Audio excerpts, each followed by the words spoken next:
بسم الله الرحمن الرحیم. الحمد لله و الصلاة و السلام علی رسول الله. بعدن السلام علیکم و رحمت الله و برکاته. اشتراک کنندگان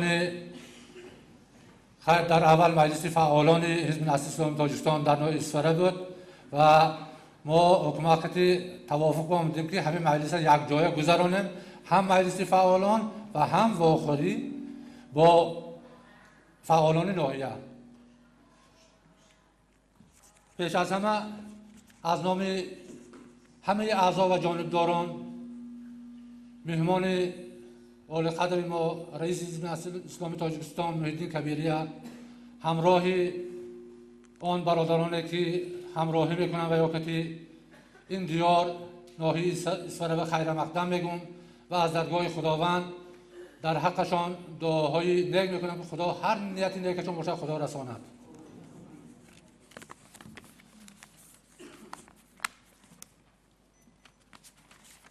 و بسم الله الرحمن الرحیم. طول از سال 1999 این جانب حزب نهضت اسلامی تاجیکستان در ناحیه اسفره فعالیت میکند و امروز الحمدلله در حدود ناحیه 60 تشکیلات ابتدایی موجود است که آن در گرد خود 4888 نفر اعضا را گرد خود سرجم کرده است. الحمدلله که تمام فعالیت کاری ما از تشکیلات ابتدایی، بخش‌های جماعتی، شعبه‌ها و بخش در اساس نقشه فعالیت کاری سالانه و ماهانه فعالیت می‌کند. اینچنین موافق نقشه کاری شعبه‌ها درس‌های آموزشی سیاسی، عقیدوی و فرهنگی در تشکیلات‌ها گذرانده می‌شود و در دوام سال 1911 ماهی سال 1912 جمع 1093 جلسه های تشکیلات ابتدایی، 142 جلسه تشکیلات جماعتی، 47 جلسه دستگاه و 12 ریاست بخش نایبی برگزار کرده شد و دوام سال حق اعضایی جمع آورده شده به هر سری اعضا موافق ناحیه یک سامان 48 درم را تشکیل می‌دهد که به همین 4888 نفر هر ماه یک سامان 48 درم. در بعضی تشکیلات ها این مبلغ به هر اعضا زیاده از 4 سامان را هم تشکیل می‌کند و اینچنین حزب نهضت اسلامی تاجیکستان برای آبادانی دیار، برای تعمیر راه‌ها فعالانه شرکت می‌کند. بنابراین که من واقعا این گزارش قریب 40 دقیقه بود، من مختصر بیان می‌کنم که یعنی ما در عرفه روزهای عید به مکتب اینترنت رقمی یک شوراب که است و دیگر بیماری کسلی‌های روحی بیمارخانه که در لکان است، اینچنین دیگر شخصان محتاج به سرپرست هستند، شخصان کم‌بضاعت از حساب سخاوتمندان اعضای حزب نهضت اسلامی تاجیکستان دائما یعنی منتظم اینها را دستگیری میکنیم و طول فعالیت واقعا وقتی که موفقیت هست بعضی کمبودی‌ها هم هست. الحمدلله که ما باید که برای اصلاح آن کمبودی‌ها یعنی کوشش کنیم، چنانه که در اول سال همین 2012 از طرف پروکراتور جنرالی یک تفتیشات گذرانده شد.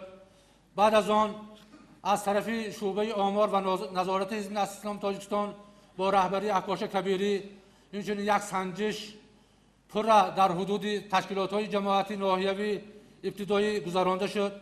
بعد از آن از طرف کمیسیون تفتیشاتی با سرداری محمد علی فیض محمد یک تفتیشاتی گسترده گذرانده شد و تمام آن کمبودهایی که در این 3 تفتیشات آشکار کردند، یعنی با یاری این برادران حزب نهضت اسلامی تاجیکستان، خصوصا با همراهی آن مسئولانی که یعنی برای همین کمبودی‌ها متصدی بودند، ما آن کمبودی‌ها را سر وقت اصلاح کردیم. واقعا وقتی که ما کمبودی میگوییم، بعضی کمبودی‌ها سر وقت اصلاح میشد، لیکن بعضی کمبودی‌ها یعنی به درازا میکشد. باید که ما عموما در فعالیت ما باید که دانسته استفاده کمبوده نکنیم. خیلی انسان نادان است، بسیار کمبوده ها میکند و ما اگر دانسته کمبوده نکنیم خدا خواهد کار ما پیش میرود. دیگر یک چیزی من بگویم همین که خدا خواهد ما یعنی مردم مسلمان، مردم اسفره، یعنی باید که ما همدیگری ما فهمیم. خیلی بعضی کمبوده ها، بعضی خانوشکنی ها شد من معارف کتی هم رفته واخوردم، سردار شعبه کارهایی که داخلی کتی هم واخوردم، حاکم شهر کتی هم واخوردم، لیکن همشون مقصداشون مقصد ما که یکتا. اگر برای همین کمبودی اصلاح کمبودی ها آخران دفعه من همین حاکم شهر کتی امیر کتی واخوردم، بعد داملا گفتن آنچه قانونشکنی شود ما سخت جزا می‌بینیم. من گفتم معلم قانونشکنی شود واقعا قانون جزا بینه، لیکن شما گفتم همچون نماینده پرزیدنت در این منطقه اگر همین چیزای زیر نظارت بگیرید و اگر قانونشکنی نشود خدا خواهد ما دائم کنار شما ده، یعنی خدمتگار شما. و خیلی معلمم رئیسم وعده دادن که خدا خواهد هر یک چیزی که قانونی هست فعالیت کردن گفتن دیگه غیر قانونی کار نشود. ما هم یعنی همین وعده رئیس دستگیری کرد استاده خدا خواهد برای همین آبادی آینده اسفره خدا خواهد کار میکنه. خیر مادامی که قانون شکنی بشود طبق قانون فعالیت بکنیم. خیر دیگر من گپ درازا نمیکنم. خیر فعالیت بسیار چیزها اینجا نزدیکی من کاغذ خوانده شدگیم نه، فقط آن چیزی که خاطر من بود مختصرا گفته گذاشتم. خدا فعالیت سالانه ما در نتیجه جنبستش ما جنبست کردیم و بهترین تشکیلات ابتدایی در حدود ناحیه تشکیلات ابتدایی سر ایثار و بهترین تشکیلات جماعتی وارخ ما در جنبست یعنی ریاست همین خلاصه آمدن و امروز خواهش میکنیم که از یعنی نام بخش ناوه اسفره رئیس محترم همه دو افتخارنامه همه یک جماعت و یک تشکیلات ابتدایی با خدا آخر بنده میسپرید. دیگر من از خانم همینجا به آخر رسانده به همه در اینجا نشستگی از درگاه خداوند نیکی های این دنیا و آخرت تمنا دارم. خداوند آن راهی که خودش رضا از همه راه موفق مشرف از راههایی که من کرده از خدا در پناه اسمتش نگه دارد. السلام علیکم و رحمت الله و برکاته.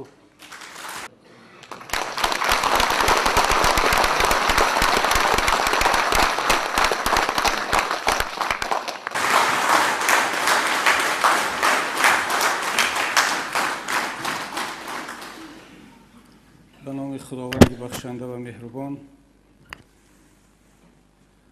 حمد مر خدای را و درود بر رسول او محمد صلی الله علیه و سلم.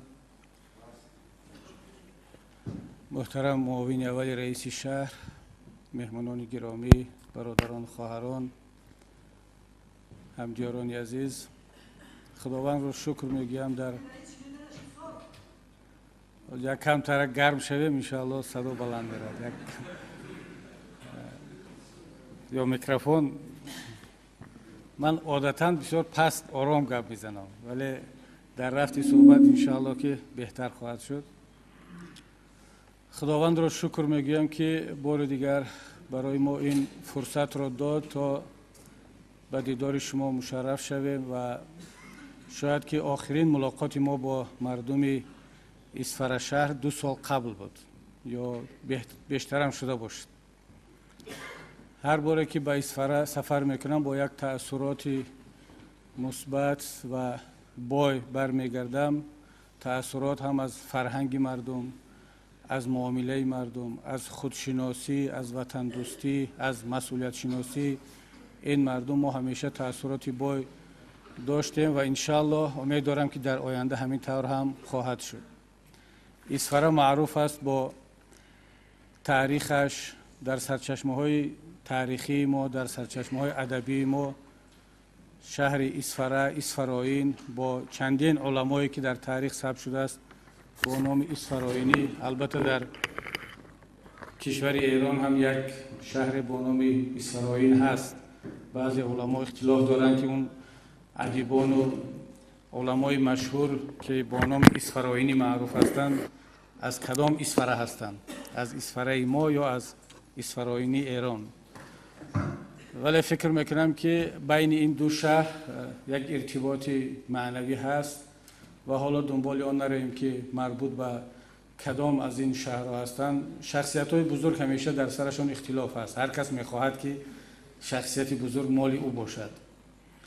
ما می‌بینیم که امروز در اطراف مولانای بلخی بحث‌ها زیاد است. ترک‌ها میگن مولانای رومی هست چون در اونجا زندگی کرد و آخرین روزهای حیاتش رو اونجا گذران. ما میگیم او تاجیک است چون در بلخ خودمون تولد شد و پدر و مادرش خودش هم تاجیک بود. ولی اگر یک انسان با نامی بد معروف شود همه ملت ها کوشش میکنند که از او فاصله بگیرند. برای مثال گیتلر را آلمانی ها میگن که او از کشور همسایه بود، پدر و مادرش آمده بود، اصلا آلمانی تازه نیست و اون کشورهای همسایه که نامشون برده میشن میگن نه این فرزند شما است، به ما تحمیل نکنید. کوشش کنیم که مثل گذشته هامان بالای نام ما جنگ شود که هر کس فخر کند که این مال ما بود و خدا را شکر که اسفره با شخصیت های تاریخیش و با شخصیت های امروزش با فرزندان برومندش میتواند فخر کند. همونطوری که معاون اول رئیس شهر اعلام کردند واخری ما امروز در یک قالب غیر عادی برگزار می شود. ما تصمیم گرفتیم از شهر دوشنبه که یک دو جلسه داخلی حزبی در اشت و خوجند و شهر اسفره داشته باشیم با استفاده از این فرصت کوتاهی که در گرافیک کاریمون هست بین سفرهای خارجی و جلسه های پارلمان. ولی بعدا مشخص شد و بسیار کاری خوب هم شد که این قالب چارچوب کمی تغییر یافت و حالا ما هم واخوری با فعالان حزب داریم جلسه های جمع‌بستی و هم یک واخوری باز و آشکار با فعالان جامعه با نمایندگان حزب‌های سیاسی، زیایان، روشنفکران، مقامات دولتی و قشرهای گوناگون جامعه. این بیانگری آن است که کشور ما آهسته آهسته به طرف دموکراسی واقعی، مردم سالاری، وحدت ملی و همدیگر فهمی رفته است. شاید چند سال پیش تصور کردن دشوار بود که در جلسه حزب نهضت اسلامی تاجیکستان این همه مهمانان شرکت کنند. در ناحیه اشت هم همین خیال بود، در شهر خوجند هم، امروز در شهر اسفره هم همین حالت هست. این بیانگری آن هست که دیگر بین ما و شما فاصله نیست، بین ما و شما دیگر جدایی نیست و انشاءالله در جلسه های جمع‌بستی فعالان یا هر جلسه های حزب خلق دموکراتی، حزب کمونیست، اگراری، سوسیالیستی، سوسیال دموکراتی، همین گونه اعضایان حزب های دیگر از آن جمله اعضایان و فعالان حزب نهضت اسلامی تاجیکستان هم باید دعوت شوند، شرکت کنند، یکدیگر را شناسند، فهمند، سوال و جواب کنند، یکدیگر را انتقاد کنند. اگر جای تنقید کردن باشد، اگر جای تعریف کردن باشد، با انصافانه از روی عدل تعریف ها هم کردن در کار. هم نیک را باید گفت و هم نه چندان نیک را. بد را نباید گفت. نیک را باید گفت و نه چندان نیک. نه چندان نیک معنی آن را دارد که بعضی اصلاحات کمبودی‌ها هست که باید اصلاح شود. خدا را شکر که حزب نهضت اسلامی تاجیکستان از روز فعالیت خودش همیشه تلاش کرد برای وحدت، صلح، آرامش و امروز در سطح جهانی تجربه صلح تاجیکان را آموخته ایستادند همچون بهترین نمونه صلح و همدیگر فهمی در جهان. سازمان ملل متحد بیشتر از 60 سال است که در دنیا در جهان برنامه‌های گوناگون صلح آفرینی را میراتواچسکی تشکیل میکنند. در افریقا، در آسیا، در امریکای لاتینی، در اروپا وقتی که مشکلی کشورهای بالکان بود و این تجربه های گوناگون صلح آفرینی سازمان ملل دارد. من چند پیش در یک کنفرانس بین المللی هم در لندن بود هم در نروژ دعوت شده بودیم برای شرکت کردن و سخنرانی در موضوع تجربه صلح تاجیکان. همگان اعتراف کردند که موفق ترین تجربه صلح آفرینی سازمان ملل در تاجیکستان بود و کم خرج ترین از لحاظ بودجه، سریع ترین از لحاظ وقت و افکتیونست، یعنی با ثمرترین از لحاظ نتیجهش. شما بعضی کشورها رو میبینید که در اون جنگ شهروندی هست، مثل سومالی، مثل در کشورهای دیگری افریقایی، در آسیا، در بیرما چند وقت است که این مشکلی ها هست، نتوانستن در 5 سال و 10 سال به این نتیجه برسند. ولی الحمدلله که با کمک خداوند پیش از همه، با درایت و مسئولیت شناسی فرزندان این ملت، پیش از همه رهبریت کشور پرزیدنت امام علی رحمان و استاد مرحوم سید عبدالله نوری خدا جاشون جنت کند و تمام آن کسانی که در مرحله گفت و شنید، امضای سازشنامه، کمیسیون آشتی ملی و دیگر مرحله سهم خود را گذاشتند، این ملت به این روز رسید. و بنده کمینه هم با اون تجربه کم و خاکسارانه فخر آن را دارم که جوانترین عضو کمیسیون آشتی ملی بودیم. مدتی چند سال در زیر رهبری استاد سید عبدالله نوری و دیگر هیئت حکومتی فعالیت کردیم.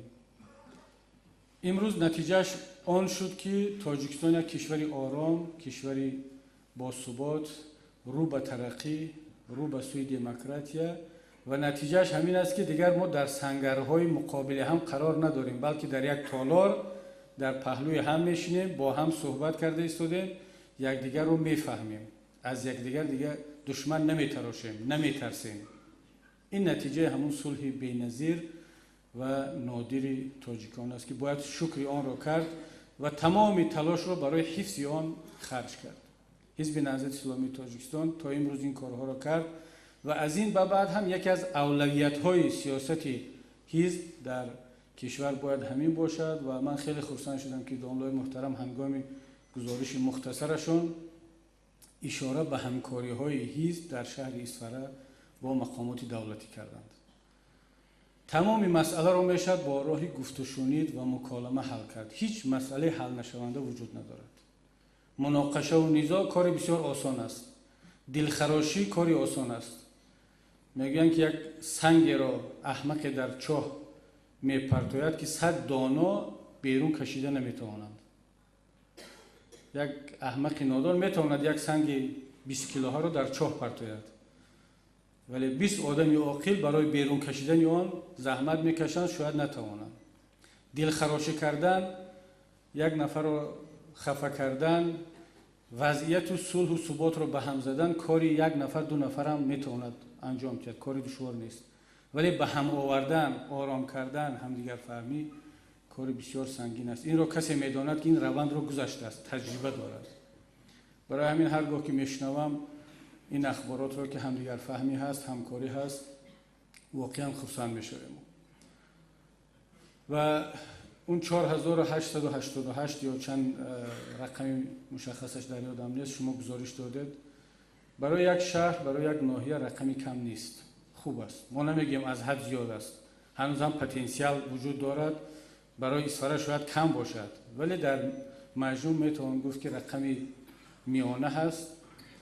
این محترم معاون رئیس شهر برای یک پتانسیل است برای همکاری، برای استفاده در آبادانی، برای انجام برنامه‌های خوبی دولتی.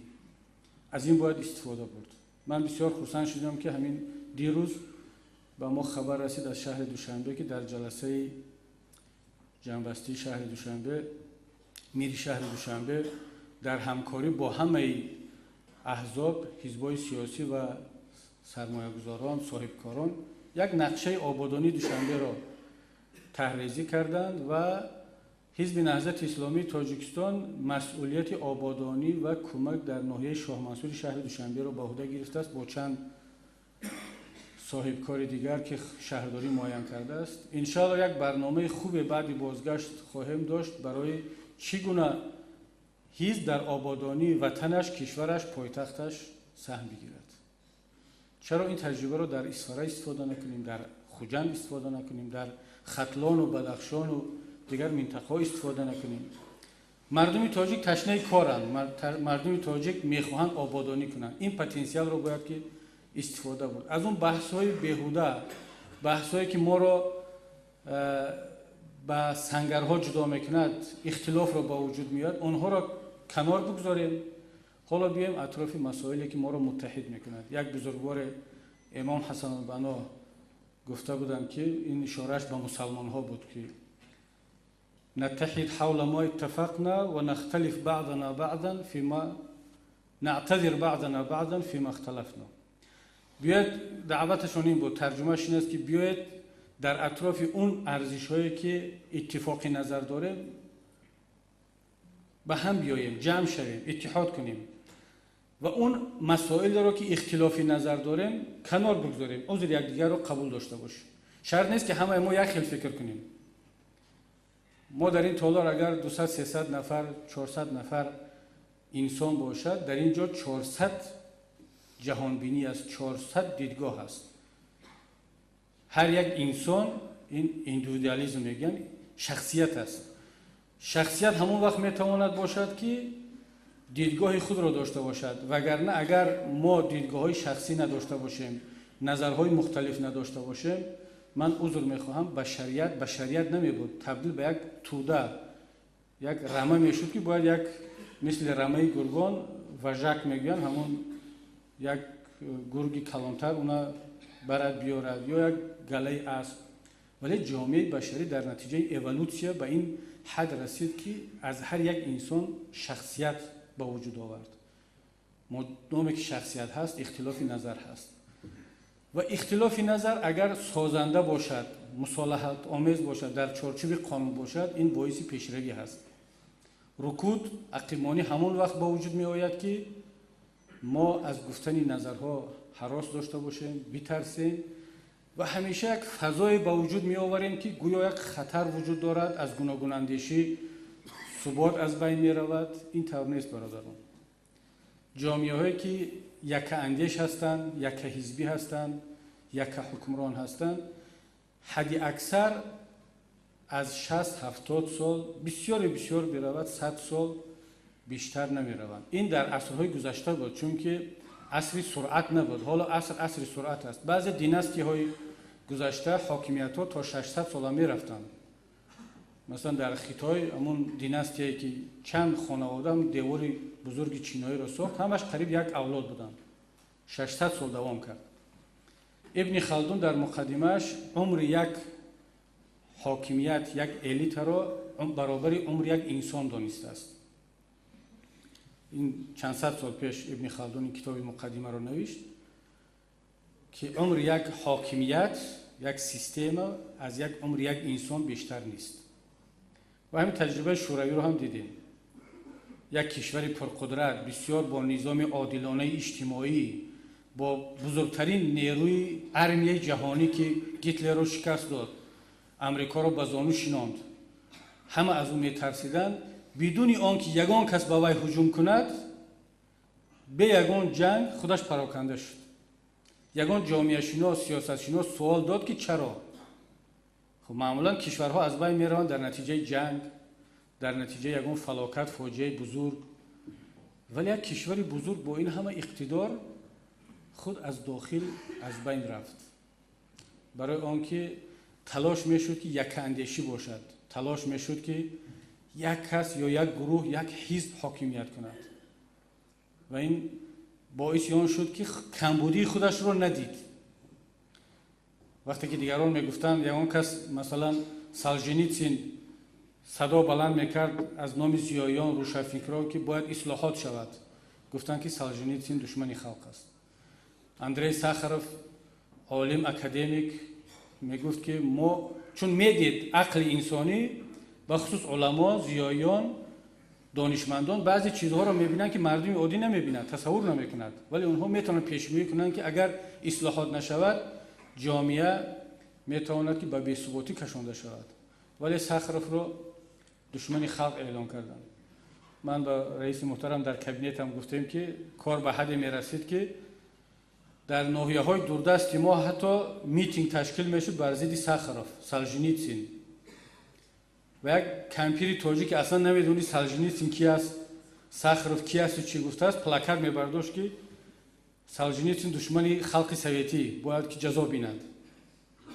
تشکیل میشد و علیه اینتلیجنسیا و زیایان و روشنفکران، کسانی که اندیشه دیگر داشتند، این سیاست ها را تشکیل میکردند و به خبر از آن که امروز سالجنیتسین در روسیه نامش بلند ساخروف جایزه جهانی حقوق بشر به نام اندری ساخروف مانده شده است، ولی کسانی که ضد سالژنیتسین و ضد ساخروف مبارزه بردند امروز از صحنه تاریخ نابود شدند.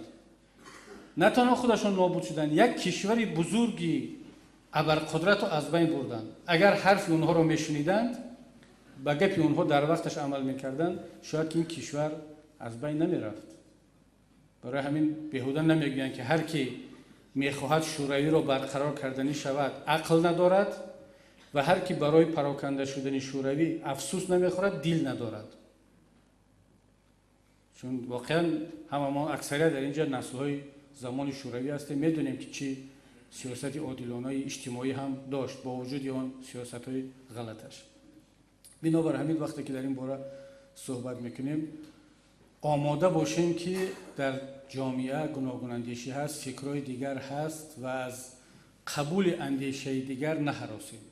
برای مثال اگر حزب نهضت اسلامی تاجیکستان هر کسی بخیزد بگوید چی در این جلسه چی در جای دیگر که کمبودی حزب شما در این است 1 2 3 4، ما باید از اون منتدار باشیم، خرسند باشیم، بنویسیم و از پی اصلاح باشیم. اگر اشتباه باشد، اگر برداشت غلط کردن از حزب ما، باید بفهمونیم که اینجا شما غلط کردید، اصل واقعه این است، معلومات به شما غلط رسیده است. ولی اگر معلوماتش درست باشد، اشاره درست کرده باشد، ما باید از پی اصلاح خودمون باشیم. همچنان باید حاکمیت چنین باشد، همچنان باید دیگر حزب‌ها باشد، چون یک مشکلی رو یک کس نمیداند، همه میدانند.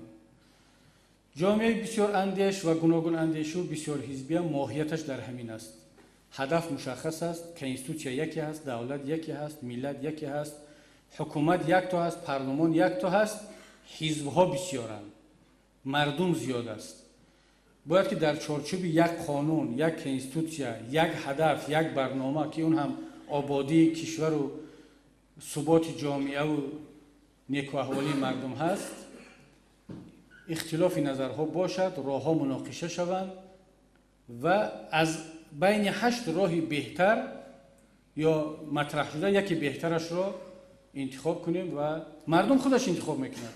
مردم میگویند که بعضا سیاستمداران میگویند که مردم قدرت شناسایی ندارد. ما اگر نفهمونیم که کی خوب است و کی بد، مردم خودش نمیفهمد. برای همین فهموندن در کار که انسانی نیکی است، انسانی بد کی است. من نظرم کمتر فرق میکنه. اگر ما به قدرت مردم باور داشته باشیم، باید به این باور هم باشیم که مردم خودش میداند که کی هست، چی هست و شرط نیست که به همه رفته فهموندن که خوب این است و بد این است. مردم خودش این قدرت رو دارد. برای همین اگر که مردم این قدرت رو نمی داشت، کنستیتوسیای جمهوری تاجیکستان نمیگفت که سرچشمه حاکمیت خلق است. کنستیتوسیا به خلق این وکالت و صلاحیت داد با نظر داشت که آن که خلق خودش قدرت تصمیم گیری و شناسایی کردن مشکلات، پیشرفت‌ها، نیک و بد را دارد.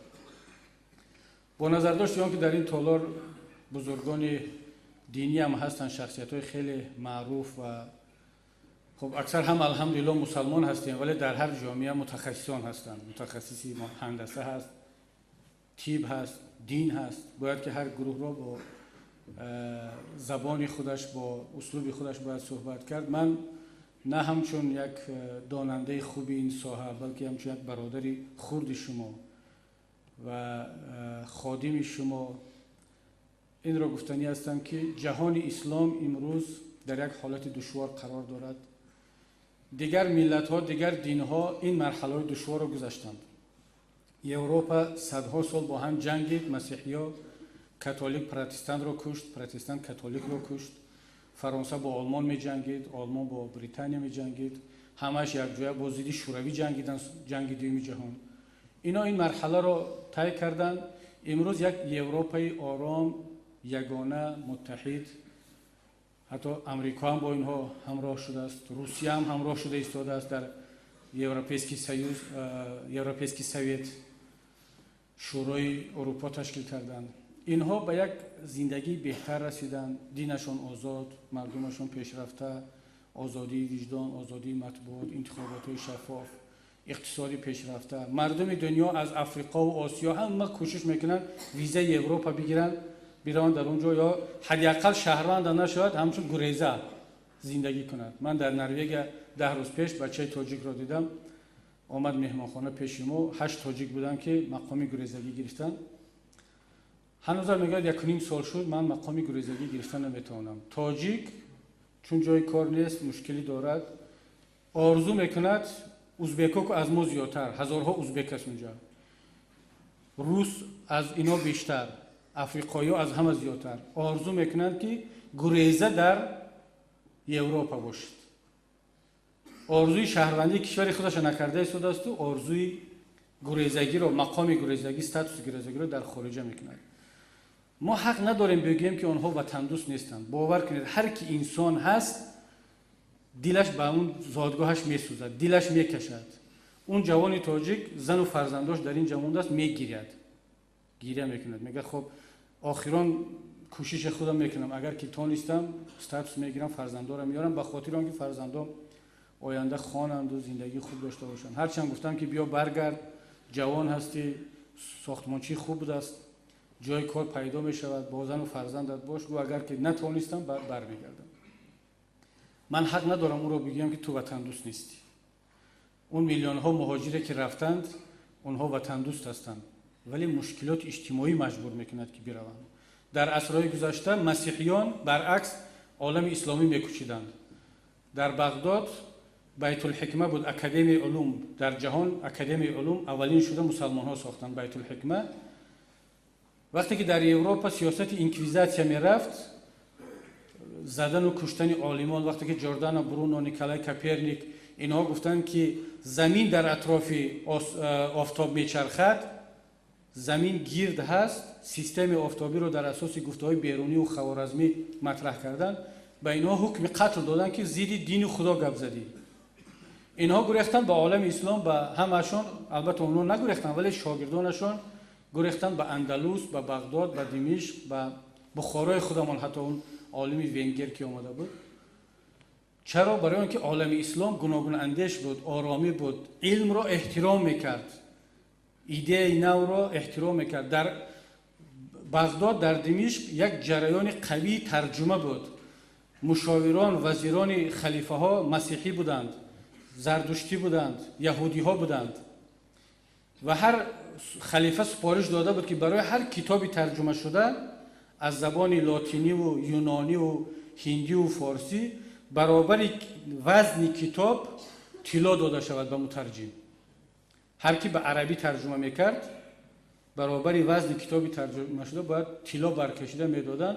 برای همین بعضی ها میگن که چرا مقاومه کتاب‌های تاریخی غوث‌تر بود، از چرم میکردن، از چوبای غوث، وزن کتاب زیادتر میشه، طلای بیشتر میگرفت و اینم یک سبب اقتصادیش هم بود.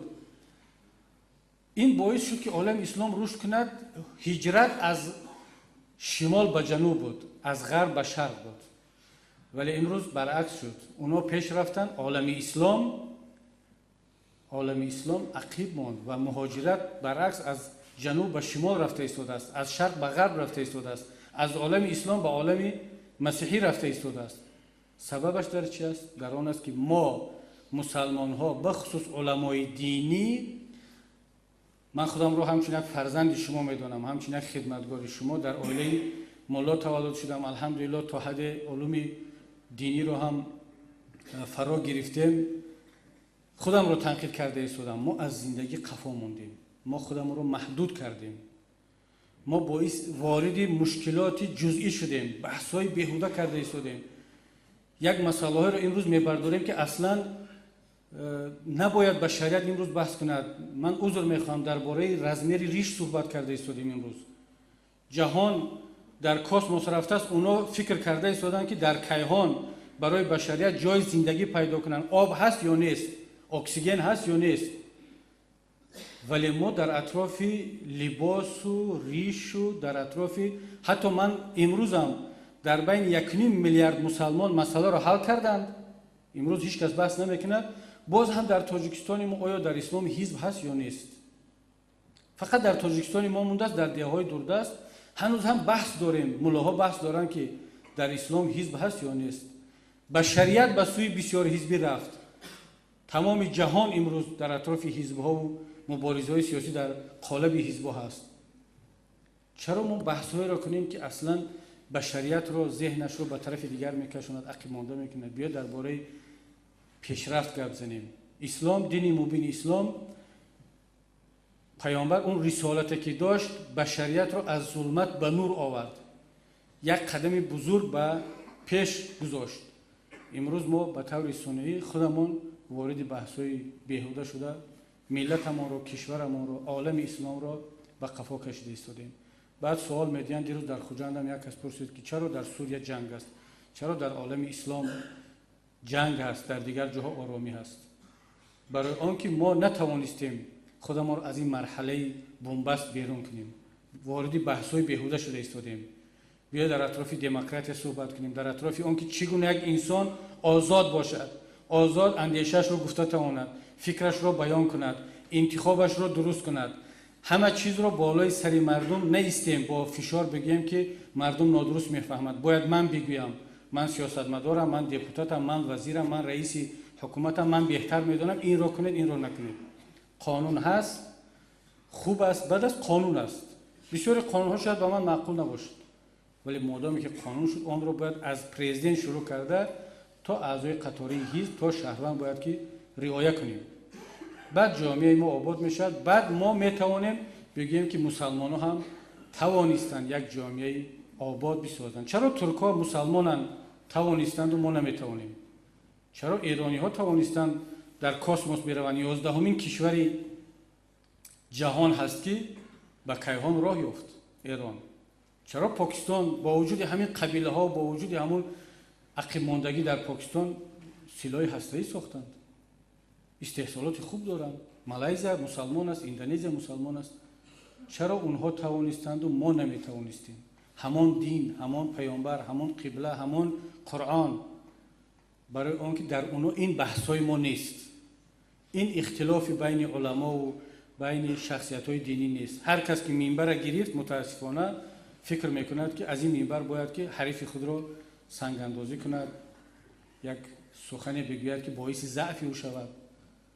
بیا در اطراف هدف‌های مشترک صحبت کنیم، در کمک کنیم یکدیگر را. خداوند در آیه قرآن، در قرآن مجیدش می‌فرماید استعیذ بالله، این مراجعت به علما هست، به مسلمانان هست که تعاونوا علی البر و التقوى ولا تعاونوا علی الاثم والعدوان.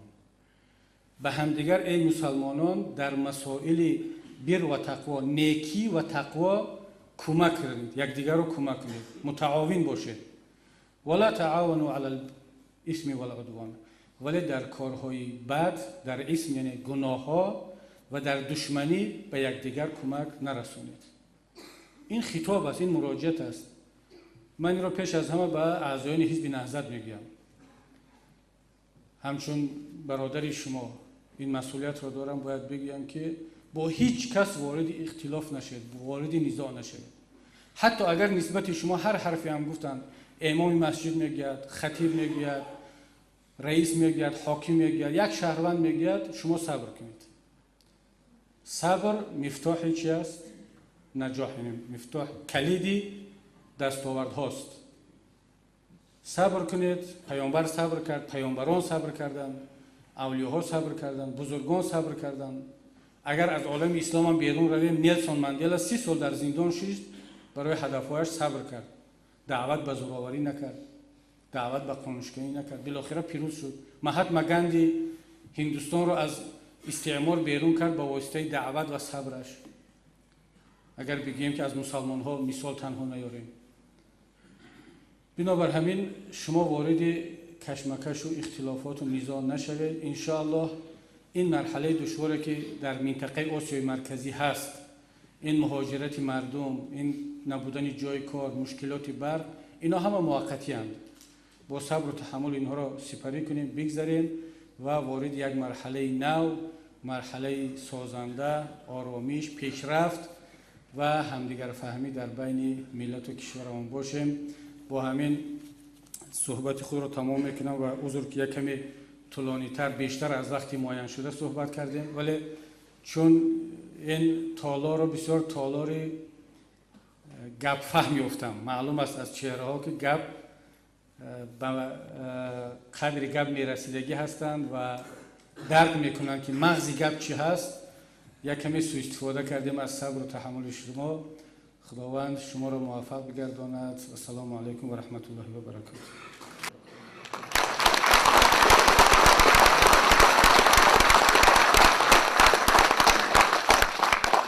خوب فرا آورده اید، هم مسئولین و هم اعضا و هم جانبداران حزب، ولی با اظهار این خوشحالی هم با اظهار معذرت از جناب جانشین رئیس ناحیه گفتنی هستم که من پیشنهادی که جناب شما کرده درباره حتما معرفی کردن و حتما طریق میکروفون گپ زدن به این راضی شده نمیتونیم، چون که اصلا ضد سرقانون، ضد معیارهای بین‌المللی و تاجیکستان و ضد آداب هم هست.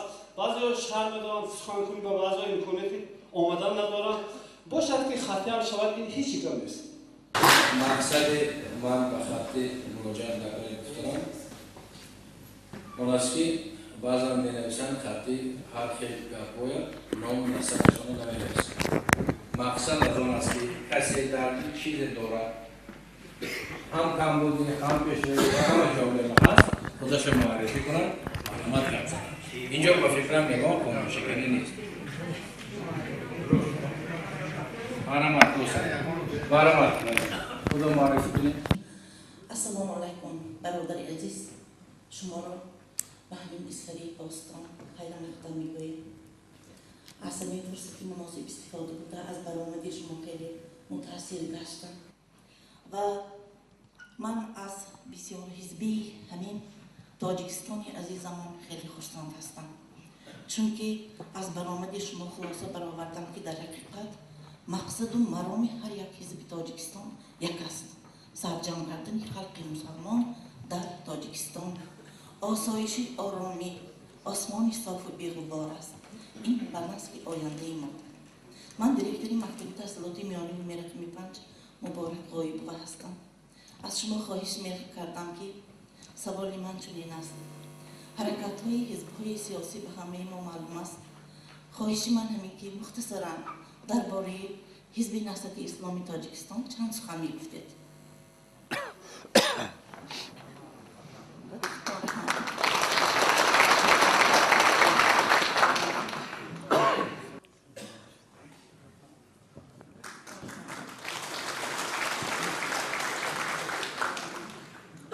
سلامت باشید مادر محترم، معلم عزیز. البته اگر درباره حزب نهضت اسلامی تاجیکستان برنامه و آیین‌نامه‌اش صحبت کنیم خیلی وقت میگیرد. در این تالار سرد شاید از روی آداب نیست برای من که وقت مردم رو بگیرم. هدف‌های اصلی و برنامه اساسی حزب ما در آیین‌نامه و اون برنامه‌ای که وزارت عدلیه ثبت کرده است ذکر شدند و اگر شما 8 برنامه حزب‌های سیاسی که 8 تا هستند بگیرید پهلوی همونه، شاید که 90% این برنامه‌ها با هم مانندند، چون حزب سیاسی برنامه‌اش رو تنها در چارچوب کنستیتوسیا و قانون‌های موجوده هدف‌های مشترک می‌نویسد و تنها شاید که چند درصد این برنامه‌ها از هم فرق می‌کنند. اگر از هم فرق نمی‌کردند ضرورت به تشکیل حزب اگرری نهضت اسلامی کمونیستی خلق دموکراتی نمی‌ماند. همون یک حزب می‌کردیم زمان شوروی و همه برنامه‌ها رو در همون یک چارچوب برنامه یک حزب جا می‌کردیم. ولی کنستیتوسیا وقتی که میگه که بسیار حزبی باید که حزب‌ها از یکدیگر در برنامه رسیدن به هدف‌های مشترک فرق داشته باشند. نهضت اسلامی تاجیکستان همچون یگانه حزب سیاسی خاراکتری دینی داشته که در اساس کنستیتوسیا تشکیل شده است و قانون جمهوری تاجیکستان درباره حزب‌های سیاسی از لحاظ حقوق و برابری مثل همه حزب‌های دیگر است و هدفش هم رسیدن به یک جامعه پیشرفته آباد دموکراتی حقوق بنیاد و یک علاوه دیگر هم خواهیم کرد: جامعه دموکراتی حقوق بنیاد پیشرفته دنیوی. شاید بعضیا بپرسن که دنیوی یعنی چی؟ چون ما در کنستیتوسیون داریم تاجیکستان دولت دنیوی است. اگر دنیوی به معنای کنستیتوسیونیش فهمیده شود، به معنای واقعیش که امروز در جهان هست، حزب نهضت اسلامی تاجیکستان از آن جانبداری کرده است و خواهد کرد. ولی اگر دنیوی به معنای اختلاف دین و دولت، ضدیت دین و دولت فهمیده شود، نهضت اسلامی تاجیکستان چنین فهمیش دنیوی را قبول ندارد، چون این فهمیش غلط است. معنی دنیویت این نیست که دین و دولت به هم ضد باشند، بلکه به هم همکار باشند، شریک باشند در ساختن دولت و جامعه. در دین مبین اسلام دنیا از دین جدا نیست. شاید در دین‌های دیگر این شرایط هست، این وضعیت وجود دارد. برای مثال در اروپا بعد طولانی حاکمیت کردن کلیسا، پاپ در اروپا پاپ از نام خدا حاکمیت میکرد بالای مردم. وقتی که جردن و برونو و یا نیکولای کپرنیک را حکم قتل دادن، پاپ این حکم را صادر کرد از نام خدا. ولی در اسلام این مفهوم وجود ندارد. هیچ کس حق ندارد از نام خدا بالای مردم حاکمیت کند. مردم خودش تقدیرش را معین میکند. اگر که مردم تقدیر خود را معین نمیکرد، خداوند در قرآن مجید نمیفرمود استعیذ بالله ان الله لا یغیر ما بقوم حتی یغیروا ما بانفسهم. خداوند تقدیر هیچ ملتی را تغییر نمیدهد مگر اینکه این ملت تقدیر خودش را تغییر داده باشد. این خداوند خودش در قرآن میگه که به ملت ها، به مردم که تقدیرتون در دست خودتون است. خودتون تقدیر خودتون رو باید معین کنید. علامه اقبال هم در تفسیر همین آیه کریمه یک شعر دارد: خدا آن ملت را سروری داد که تقدیرش به دست خویش بنوشت. به آن ملت سر و کاری ندارد که دهقانش برای دیگران کشت. این تفسیر همین آیه کریمه هست که خدا هم به همون ملت سروری و راهبری را میداد که تقدیرش خودش به دستش گرفت و خودش نوشت. ولی ملتی که وابسته شد، ملتی که سرپست شد، متهم شد، میبخشید. مردمی که آزادی نداشت، استقلالیت نداشت، خداوند به اون انسان، به اون ملت سروری رو نمیدهد.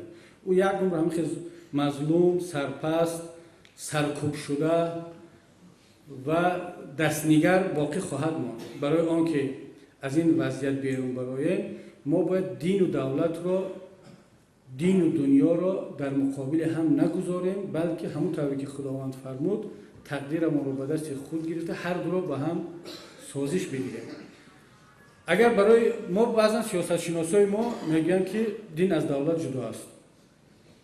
حزب نهضت اسلامی تاجیکستان این تصور ندارد. اصلا این معیار، این مفهوم خطا است، ضد کنستیتوسیونی است. چون در کنستیتوسیون جمهوری تاجیکستان تشکیلات‌های دینی از دولت جدا اند، نه دین. اگر دین از دولت جدا می بود، ما حق نداشتیم کمیته دین تشکیل کنیم، حق نداشتیم در شهر و ناحیه‌ها مسئول امور دینی تشکیل کنیم، چون دخالت دین یا دولت به دین میشد. ولی وقتی ما گفتیم که دولت از تشکیلات‌های دینی جدا است، کنستیتوسیون همین رو میگه، معنی اون رو دارد که دولت، اداره دولتی، حاکمیت شهر از اداره مسجد جدا است. ولی این میتواند رئیس معاون رئیس شهر در مسائل دینی صحبت کند. اگر که میگفتیم دین از دولت جدا است، دیگر حقی در اینجا درباره دین گپ زدن من همچون وکیل، این کس همچون معاون رئیس شهر نمیداشتیم. بنابر همین این مفهوم ها رو باید درست شناخت و وابسته به کنستیتوسیون و مفهوم های اساسی اسلامی کار کرد. ما در معروفترین و مشهورترین دعای خودمان که هر یک دامدار رو وقتی میگیم که دعا کن، دعا میکنیم که ربنا آتنا فی الدنیا حسنة و فی الاخره حسنة. این دعای قرآنی است. پروردگار ما را در دنیا نیکی بده و در آخرت. اول دنیا را میگیم. چگونه در برای یک مسلمان دین و دنیا از هم جدا میشده است؟ وقتی که خودمون در دعایمون میگیم که پروردگار با ما اول در دنیا نیکی را بده، زندگی خوب، برق، آرامش، ثبات، همه نیکی ها و سعادت دنیا را به من بده، بعد در آخرت بده.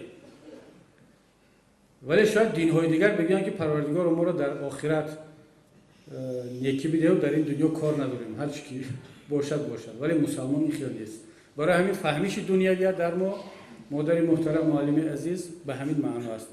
من نمیدونم توانستم به سوال شما به شکل عمومی جواب دهم یا نه، ولی انشاءالله باور دارم که در صحبت‌های بعدی مفصل‌تر درباره برنامه حزب با شما صحبت خواهیم کرد. تشکر. گروه اعتباری که اسفرگی‌ها در طول عصرهای اصل دارد، این با خدمت بزرگان اسفر، این محترمان اسفر، پدران اسفر و دست آمده است، زیرا آنها با داری خود، با آداب حولیداری کوچه‌روبی خود، با آداب مهمانداری خود، مهمانخانه‌های خود و البته با آداب چایخانه و چایخانه‌داری‌های خود در تمام جمهوری و بیرون از آن مردم مشهور گردیدند و امروز هم این آداب را و این آبروی اعتبار را خلق اسفره دوام داده ایستاده است و از آن که شما گفتید که امروز در شهر دوشنبه برای آبادانی همکاری ها هست. شکر خدا که در اسفره همین آبادی ها در دوام تمام این سالهای استقلالت بود و خصوصا این سال باز این خیلی رگاه جفت با صاحبکارانی شهر ناحیه اسفره قریب 45 کیلومتر راههای اسفره از تعمیر خوشصفت برآورده شده در دهه چارپور، سرخ، باروخ، دهه کلکن، نوگرین و غیرها. با دستگیری صاحبکاران اسفره قریب 4 کیلومتر کنار که با مبلغ زیاده قریب 25 میلیون سامانه رو در بر میگیرد این پول اسقاط کرده شده بر زمین‌های بیکار خوابیده‌ای موضعی مخبری برآورده شد و از آنجا 835 هکتار زمین برای اهالی شهر اسفره داده شد که البته این آنچه که شما گفتید علاقه در اسفره آغاز رفته است. هدف اساسی سوال من از آن عبارت است که در ردیف آن چیزهایی که من گفتم اسفره با صنعتی چی معماری، چی صنعتی دریدگری، با صنعت هنرمندان خود خصوصا نوازندگان سرایندگان خود مشهور است و امروز دردانه بزرگی شرق، دردانه بزرگی نیارگاه ما ششمخان که در اسفره مکتب مخصوصی خود را دارد و همین مکتب مخصوص ششمخان اسفره نه در صحنه ها بلکه در چایخانه ها در ملکه های مردم این به همین اوج اعلا برآمد و صاحب اعتبار گردیده. نظر شما چیست امروز؟ چرا در توی‌های یک قسم برادران عزیز گذراندن توی‌ها با موسیقی ممنوع نباشد هم لیکن گذراندن چیزی که گفتید نچندان خوب است. برای همین خوب میشد که خیلی شما هدفی همون رو گفتید ما باید که مراسم دفن را از مراسم توی و خرسندی باید فرق کنیم، جدا کنیم و چه خوب میشد که آن دختران نازنین اسفره که در آرزو دارم در دل امید دارم که یک روز تاریخی حیاتشان حیات ازدواج آنها باید خاطرمان گذارد با موسیقی گذارد و همین نظری شما را میخواستم که فهمم سلامت باشید. تشکر زیاد استاد محترم. حضور بسیار من از رئیس بیارم چون که من شما را البته میشناسید ما همراه شما چند بار تو بودیم برای دیگر رفیقان بودید بخش فرهنگی مقامات اجرایی نظریف میراجی سلام باشید. سلامت باشید استاد محترم. نظر شخصی ما در باره این مسئله که برداشتید نمیتواند از نظر شریعت و اسلام و قرآن فرق کند چون همچون یک مسلمان و رهبر حزب سیاسی دینی نقطه های نظر من همیشه مبنی یا در اساس فرمانده قرآن و سنت و فرهنگ ملی ما باید باشد. پیامبر اکرم صلی الله علیه و سلم به مسلمانان زمان خودش به مردم مدینه و این پیام به مسلمان‌های بعدی این را فرمودند که با زدن طبل یا دف یا دایره توی‌های خود را نکاح خود را به مردم آشکار کنید. یعنی وقتی که نکاح می شود بین دو نفر این نکاح را با زدن دایره با خرسندی با طبل آشکار کنید که مردم بدانند که دختر فلانی یا پسر فلانی ازدواج کرد، روز شادی دارد، خرسندی دارد. هم روز خرسندی هست هم آشکار شود وقتی که دو نفر رو با هم میبینند که چرا همراه گشته ایستادن نگویند شبهه نکنند بگن خب این دو نفر توی داشتند دیروز و مراسم تویشون رو گذراندند. چگونه میتواند یک مسلمان برخلاف فرموده پیامبرش عمل کند و هدف از همون دایره زدن، پیامبر اگر فقط منظورش خبر رساندن میشد میگفت که همین خبر رو در نماز جمعه در مسجد اعلام کنید کافی هست، مردم خودش میفهمد که دختر فلانی با پسر فلانی ازدواج کرد. ولی وقتی گفتن که دایره بزنید، با دایره آشکار کنید، معنا رو دارد که پیامبر چون میدونستن که دایره خودش اسباب موسیقی است، اسباب موسیقی فرح بخش است، با این اعلام کنید توی روز خرسندی است، خوشی هست. انشاءالله باور دارم که همین طور هم هست. خود شش مقام، فلک، اینها موسیقی نه تنها بگیم سنتی هست، موسیقی ملی هست، این هست جای خودش، ولی این یک نوع نیایش به خدا هست، این مناجات است به خدا. و بزرگان دین در مسئله موسیقی عبدالرحمن جامی، مولا عبدالرحمن جامی بودند، در موضوع موسیقی رساله دارند، منوگرافیا دارند. مولانا رومی خودشون یکی از مؤسسان حلقه صوفیه و سماع هستند. مکتب سماع یک رویه موسیقی دینی هست در ترکیه هستند، تا امروز هم اون رایج هست. بنابراین همین نظر ما این است که توی همونطور که استاد محترم فرمودن از عزاداری باید فرق کند. این تنها نظر شخصی ما نیست، این طلبات اسلام است. البته ما توی را خرسندی را نباید به حد افراد برسانیم که یعنی نه افراد باشد نه تفرید، نه توی را به یک مراسم دعاخوانی و تعزیه مثل تعزیه تبدیل کنیم و نه به یک دیسکوتکی که اصلا به فرهنگ ما هیچ ربط ندارد، برعکس باعث سرزدن دهها جنایت می شود. مینوشی گناه بودنش یک طرف، باز یعنی الخبائث خودش باعث چندین جنایت دیگر می شود. جوانها سرمست و مست می بینید که یک کارزنی شد، جنجال برمی خیزد بینشون، اختلاطی به هم آمیختگی زن و مرد، جوانان و دختران اگر که از معیار که گذشت میبینید که باعث گپ و کلاچه شد، باعث رنجش شد، باعث ناباوری و شبهه ها شد. از همه خوبش معیار را ملت ما 1000 سال معین کرد. گفت شما در اون چایخانه ها موسیقی خوب است، مردم استراحت میکنن یک پیاله چای، در توی ها آرامانه. زنهای ما علاهیده جشن بزم داشتن، دایره زنی داشتن، رقص داشتن. اینها رو باید احیا کرد، کمک کرد. هیچ مخالفت به دین ندارد و شاید استاد محترم یک حالت بود. من میفهمم که چرا داملاها خودی ماها هم حتی گاها از این توی معرکه ها استفاده می بردیم برای دعوت و تبلیغ امر معروف و حالا هم گاها استفاده می شود. این تنها همچون یک تریبونه، همچون یک وسیله امکانیتی یگانه برای صحبت با مردم بود. اگر باور کنید تلویزیون باشد، رادیو باشد، گازیته ها باشد، صحبت های آشکار و دعوت هایی که هر کس میخواهد دینش را، فکرش را تبلیغ کند، من فکر نکنم که دیگه ضرورت به توی ماند. بلشویک‌ها در سالهای شوروی برای تبلیغ ایده بلشویکی از تمام وسیله ها استفاده می‌بردند. هم لیکبیز می‌زدند، محو بیسوادی بود، هم توی‌های کمسامولی. اصلا توی کمسامولی برای چی به وجود اومد؟ توی بود، ولی توی کمسامولی کردن. این یک توی ایدئولوژی بود. خواستن که یک استفاده برن از توی برای رشد و توسعه اندیشه‌ها و افکار.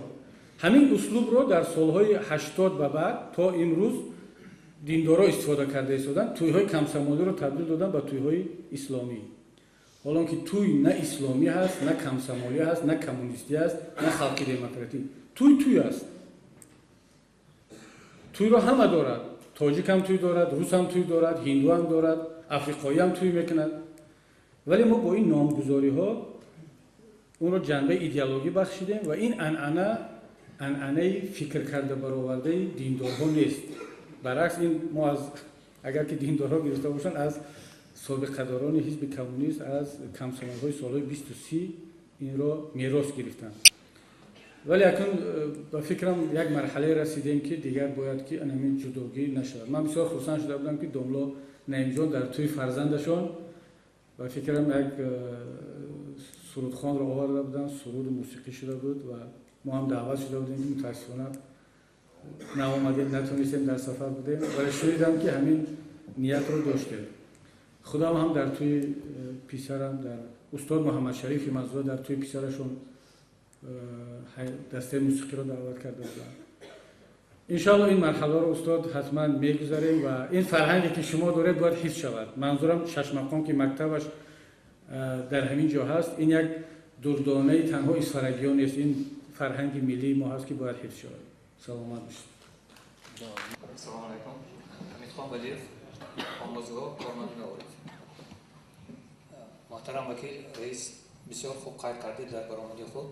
ما الکای فهمیدیم و میدانیم، خلق تاجیکستان میداند که صلح پایداری که تاجیکستان به دست آورده است، امروز ما باید شکر کنیم که به همین روز رسیدیم و چنین دولتی آباد، دولتی زیبا و دولتی شناخته تمام جهان داریم و با آبادکاری و سازندگی و بنیادکاری هایی که ظرف 21 سال استقلالیت دولتی جمهوری تاجیکستان تحت سروری جناب عالی محترم امام علی رحمان به وجود آمد و این ساختمان های عظیم، شاهراه های بزرگ، نقب شهرستان و انظار و مانند این بسیار بسیار دیگر ساختمان های عظیم تاجیکستان که در عرصه بین النهرین تاجیکستان رو معرفی کرد و امروز ما باید شکری ان همین دولت و ان همین سرزمین کنیم و باید چخیل که خودتان قرار کردید متحد باشیم و یک جای بهر آبادی تاجیکستان عزیز مهنت کنیم تا که آینده تاجیکستان باز گل شکوفد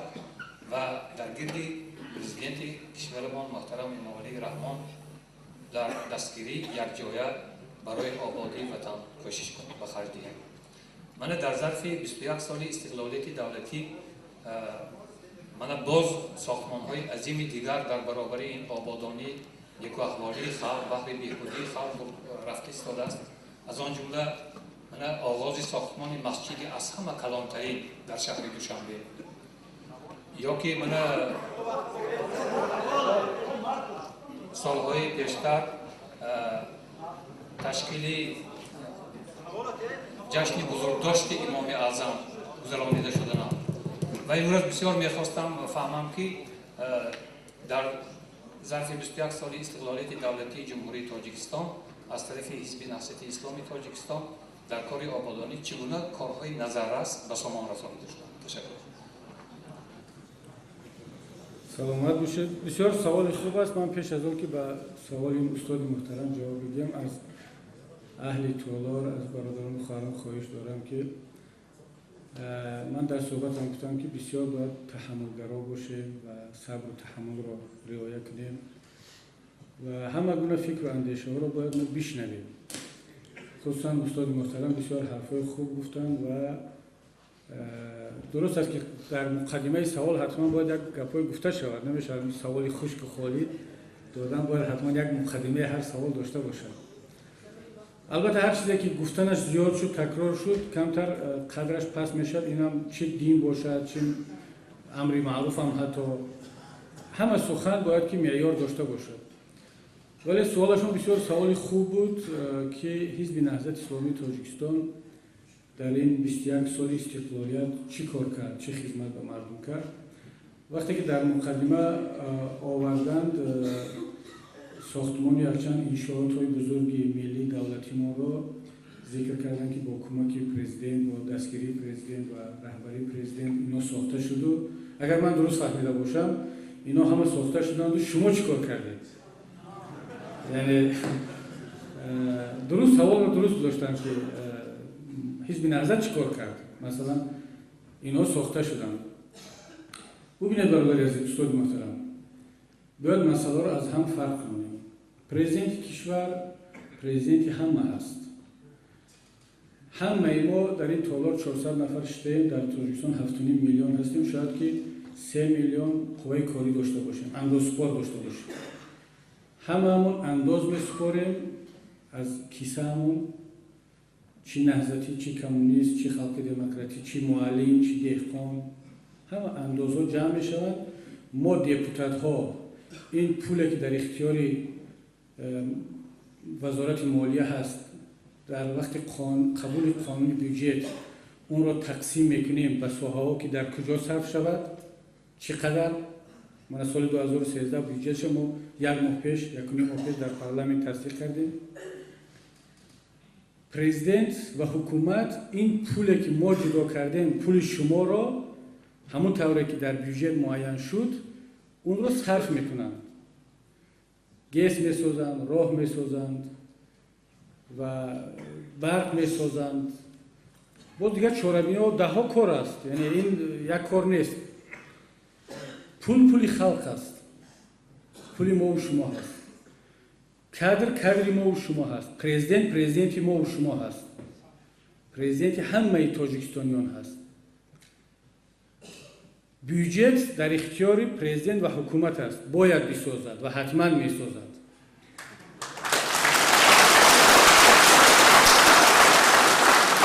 خواهش میکنم صحبت ها رو تمام کنیم، بعد در آخر جلسه خرسک بزنیم. وقتی که جمع بست میکنیم خرسک در اون وقت میزنیم. وقتی میگن که این همه رو ساخته ایستادند و شما چی ساختید، سوال با وجود میاد که با چی بسازم، با چی بسازیم. حزب خلق دموکراتی تاجیکستان، حزب کمونیستی تاجیکستان، حزب نهضت اسلامی تاجیکستان یگان تیم بودجه دولتی ندارد که بگیرد گیس بسازد، راه بسازد، مکتب بسازد، بیمارستان بسازد. نیست این خیلی بودجه. و سوال گذاشتن که شما چی ساختید، اینها ساختند و شما چی ساختید، البته معنی جدا کردن رو دارد. چون من میگم که همون رو ما ساخته ایستادیم با شما هر دومان.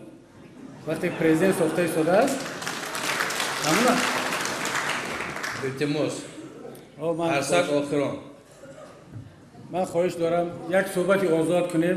سوالات خوب است، خرسک در آخر میزنیم. همین چیزی که ساخته شده ایستاده است استاد محترم هممون ساخته ایستادیم. اگر فردا شما حزب تشکیل کردید و حزب شما غلبه کرد، نمیدونم اعضای کدام حزب هستید، مثلا اعضای حزب شاید نباشید شما، ولی فردا یک حزب تشکیل کردید و حزب شما غلبه کرد، همین بودجه وزیران همه در اختیار حزب شما قرار میگیرد و شما وظیفه داری که بسازید. اگر در اختیار حزب من قرار گرفت، حزب نهضت اسلامی تاجیکستان از نام شما مجبور است، وظیفه دار است طبق کنستیتوسیا که این راه و بیمارستان و گیس‌ها را بسازد. و حق ندارم من همچون رئیس حزب یا شما همچون رئیس حزب یا این دوملا همچون رئیس حزب بگویم که من ساختم شما چی ساخته ایستادید. چون که بودجه دولتی، پروژه دولتی مال همه ملت است. ولی حزب نهضت اسلامی تاجیکستان با وجود آنکه از بودجه دولتی یگان تین نمیگیرد، چی ساخته است؟ بیاید با انصافانه مقایسه کنیم که آیا یگان حزب دیگر برابر حزب نهضت اسلامی تاجیکستان از بودجه حزبش، از کیسه به واسطه اعضایان حزبش به همین مقدار خرج کرده است یا نکرده است؟ پول دولتی، بودجه دولتی رو کنار مانیم، این پول هممون است.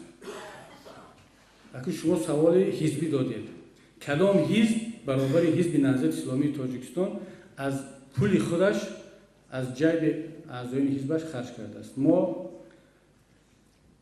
اگر که ریا نشود صدها و شاید هزارها دانشجو رو کمک کردیم و کرده ایستادیم. از مثلا چقدر کمک میکنیم؟ همین سپتامبر 4 تا جوان دانشجوی تاجیک آمد گفت که ما در المپیاد متماتیکا غالب آمدیم در دانشگاه سن پترزبورگ و مسکو به کنکورس داخل شدیم، فقط بلیت رفتن نداریم، کم بغل هستم. خب گفتم بسیار خوب، این کادر آینده ملی است. همگی $300 $350 بلیت مسکو میشه و سن پترزبورگ کمک کردیم. برای رشد ورزش جمع کردیم، صاحبکاران کمک کردن، ورزشگرانی که در المپیاد شرکت کردن گفتیم که هر کسی که میرود و جایزه میگیرد حزب با آنها هدیه‌های خوب خواهد کرد. مثلا خیریه ها برای بیماران، معیوبین، خدا خیر قبول کند، در ناحیه اش دیروز بودیم، یک اینترنت بود است، کمک آنها رساندیم و خواهیم رساند. اگر نامبر کنم برادر عزیز ریا نشود، خداوند خودش شاهد است، چون سوال داده وگرنه هیچ جا نمیگم. روز نیست که در اداره ما 5-10 نفر کم بضاعت نآید. نگاه مردم به حزب ما همچون یک حزب سیاسی نیست، همچون یک جای هست که میتوان از اونجا کمک گرفت، گویا که ما یک تشکیلات خیریه باشیم. ولی خدا را شکر مادامی که مردم میآیند پس امید هستیم که میآیند. وظیفه ما هم است که کمک کنیم. ولی وقتی که بها میدهیم به فعالیت حزب‌ها، من در اول گفتم که باید خیلی منصفانه باشد، عادلانه باشد و مقابل هم نگذاریم که این کار شما چیکار کردید، دیگران کردن از نام هممون، ما هم که انشالله از نام همین حزب نهضت کرده ایستادیم، از بودجه حزبمون انشالله که از نام همه مسلمان ها هست، چون میگن که حزب اسلامی که شد همه مسلمان ها در اون شامل هست، نام اسلام به هممون هست. اگر بگن که مثلا در یک جای حادثه ناخوش شود، تروریستی شود، میگن که ببینید یک حرکت اسلامی یا یک گروه حزب اسلامی عملی تروریستی کرد، هممون خجالت میشیم یا نه؟ هممون ناراحت میشیم که همین آدم مسلمان رو همین جنایت رو صادر کرد، ضربه به اسلام شد. ولی وقتی یک نفر از نام اسلام کمک میکند، کار خیر میکند، هممون خوشحال میشیم، میگیم که خدا پدرش رحمت کنه، کار خیر کرد. اگر جواب داده تونسته باشم به سوال شما، منتدار برای سوالتون، اگر نه باز میتونیم موعظاتون رو گپ زنیم. تشکر. اینجا یک مکتوب آمده است که همون سوالی که ما دادیم با استاد کبیر رسونید، لیکن اول مجلس ما گفتیم که مایلش اگر خطی داده باشدن نام و نسبتون نویسید. نام و نسب در هر دو این سوالی که هست نیست، نام و نسب است. استاد منم شما چی میگید؟ نام و نسب نیست. اینجا بعضا گپای چی هم هست؟ من اگر بینم که از دایره آداب و قانون بیرون باشد جواب نمیتونم. دیروز در شهر خوجان 10 تا مکتوب بود، یگون تاشم نخوندم. اینا ما خودمون معاین میکنیم. خب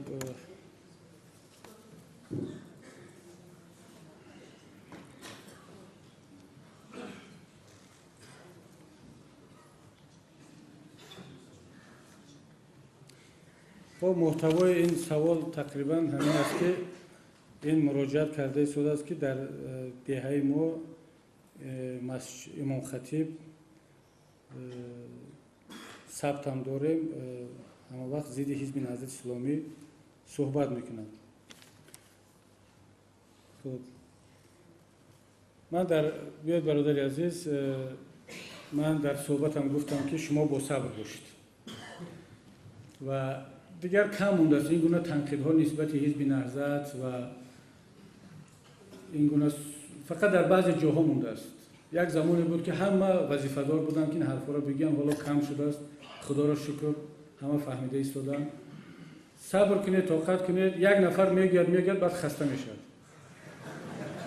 میشد میگه خیر این در تاثیر نداشته است یا خودش یک جایی میخواند میفهمد. زمانه دیگر شده ایستاده است. گفتم که همون تعاون علی البر و تقوا، خداوند به همین اشاره میکنه که در کارهای نیک به یکدیگر کمک کنید، در کارهای بد کمک نکنید. دعا کنید که خداوند هدایت کند، خداوند ببخشد. اگر شاعر گفته بود که من بد کردم تو بد جوابم دادی، عمر خیام است به فکرم رو باش که فرق بین ما نمیمونه دیگر. اگر یک کس بد کرد و ما بد جواب دادیم، فرق بین بشریت نمیمونه. برای همین بگذار شاید فکر کنید که همون انسان معذور است، عذر دارد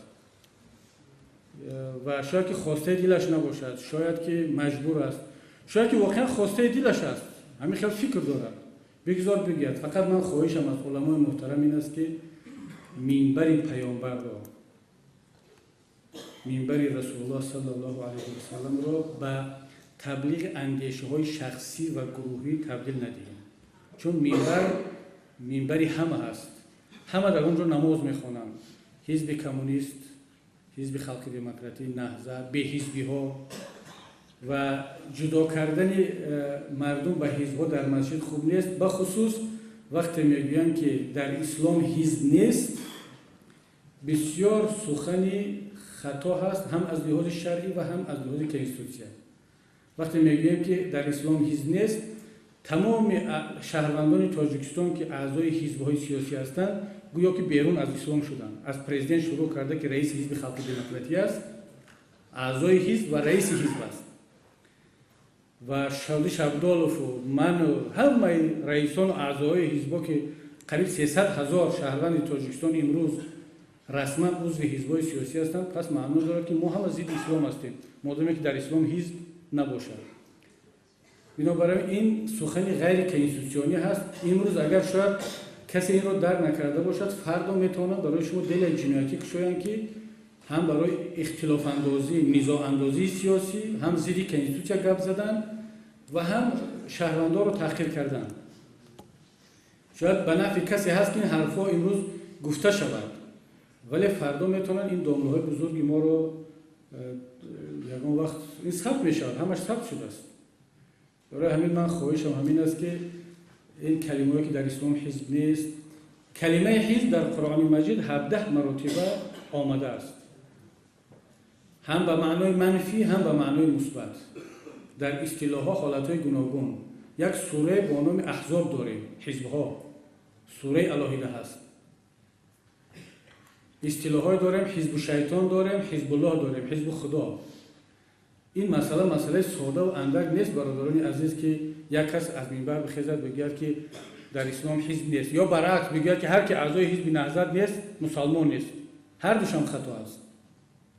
من خواهش میکنم که از گفتن این اندیشه خودداری کنید و از برادر عزیزم خواهش میکنم که دیگر در فکر این گپ‌ها نباشد. ان شاءالله در آینده دیگر تکرار نخواهد شد. من رئیس جماعت دیوت چوکو شراب. شما درست گفتید که این همه ما از مبلغ جمهوری، از بودجه جمهوری میسازیم. این طوره است. لیکن بعضی موردها هست که یکم مبلغ و بودجه با دفع ندارد.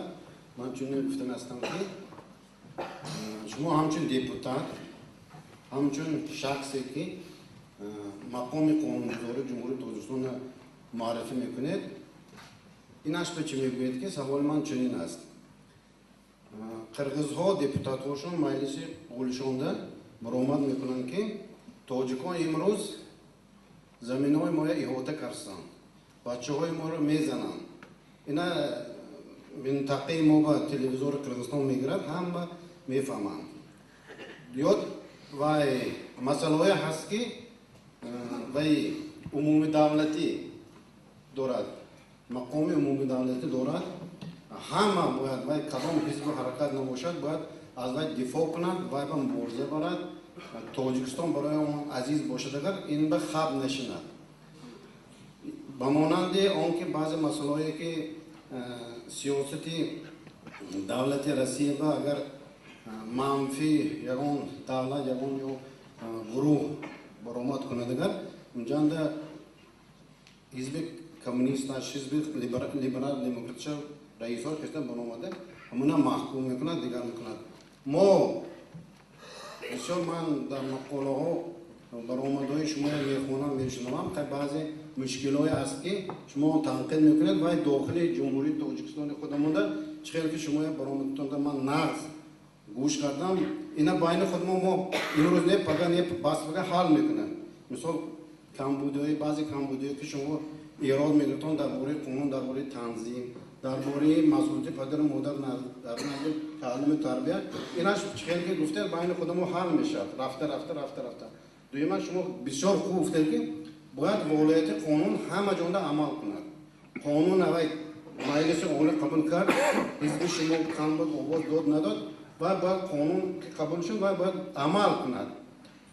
و مسئله که شما گفته این هوای، لیکن یک چیز من اینجا گفتن هستم که چرا شما خواب میستید در بنیاد نیروهای برخی آب روغن ازبکو همین کار داد خون میکنن، موی وای میکنن. یکم بار من برآمد شما نسبت بنیاد نیروهای برخی آب روغن نشده بودم، همین وای میکنم که به مانند دیگر دیپوتات هایی که یا نسبت سرحدی که بین تاجیکستان و قرغیزستان ده هست، من آدمای بچه‌های ما کشتن، بچه‌های ما وای کردن. یکم بار شما برآمد کردن نگفتید که یا محکوم نکردید که همین مویم با مانند او دیپوتات داره مویم همیشه گفته. یکم بار من همین نشدم آینده التماس میکنم که همین چیزا با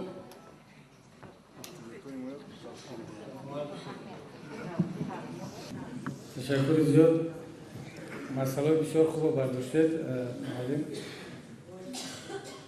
اگر شما گفتنی باشد که دپوتات های دیگر غیر از دپوتات حزب نهضت اسلامی تاجیکستان در سیاسی پارلمان یا در جای دیگر همین مسئله ها را گفته باشند و رئیس فهمیدم نه من جواب میگم به این مسئله. اگر ما مثلا در مسئله که قرقیزها زمین میزنن میگیرن یا که زمین ها را کشیده ایستادن باید که همه گپ زنن. این زمین فقط اسفرگی ها نیست. دپوتات نهضت گپ زند، دپوتات کمونیست گپ زند، خلق دموکراتیک گپ زند. ولی میخواهید نمیخواهید پرابلم این محله بهتر دپوتاتی همینجا میدوند، دپوتاتی که از همینجا انتخاب شده است. من یک وقت ونج رفتم، سفر کردم در دهه شانهیم شاید دونه در منطقه یزدگان. یک اهالی هم مردم از من خواهش کردن که همین کپروکی دهه ما را آب بوده است، ترانسفورماتور نداریم، زیاد قیمت نیست، همینا کمک کنید و همین ساخته شود. شما هم دپوتات. من اقدام کردم، آمدم گفتم که همون کپروک خیلی میسازیم، قیمت نبوده است، ترانسفورماتور میشونیم. فقط از دپوتات مجلس نمایندگان از همون منطقه یک مشوره کردم، گفتم اجازه گیرم، دوست بسیار نزدیکم است. گفت که برادر عزیز من از همین منطقه دپوتات شدم، چی کار داری با منطقه من؟ گپش درست نبود. در این منطقه را گفت مشکلاتش من بهتر میدونم. اگر شما آماده که در مسئله مربوط به منطقه من گپ زدید، یک نوع پاپولیسم میشد، یا که شما دلتون به مردم این محله از من دیده بیشتر میسوزد. برای این بهتر است که بیاین مسئله من خودم میبینم و با این مسئله که به منطقه من ربط دارد کاردار باشید. شما تصور کنید، من باز تکرار میکنم، مسئله زمین، مسئله مرز، مسئله یک دپوتات و یک منطقه و ناحیه نیست. ولی همین سوالی که شما داده دوملای محترم در خوجندم به من دادن، همین سوالا در اشتم.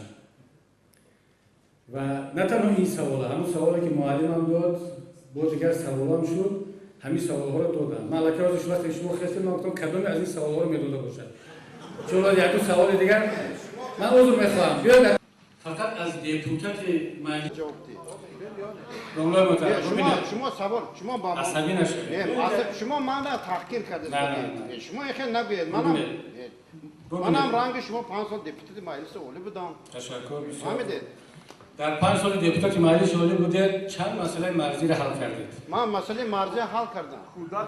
بیاید یک صحبت کنیم. وقتی میگید صحبت صمیمانه و آشکار باشد، وقتی که میبخشید. ببینید وقتی که شما میخیزید عیناً همون سوالی رو که در دیگر جا دادم تکرار میکنید، اجازه بدید به ما حق بدید که نظر خودمون بگیم. چون شما از اون مسئله های را پرسیده ایستادید که به همه ربط دارد. وقتی میخیزید میگید شما چیکار کردید در این مسئله، چرا نگفتید؟ حالا همشون جواب میگم. بنابر همین اگر یکون دپوتات دیگر از من بهتر و خوبتر در همین مسئله ها گپ زده باشد، من رفته دست همون دپوتات میفشورم، تبریکش میکنم. در مسئله مرز، در مسئله راغون، در مسئله تمام مسائل دیگر شما هر دپوتاتی را نشان دید. من آشکار میگم غیر از شادی شبدالوف که در مسئله اقتصادی و اجتماعی از من بهتر گپ میزنه. من یک عادت دارم دوستی عزیز، هر کی از من بهتر و خوبتر است اعترافش میکنم، دستش رو میفشورم. سلامت باشید. شادی شبدالوف رئیس حزب کمونیست و وکیل در مسائل اقتصادی اجتماعی از ما بهتر گپ میزنند. ولی شما هر دپوتات دیگر رو نشون دهید به ما که از ما بهتر گفته باشد، من دست او رو میفشارم، دست شما رو.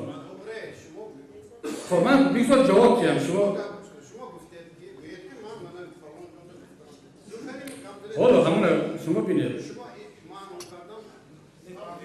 محترم رئیس جمهوریت، شما برای یک سوالتون حداقل 7-8 دقیقه صحبت کردید. میخواهید که جواب سوال 7 دقیقه شما رو من با یک جمله جواب دهم. من جواب داده ایستادم. در مسئله راغون شما حزب را پیدا کنید، دپوتات را پیدا کنید که در مسئله راغون از ما بیشتر عکس خریده باشید. جواب حزب نهضت اسلامی تاجیکستان اثبات میکنه با اکسیه ها از همه بیشتر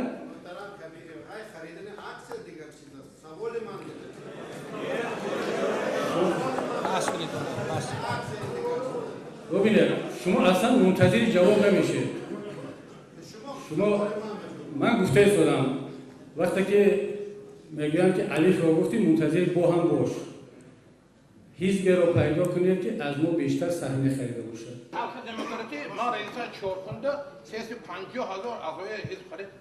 اگر این خیر نه ببینید از بودجه حزب از اعضای حزب نه از بودجه شما حزب خلق دموکراتی نفت اسلام بسیار خریده. اون باید چورکنده نخریده خریده باشد کم، لیکن من خودم رفته تونسته 1 میلیون خرید اوور هزار رحمت خدا قبول کنه. اگر این به مقدار مسئله حل نمیشه. دکتر محترم خیلی این به خاتمه دادن دکتر موجب میشه گرفته بگذار دیگران سوالتان پید من یک سوال دارم. ببینید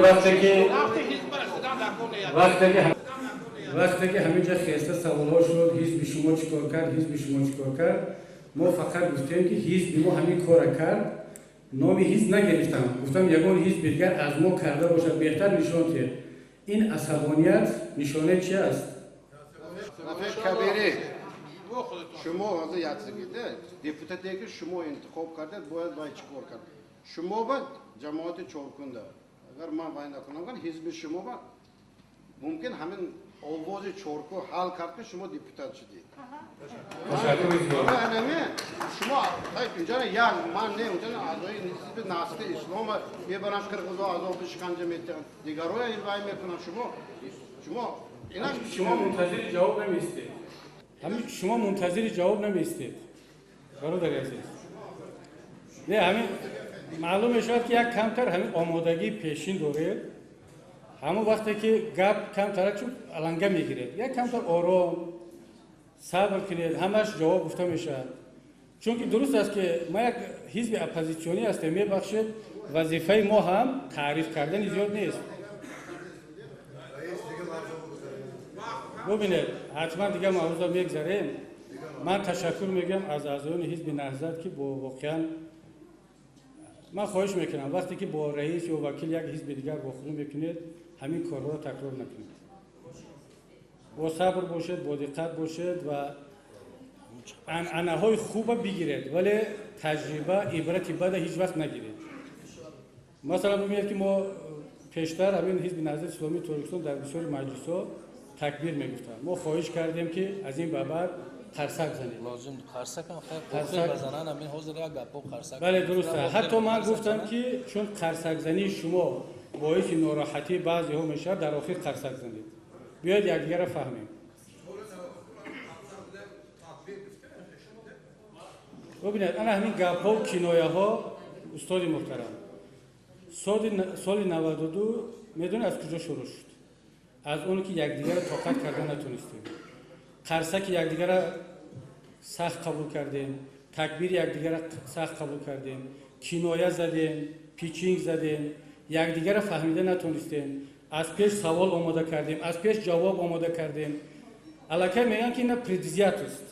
وقتی که ذهن شما از قبل آماده شده است، من هر چی گویم نگویم شما دنبال همون فکر خودتون میرید.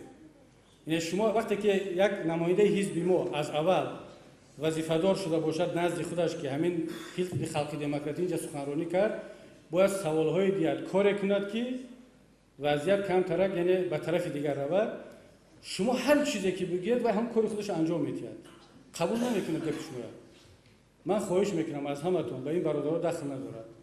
وقتی میگیم که جامعه ثبات و آرام یکدیگر فهمی باید آماده باشیم که در جامعه همه گونه فکرها هست. با صبر، با تحمل، گوش کردن به کار و حتی خواهش کردم که دیگه قرصک نزنید، در آخر قرصک زنید. چون که میخواهید نمیخواهید همین قرصک شما به معنای جانبداری فکر من هست بعضی ها ناراحت میشن. شما تصور کنید اگر رئیس ناحیه سخنرانی کند همه قرصک میزنیم عادی است چون قرصک یک معنی جانبداری را دارد ولی متاسفانه فکر ما را از قبل جدا کردن به خودی و بیگانه. اگر یک گروه قرصک زد گروه دیگر فکر میکند که این علیه من است. این گروه قرصک زد، گروه دیگر فکر میکند که این طرفداران وای بود و بر علیه ما قرصک زده شده است. خواهش میکنم، من از معاون رئیس در صحبتم گفته بودم در کابینت که من حس کرده ایستادم که همین سفر من آشکارتر بگویم، ضبط کرده ایستادم بگذار به مردم برسد. همین سفر من عجیب شد. روز چهارشنبه سیاسی که تمام شد، چون سفرام زیاد از خارج گفتن که بیا همین یک بچه‌ها بسیار خواهش کردن جلسه‌های فعالان جنبستی سال است، دو سه روز وقت جدا کنم ولایت صبح بیام یک دو ناحیه رو ببینم. به یگان کس نگفتم که کجا میرم چی کار میکنم. رئیس مجلس فقط آگاه کردم که سفر حزبی دارم، با نمایندگان حزبم رو میخورم، جلسه جنبستی ها هست و گفتن دیگر روزا استراحت هست، مرحمت بروید، دیگه مشکل نیست. اگر سفری رسمی کاری میکردم از مجلس نمایندگان مکتوب می نوشتم، درخواست می نوشتم، کماندیراش می گرفتم، راه خط می گرفتم، شعبه تشکیل مجلس نمایندگان به ولایت زنگ می زد، تشکیل می شد مثل دائمی. ولی ببینید برادر عزیز محترم رئیس جمهور، از روزی که همه جا آمدم همکاری بسیار خوب تشکیلیات نقض است. حتی در همین اول جلسه هم گفتم که واخوری وکیل با مردم، حالا که هدف ما آمدن برای شرکت در جلسه داخلی حزبی بود، یگان خیل همچون وکیل با مردم نقشه نداشتیم، ولی خدا را شکر و میندار که همین واخوری تشکیل شد. ولی وقتی که عذر میخوام شما حرفتون رو بعد بگید چه خبره که میگید، ولی وقتی که به ما اجازه دید که اندیشه خودمون رو بگیم، وقتی که از ناحیه اشت تبلیغ گفتن که نه واخوری شما همچون وکیل بذارید، میگم برادران من آمدم که با حزب واخورم، همچون وکیل نآمدم. خواهش کردم گفتن که خب همچون وکیل صحبت کنید، گفتم بسیار خوب، جماعت باشه، اهل جماعتچگی باشد. صحبت بسیار با آدابانه خوب رفت. در خوجند هم همون شد، گفتم بسیار خوب، هر چی شما میخواهید. در شهر اصفهان هم گفتم هر چی شما میخواهید. فقط رئیس گفتم که من چون تجربه دو جا را دارم، خودمون از منبر مدیریت میکنیم که مردم آرام باشن. کوشش کنید که سوال و جواب‌های کنایه آمیز و بحث برانگیز و از قبل آماده نباشد.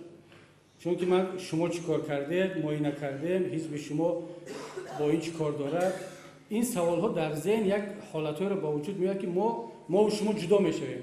من در سوال شما یا اون استاد مجبور میشوم گویم که چون سوال همین خیلی میمونن که از قالب سوال برآمده نمیتونید، میگن این کرد و شما چی کار کردید. من میگم که مجبورم بگم که من این کارو کردم، منظورم حزب.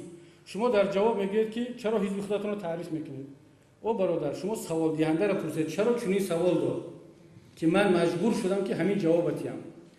برای در رئیس قبلا گفتم که رئیس محترم بیاید کاری کنیم که همین جلسه ها ما بصورت قالب خوب بذارد بی بحثا، ولی میبینم که از قبل چون همین احساسات هست میخواهید نمیخواهید باز آمده در یک جا سر میزنه. برای همین خواهش میکنم بیاین موضوع رو بحث کنیم، گذاریم از این موضوع بحثناک. اگر شما راضی باشید سلامت باشید، بیاید یک مسئله عمومی درباره اطراف همین آبادانی کشور وحدت گپ بزنیم، با همین وقتم تمام شد جنبه است کنیم. به نام خداوندی بخشنده مهربان، حمد به هر ثنای بیعداد به خدایی که نور ایمان داد، غافر است و رحیم و رحمان است، پاک از عیب و جرم و نقصان است. هزاران درود و هزاران سلام زیمو بر محمد علیه الصلاة و السلام. السلام علیکم محترم حاضرین، خوشندگان این تالار، پسند مهمانی عزیزی امروز ما که محی الدین کبیری اینجا تشریف دارن، بسیار صحبت پرمحتوا کردن.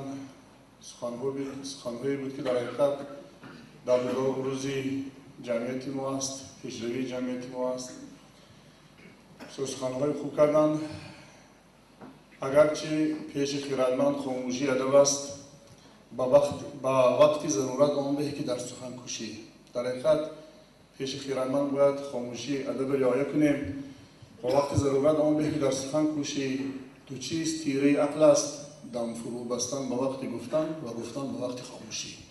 برای همین در برآمدشان جناب کبیری به ما خادمان دین امام خطیبا مراجعت کردم که بعضی اماما در منبر مسجد، در منبر رسول خدا صلی الله علیه و سلم منبر را بر ضد حزب ما استفاده بردن و سخنهای گفتن. در حقیقت میدانید که مردم کشوری ما 99% مسلمان هستند و همه دعوای مسلمانی داریم و آن احزابی که در تاجیکستان است همه اینا هم دعوای مسلمانی دارند و اون کسی که با مسجد میاد خب حزب خلق دموکرات است، خب حزب گویم کمونیست است او حزب دیگر است، همش دعوای مسلمانی دارند. به همین خاطر دعوای اونا اون دیگر حزب‌ها درست است که ما اسلام در این حزب ما استفاده برده ایستادیم، چون که ما مردم مسلمان هستیم. این حقوق همه دارد که حزب اسلامی نام ماند. به همین خاطر ما در کشوری زندگی داریم که چنانکه قبل گفتم 99% مسلمان هستیم. ما کشوری نیستیم که در کشوری ما یک اقلیت نصرانی ها باشن، یک اقلیت یهودی ها باشن یا دیگر گویم اقلیت ها باشن و ما از نام اسلام برآمد میکردیم میشد. ما که دعوای مسلمانی داریم 99% عدد ساکنان کشور که مسلمان هستند، یک حزب نهضت اسلامی خودش اسلامی ماندنش از نقطه نظری شرعی که ما مسلمان ها را به تفریقه می اندازد و جدایی می اندازد نادرست است. چون که این میدان سیاست است. درست است که یک کس همه پیشروی هاش با مردم پیشنهاد میکند و آهسته سر قدرت میآید. باید که در سازندگی، در آبادکاری محبت مردم خودش را جلب کند بعد سر قدرت بیاید، نه اینکه از ابتدای کارش نام اسلام با خود همچون خلعت همچون لباس استفاده برد خود مردم را جلب کند و بعد یک سبب می شود که الان مردم ما به این حالت تیار نیستند. ما فقط مردم ما که از چارپی هستیم فقط مردم چارپی باید به نظر نگیریم و ما شما که در مرکز کشور زندگانی میکنید دیگر ناحیه ها را خصوصا شمال کشور شما به نظر بگیرید که مردم ما به این حالت تیار نیستند. به همین خاطر اسلام و استفاده بردن در این حزب خطا است. خداوند در قرآن گفته است که استعیذ بالله ولا تکونوا من المشرکین من الذين فرقوا دینهم و كانوا شیعا. شما به مانند مشرکان نشوید. من الذين فرقوا دینهم، آنهایی که دینشون را تفریق کردند، جدا کردند. چنانکه که شما در برنامه‌تون گفته کاتولیکی هست، پروتستانت هست، دیگر اونا تفریق کردند. به همین خاطر در تاجیکستان ما اسلامی استفاده بردنش خودش یک سبب تفریقش استفاده است. خصوصا انتخاباتی که قبلا شد در چارکی ما حالتی شد که یک عائله با یک عائله دشمن شد. آیا اسلام میخواهد که یک عائله با دیگر عائله دشمن شود؟ آیا میخواهد که همسایه با همسایه دشمن شود؟ مثال در اونجا تبلیغ کردن که هر کسی که به حزب اسلام وابسته این با اسلام آواز دادن است.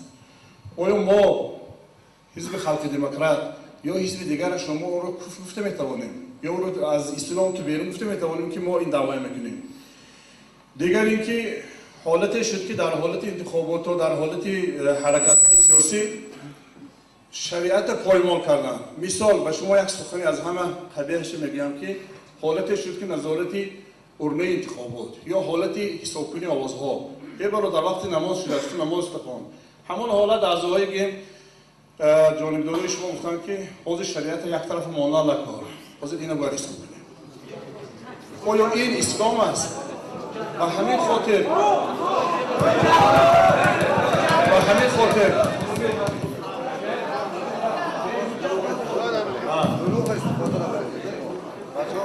اینجا گپ راست است، دروغ استفاده راست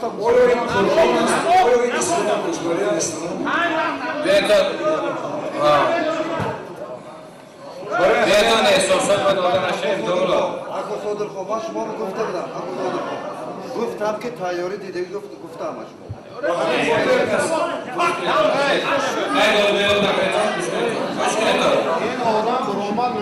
İşte kuş güneydi, yakınız tayyorun dedi, kuş güneydi. Yakınız tayyorun dedi.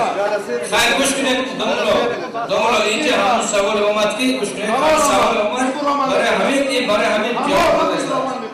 Hatibe, Cenab-ı Kabiri Usta Kabiri. Kuş güneydi, domlo savul, ince bir yer var, bari hamin olmadı, bari hamin olmadı. Hatibe خطیبا گفتستانیان منبر برای غرضهای شخصیشون و برای گویم هدفهای خودشون استفاده می‌کنند. این سخن خیلی سخن محترم جواب سخن نیشدار است برای ما خادمای دین که ما منبری که خالص برای مردم استفاده بریم گفته خدا و رسول را باید برسانیم. ما همون سبب می‌گوییم کشمکش‌هایی که شده است، سبب بدبینی‌هایی که در عائله در جمعیت ما شده است، ما همین چیز به مردم گوش کردیم. همین نقطه نظر را خواهش میکنم که جناب کبیری شما که مسئولیت دارید در همین چیزا باید یگان کس گوش کنید خواهی داد و بیداد نکنید گوش کنید استید گوش کنید یگان کس تایاری دیدگیش نیست یگان کس تایاری ندیده است خیر گوش کنید دومولو اینجا همون سوال اومد که گوش کنید همون سوال اومد برای همین جواب داده شده است گوش کنید دومولو سمی اینجا به یک گپای قبیح نوشته است برای همین آقا برآمد کرده شده سلامت باشید دومولوی محترم. من از اهل طلاب خواهش میکنم که بیاید یک بار استغفرالله بگیم. کلمه استغفرالله معناش آن است که خودمون پیش از همه از خداوند متعال طلب استغفار کنیم برای کمبودی خودمون. استغفرالله گفتن یک خداوند مرا ببخش. وقتی که از خداوند طلب استغفار میکنیم قهر و غضب و احساسات انسان یک باره پایین میرود و درک میکنیم که ما هممون انسان‌های پرخطا و پرگناه هستیم. حق فقط خودش است. هیچ کس دعوا نمیکند که حق اول و نهایی در دست اوست. ما وقتی که با معاون رئیس در کابینت هم در اینجا صحبت داشتیم واقعا من صمیمانه میگم هیچگاه نمیخواهم که یک صحبت، یک جلسه، یک نشست ما باعث اختلاف شود و ما تالار را با احساسات و با اندیشه های منفی نسبت یکدیگر ترک کنیم. برعکس از هر تالار وقتی بیرون میشویم باید که با محبت، با یکدیگر فهمی و با بخشیدن گناه های یکدیگر. واقعا گاه ما هم انسان هستیم. وقتی که یک روز دو روز صبر می شود میبینیم خیلی که شما مشاهده میکنید داملای محترم سو حرفای خوب گفتن بعضی چیزها رو مشاهده میکنید باور کنید به ما خبرها میرسد مشاهده ها میرسد ولی صبر میکنیم تحمل میکنیم چون بشر دوشنبه ما مایده است. این تاجیکستان ما بسیار یک کشور کوچک است. دیروز در اسفرت چی گذشت در دالان ها یا در حتی در جلسه حزب ما مقامات دولتی میدونن که در جلسه حزب ما چی گذشت. دیروز در کابینت های حکومت چی صحبت شد چی تصمیم شد خبر به مردم میرسد. در مجلس چی شد خبر به همه میرسد. دنیای تلفن است، کامپیوتر است، باز است، همه خبرها میرسند. ما ببینید احتیاط کنیم که از بدگمانی نسبت یکدیگر. حاضر حرفایی که داملا گفتند من 90% رو قبول دارم چون همش دعوت به سوی وحدت گفتن اختلاف نشود ولی بحث ما اطراف هم 10% 5% یکی هست. من برای همین در اول صحبتم گفتم که جهان بر میریخ رفت مسلمان ها در سر آن ماندند که در اسلام حزب هست یا نیست. تمام کشورهای اسلامی رو بینید حتی عربستان سعودی که در اونجا شاهیگری است اصلا یگان حزب نیست نه اسلامی و نه غیر اسلامی پارلمان نیست انتخابات نیست شاه تصمیم میگیرد تعیین میکند میگیرد خالی میکند. به این نتیجه رسیدن که در عربستان سعودی هم وایسا است حزب تشکیل شود. در مصر، در تونس، در ترکیه، در ایران، در مالزیا، همه دنیا در عالم غربی حزب مسیحی دموکراتی است. یگان مسیحی نگفته است که با تشکیل حزب مسیحی در غرب دولای محترم مثلا غرب پراکنده می شود. بیاید همین صحبت ها را در تاجیکستان هم الحمدلله نیست زیاد در چند جا باقی مونده است. انشاءالله اینم داملا از بین میرود. حتما من باور دارم شما با داملا با دیگر برادران میخیزید همدیگر را با آغوش میگیرید بعد میفهمید که هدف همه اسلام است، رضای خدا است، خدمت به اسلام است، خدمت به وطن است. شما از منبر خدمت میکنید. این از منبر حزب داملا از راه ساختن و از مکتب ساختن و خواهرمون با تعلیم و تربیت فرزندان همه رضای خدا است. ولی نشود که با همین صحبت ها یکدیگر رو ناراحت کنیم. واقعا به من خوشم نمیاد وقتی که یک نفر از منبر رسول الله میخیزد حزب سیاسیش رو تعریف میکند. من برای همین گفتم هر کسی میگوید که به حزب نهضت اسلامی هر کسی داخل نشد مسلمان است، اشتباه کرده است، خطا کرده است. گفتم همین حرفا گفتم. و هر کسی علیه حزب نهضت هم صحبت میکند دانسته باشد که اشتباه کرده است. هر کسی میگوید که به حزب نهضت آواز داده یا به اسلام آواز داده اشتباه کرده است. هر کسی میگوید که به حزب خلق دموکراتی آواز داده به پرزیدنت آواز داده اشتباه کرده است. پرزیدنت مال همه هست. بعضی‌ها اشتباه میکنن، مثلا در وقت انتخابات تبلیغ میکنن خود را اداره کردن نمیتونن، میگن که اگر مسلمان هستی به حزب نهضت وابسته. یک نفر دیگرش میگه که اگر تاجیکستان دوست می‌داری پرزیدنت دوست می‌داری به خلق دموکراتی وابسته. برای چی؟ برای که رئیسش پرزیدنت است. این اشتباه است برادران، خواهران عزیز. این رو باید اصلاح کرد. دیگر دلیل و آیت نکاویم علیه یکدیگر که برای چی من در صحبتم گفتم که تعاونوا علی البر و تقوا. اگر حاضر زیدی گفته‌های داملا یا کسی دیگر من آیت و حدیث بیارم 10 تا میبیارم. شما اگر زیدی من آوردنی شد 10 تا مثال میارم. در مسئله روغن اگر داملا زیدی من گفتنی شد 20 دلیل علیه من میارم. اگر من گفتنی شد 25 تا میبیارم. ما وارد یک مرحله فتنه و نقاش و جدل میرویم.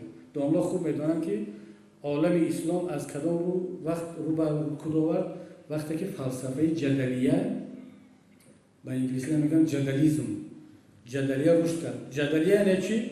دو عالم دو مولا بین یکدیگر شدن فقط جدل میکردن، بحث میکردن و هنر پیدا شد کی در بحث قوی هست. یعنی یک کسب نو با وجود آمد، سپورشیپ جدل میکردگی بیاد همینه بس کنیم. همه همون دانا، همه همون خوب. ما به نتیجه رسیدیم که موضوعی بحثناک در اینجا دیگر به خاتمه میرسونیم. اگر یکون گفتنی باشد، یکون سوالی برای آینده و همکاری باشد مرحمت بفرمایید. و یا جنگجوی برداشتن یا دیگری و کنن همین اسلامش گرفت. بسیار پیشنهاد خوبه. همین پیشنهاد نسل تاجیکستان و فکر من همه یکجا میشد. مرحمت که اوسودونه چیکار کنه بعد با فکر من داملای محترم در این مسئله اشاره کردن که کلمه اسلامی در خود آینده نقل میشه. ببینید اسلام دین هممون است. داملای محترم در این مسئله اشاره کردن که کلمه اسلامی ببینید اسلام دین هممون است. وقتی که یک گروه میان میگن که حزب نهضت اسلامی تاجیکستان به معنی اون نیست که مونوپولیا کردن این کلمه را. فقط میگن که ما به مسائل از دیدگاه اسلامی بیشتر بها میدیم. هممون خلق هستیم. 7.5 میلیون خلق هست در تاجیکستان. وقتی که حزب خلق دموکراتی تصمیم گرفت که در نام حزبش کلمه خلق رو ماند و دموکراتی رو ماند، من حق ندارم به حزب خلق دموکراتی پیشنهاد کنم بگم برادران ما هم خلقیم. معنی ندارد که شما خلقید و ماها از خلق بیرون. بیاید همین کلمه خلق از حزبتون بیرون کنید. یا اگر حزب مثلا دموکراتی تاجیکستان هست، همه ما در کنستیتوشن نوشتیم که تاجیکستان دولت دموکراتی هست. خب وقتی یک حزب نامش رو دموکراتی ماند، آیا ما میتونیم بگیم که شما کلمه دموکراتی که پرینسیپ کنستیتوشنی است متعلق به 7.5 میلیون حتی به بشریت هست، شما مونوپولیا کردید، نام خودتون رو دموکراتی موندید یا ما زیر دموکراتی باشیم؟ بیاید بالاتر از این مفهوم‌های تنگ باشیم. در کشور مسیحی وقتی حزب مسیحی پیدا می شود معنی ندارد که سوسیال دموکرات‌های گرمانیا مسیحی نیستند یا لیبرال دموکرات‌ها یا حزب زیلونی گرمانیا مسیحی نیستند و فقط انگلا مرکل رئیس حزب خریستیان‌های گرمانیا مسیحی باشد. اگر ما عقل داشته باشیم، فهمیش داشته باشیم، فرهنگ داشته باشیم، یگان پرینسیپ، یگان کلمه باعث اختلاف نمیشه. نه کلمه اسلام، نه خلق، نه دموکراتیا، نه کمونیست. ولی چون ضمیر ما هنوزم آماده نیست، دوملا گفتم که ما خودمون آماده بحث هستیم. اگر حزب نهضت اسلامی تاجیکستان همین کلمه اسلام هم بردارد به شرط حالا که برداشتنی نیست، چون که این حقوق 42,000 اعضای حزب و صدها هزار شهروند تاجیکستان هم که آواز دادند. حداقل این رو باید احترام کنیم. اگر بردارد هم به شرط اون کسی که ایراد گرفتنی است باور کنید باز ایرادش رو پیدا میکند. میگوید که شما در همین جا باید که قصه میرسید میرشکر رو هم خوانده در سالهای شوروی، اتابک، قصه اتابک بود، کسی به یادش باشد. ولی اول دعوتش کردن گفتن که همین کلمه بک در نام خود زیادتی است، بیا بگیرم اینا مناسب خود بای نیستی که اتابک خدا دیگه دهقان بیا عطا کافی هست. خبرم هم گفت که گپی همینا رو گرفتن در کار، کلمه بک رو از نامش گرفت عطاش. بعد اومدن گفتن که همین کلمه اهم در نامت زیادتی است. قصه هم خونده قشلاق کلوی را نامش شد تا. این ببینید فیلسوفان ما، بزرگان ما یک چیز وقتی می نویسن جهان فکر میکنن، دور می اندیشن. نباید به نام یک کس خب تصمیم گرفته است مرحمت نامت را پگاه یک حزب تشکیل شود، حزب دموکراتی اسلامی مسیحی زردشتی همش یک جای کرد، انجمن تصمیم گرفت و همین نام گذاشت. خب این حق همون کنستیتوسیون اجازه داده است، حق شهروندیش است. نمیخوام طولانی صحبت کنم در این موضوع. برادران عزیز، جهان این مسئله را گذشت، رفت، پیش رفت. بیایید خواهش میکنم اطراف این مسئله ها دیگر صحبت نکنیم. این مسئله های گذشته است، بسیار کوچک است. خواهش میکنم. برادر اکنون من این برادر رو همچون مراجعه میکنم که ایندن اشتغالشو قریب نصفشون ما شاگرد همین چیه تشکیل شدگیش برادران اهل اسلام عمل یگان کس من تیار کردم نه تیارم کرده نمیتونن. این سخنی من نه در اش شنیدید نه در خوجان شنیدید. خالصانه میگم، خالصانه از برای خدای تعالی میگم که آرام ایستن همه. اگر آرام نیستن اگر من همینجا سخن بحث میکنم این منفعتی شما میشه. برای انا همین این چیه تشکیل شدگیش برادر حال این جنگ ها نمیدونن نسبشان دموکرات بودن و نسبشان دیگر بودن. سال 74 بین داملا محمد شریف و داملا حمید زاده و این طرف رحمت الله علامه و عبدالله نوره این چیزا سال 74 تشکیل شده گید. رفت و روان این چیزها مناقشه ها بعد از حضرت داملا رسول میدانن داملا بین مانده عمیق مناقشه ها پیدا شد. شما الان گفتید که خدای تعالی تغییر نمی‌دهد، یگان قوم مادامی که خودشان تغییر نمی‌کنند. لیکن سالها شد که ما شاکریم خود ما تغییر دادیم و نسبت ما انهمیخه گروه شد و مناقشه های سخت‌ترین پیدا شد. گپی من میزده که برادر حاضر یک تا سری در صفحه بشینه. منم خواسته بودم که یک تا حزب تشکیل کنم. حزب سواد اعظم یک حزب تشکیل کنم.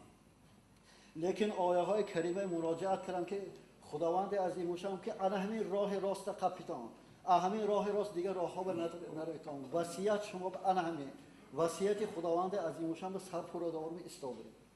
بعد از این الان سر یک دسترخوان میشینیم برادر. این برادرم زهر میخورد، منم زهر میخورم، چون که دو کس مقابل یکدیگر. برای انا همین مقصد هر یکی ما که اگر صلح و صلاحیت باشیم برادر همچنان شما برادری گپ میزنم که حمید زاده که مثال این چیزای تشکیل کردن بین ازبکستان و تاجیکستان بود. بعد این بین ازبکستان که جدا شد این جریان برفتن گرفت. این حال این جنگ ها نمیدانن این کار. بعد از اینکه این چیز شد من عبدالله نوره همون دسترخوان کشیدن، دسترخوان حزب. نام شما 100 ساله ها همین تاریخ و همچه قهرمان باقی ماند. همین دسترخوان رو اونچه کنید اگر با پیشتر به حالت نیکوترین میکشیم که پیشتر مسلمانان این خیل این بود و وای بود نبود. سری دسترخوان میشتیم اکا آش برای یک خیل میگرفتیم. همه صلح و صلاحیت بود. این جنگ ها نیست باشن شاگرد من نیست باشن با بعضی هاشون استاذیت میکنن. لیکن خالصانه از برای خدای تعالی شما میگفتگی گفتم میخیر. لیکن درد دل بسیار یکمی مراتب شما با خوردم. تعداد شما با برادر خدای تعالی تاجیکستان بسیار کنند.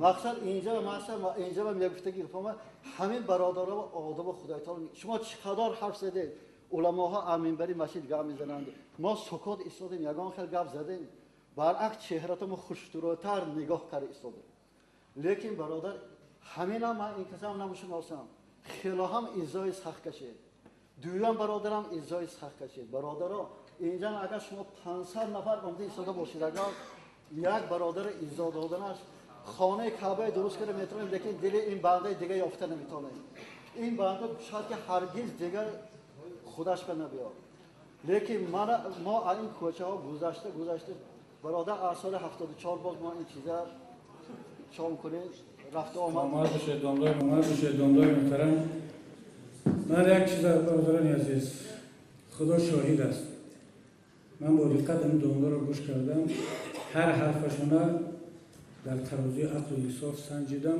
واقعا خدا را شاهد میگیرم که به صمیمی بودن حرفای همین دامدار یگان در شک ندارم هر چی که گفتن صمیمانه گفتن صمیمی گفتن معنای حق بودن هنوز ندارد یک انسان میتواند سخن ناحق هم صمیمی بگوید ولی داملا حق دارن این حرف را بگن من از شما خواهش میکنم نسبت حرفای داملایی که قبلی صحبت کرد تمام کسانی که در اینجا صحبت کردن اگر کمترین به احترامی شود یا به احترامی به ما کردید به احترامی به ما هست داملای محترم هر چی در ذهنشون در فکر قلبشون بود گفتن صمیمانه خالصانه گفتن ایشان راه اسلام را همینطور شناختن صمیمانه گفتن که من با خلاصه آمدم و همین را شناختم من در صحبت قبلی هم داملای محترم گفتم که حق خداوند هست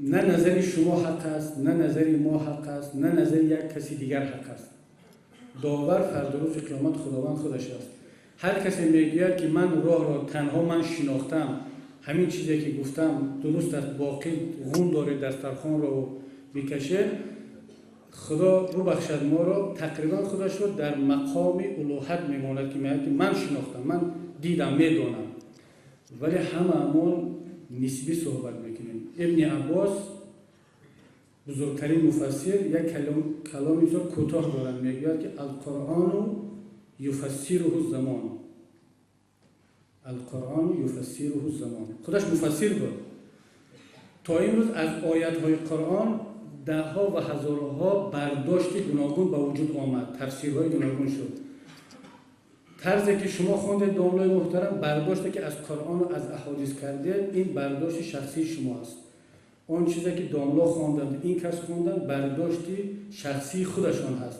معنی ندارد که برداشت من عین قرآن هست برداشت شما عین قرآن هست ابن عباس گفته است که قرآن رو وقت تفسیر میکند القرآن یفسره الزمان وقت بهترین مفسری زمان هست بعضی داملاها ما درست میگن یک کتاب از عصر گذشته رو میخوانن شرایط عصر جدید رو به نظر نمیگیرن ولی وقت تغییر یافته ایستاده است شرایط دیگر میشود برداشت ها از آیات ها و حدیث ها برداشت های نو به وجود میاد اجتهاد هست من یک خواهش دارم باز میگم هیچ شک در صمیمیت ندارم و خدا را شکر میگم که شما را واخوردم داملای محترم را واخوردم اگر در سخنرانیم به عزت نفس کسی رسیده باشم اولا از خدا بعدا از یکایک شما عذر میپرسم پیشنهاد من این است که همون پیشنهادی که شما کردید جامعه‌داری میکنم در یک وطن یگانه اسفره زیبا خیلی بد است که داملاها امام خطیبها مسئولین حزب نهضت یا دیگران جدا از هم باشند شاید شما هفته یک بار خوب میبود که با هم بشینید هفته یک بار یک پیاله چای حتی من آماده هستم که خودم در جلساتون یک دو بار بیام شرکت کنم بعد میفهمید که همین یکدیگر را برادرید همه مسلمان برادر یکدیگرید هیچ فرق نداره بین شما این در حزب نهضت شما در امام خطیب درست است ما باید از منبرها نسبت یکدیگر نگیم ولی باور کنید وقتی که به ما یک مرتبه دو مرتبه خبر میرسد که فلان داملا از منبر مسجد گفت یک دو سه چهار خب میگیم که برادران شاید که صبر کنید تحمل کنید ولی ببینید که یک مرتبه وقتی که با اشاره صحبت کردیم چقدر باعث واکنش شد یک بار تصور کنید که این برادرها سالها باز این حرفا رو میشنوند و طرف خودشون میشنوند که شما یا اینا نادرست رفتار کرده ایستادن، اسلام نادرست فهمیدن، اینها اغواگر، اینها اختلاف انداز، این هر روز میشنوند، این تاثیر میرسونن. بعد در یک جلسه همین طاقت نکرده با واسطه قرصک یا با واسطه یک کنایه، یک لقمه پرتافتن همون بیرون میآورد. این جمع میشه سال به سال. این صحبتایی که ما شما کرده هستیم باور کنید دوملا بسیار هم نتیجهش خوب است. شما ان شاء الله بفهمید که ما یگان نیتی بد نداریم. ما هم اینا که فهمیدیم که دوملای محترم هیچ نیتی بد نبوده است، فقط به خاطر اسلام. چی میشود یک صحبتی با هم هفته یک بار بعد نماز جمعه، ماه یک بار با هم بشینید، مشورت کنید، صحبت کنید، مسائل اختلافی رو در داخل یک اتاقای تنگ دور از عامه مردم که اختلاف نشود با هم بحث کنید، تجربه جهانی رو بیارید، تفسیرها رو بیارید. به فکرم این بهتر است. اگر شما راضی باشید در آینده همین کار تشکیل کنید.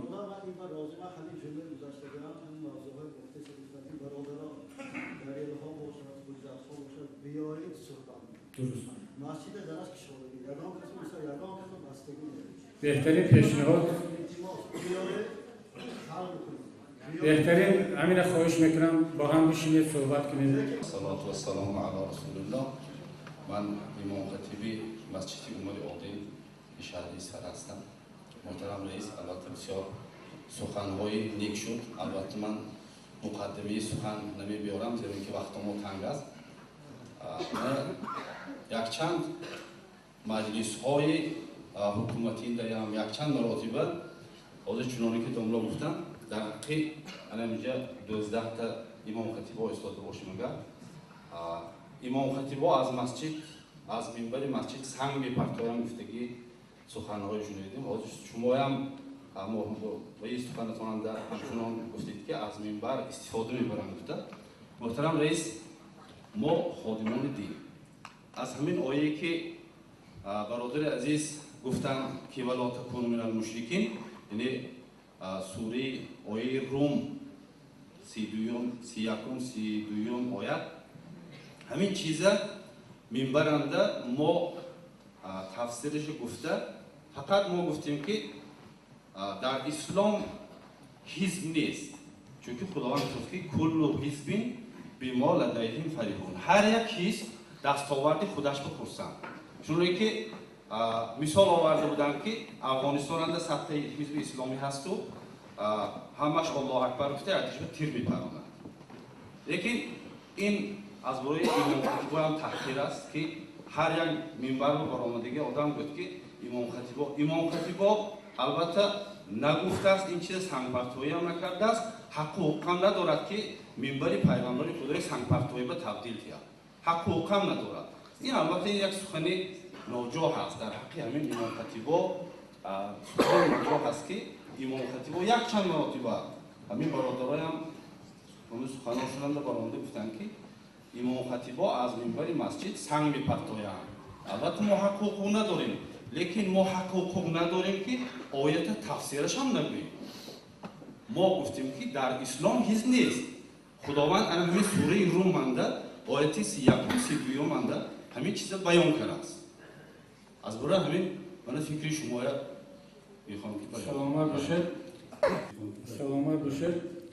خداوند در قرآن هم آیه که شما گفته کل حزب بما لدیه فرحون، یعنی هر حزب ترجمهش این میشه که هر حزب، هر گروه با آن چیزی که در دستش هست، در اختیارش هست، خرسند است، شادی میکنند. خداوند خودش گفته است که هر حزبی که در دستش هست، وقتی میگیم که در اسلام حزب نیست، حالا که خداوند در همین آیه گفته است که اشاره کرده است که هر حزب با اون چیزی که در اختیار دارد با همون خرسند است. من پیشتر هم گفتم که 17 مراتبه در قرآن مجید کلمه حزب استفاده شده است، به معنای مثبت و به معنای منفی.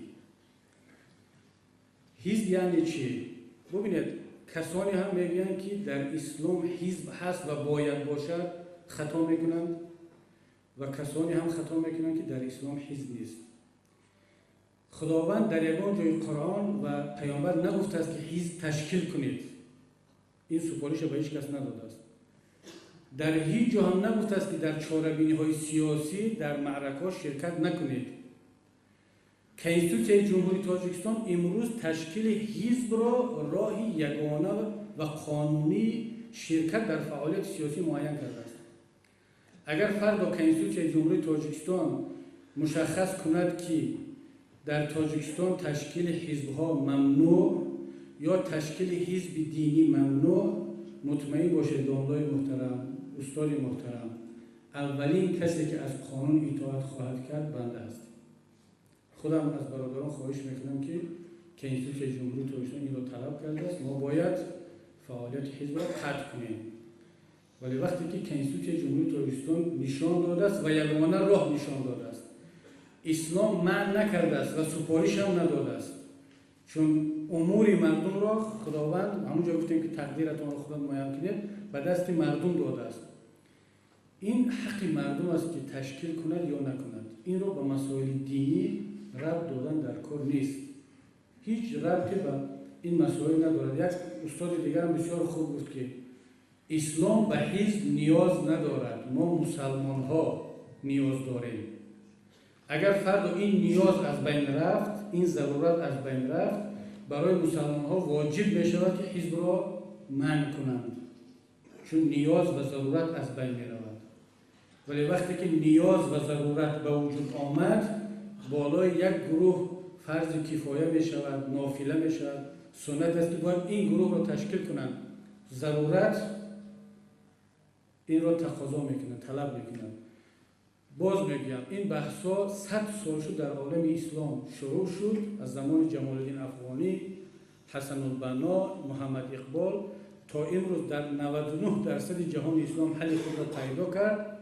امروز ما ماندیم تاجیکان که ادامه داده ایستادیم. بسیار خوب است، بیاید اکنون در اتاقهای محدود بین هم بشینیم، با هم باشیم، این مسئله را حل کنیم. ولی وقتی که تفسیر آیه کریمه را درست میگه، شما واقعا حق دارید و وظیفتون است که قرآن را شرح بدهید، ولی انتخاب آیات ها، مسئله گذاری اگر طرز شود که شنونده فهمد که اینجا منظور از تفسیر این آیت یا انتخاب آیت همین طوری هست که علیه یک حزب است یا اشاره شود، این جمع شدن میگیرد. ببینید یک اشاره نازک ما شما درک کردید، خوب فهمیدید.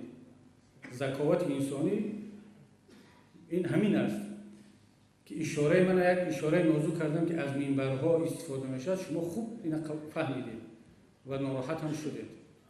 ولی وقتی که اشاره ها هر روز از منبر می شود، نام نگیریدم، مردم خودش میفهمد، به ما میرسونن میگن که داملا فلان جدا گفت. باور کنید باز هم دعوت میکنیم. یک برادرم پیشنهاد کرده است بیاد همون در ترکیه، وقتی که استاد اربکان سابق سروزیر رئیس حزب اسلامی ترکیه، در بین حزب اختلاف با وجود آمد، یک گروه از شاگردانش اردوغان سروزیر حاضره جدا شدن، بعد شروع کردن علیه این سروزیر حاضره که این اسلامی نیست، از اسلام بیرون شد، در منبرها و برآمدهای زیاد کردن. بعد رجب طیب اردوغان حاضره سروزیر اعضای حزبش رو جمع کرد، گفت که برادران عزیز، اینا استادان ما هستند، اینا پیشوا هستند، داملا هستند، بیاید ما در مقابل این صحبت‌های بزرگان یک جهادی سکوت اعلان کنیم، صبر، خاموش بستیم. اگر یک طرف گفت، یک طرف دیگر باید که خاموش ایستاد. اگر هر دو طرف گپ زند بحث میشه. گفتی داملا سال 92 میشد. برای که سال 92 نشود، یک طرف اقلا صبر کرده تا اومد.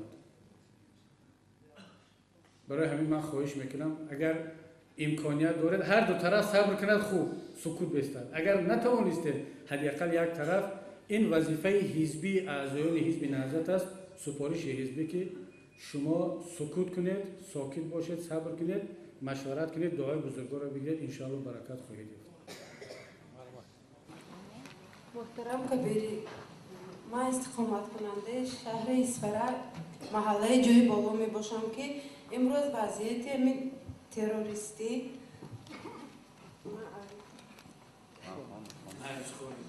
من باید عبدالطوری بسیارم بخصی شخصا مرا بعضی امروزه حزب نهضت اسلام باید تشویش آورده است که چون که من یکی از خواهران اعضای حزب نهضت اسلام قیوم و انورجان شوربایویچ می باشم که حالا برای صادر نمودن جنایت‌های تروریستی حکم یک عمر گرفته است و حالا در محبسخانه شهر دوشنبه ادای جزا میبرد.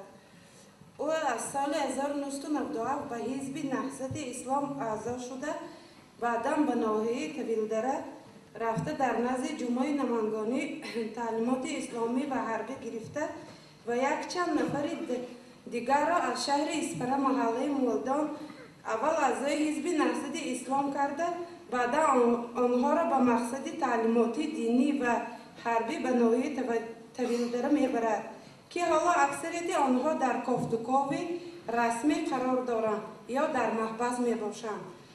از طرف شمایان شخصا نسبت همین اعضایان حزبتان و عائله آنها یگان خیل کمک شده استاده است یا نه؟ برای چی همه آنهایی که دست به جنایت‌های تروریستی زدن حرکت‌های جنایتی خود را با اعضای حزب نهضت اسلام روی پوش می‌کنند؟ سلامت باشید خواهر عزیز. بسیار مسئله مهم برداشتید. پیش از همه از خداوند دعا کنیم دست جمعانه همون که مشکلی خواهر، اهل خاندان و برادرشون و همه دیگر فرزندان این ملت را سبک گرداند. کسانی که در زندان هستند آنها را آزاد کند پروردگار و کسانی که در راه خطا رفتند، جنایت رفتند، خداوند هدایتشان کند و برگرداند به راه راست و در چارچوب قانون و فرهنگ. تاجیکستان یک مرحله جنگ خواهر عزیز از سر گذراند. حزب نهضت اسلامی تاجیکستان، دیگر احزاب خواسته یا نخواسته وارد این مرحله بودند. جنگ شهروندی بود. جنگ و صلح این پدیده‌هایی هست که طرف ندارد، یک طرف نمیتواند جنگ کند خودش به خودش و یک طرف نمیتواند صلح کند خودش به خودش. حالا اگر بحث کنیم که این جنگ سببش چی بود، صلح سببش چی بود، چرا این طور شد، چرا اون طور شد، ساعت‌ها طول می‌کشد. ولی سوال شما بسیار مشخص بود، من می‌خواهم کوتاه و مشخص جواب بدم. نهضت اسلامی تاجیکستان 10,000 مسلح داشت. البته نه همچون حزب بلکه همچون اتحاد نیروهای اپوزیسیونی تاجیک. شما گفتید که از سال 97 اعضای حزب بود. حزب نهضت اسلامی تاجیکستان از سال 99 فعالیتش رو شروع کرد. ثبت نام شد. سال 97 ما اعضای حزب نداشتیم. هر کسی که رفته بود، سلاح گرفته بود، طویلدره بود، افغانستان بود، در داخل بود، این عضو یا طرفدار اتحاد نیروهای اپوزیسیونی تاجیک بود. هر کسی که از این طرف جنگید عضو خلق دموکراتی نبود، عضو فرانت خلقی بود. اینا را باید ما از لحاظ قانونی و سیاسی دقیق مشخص کنیم.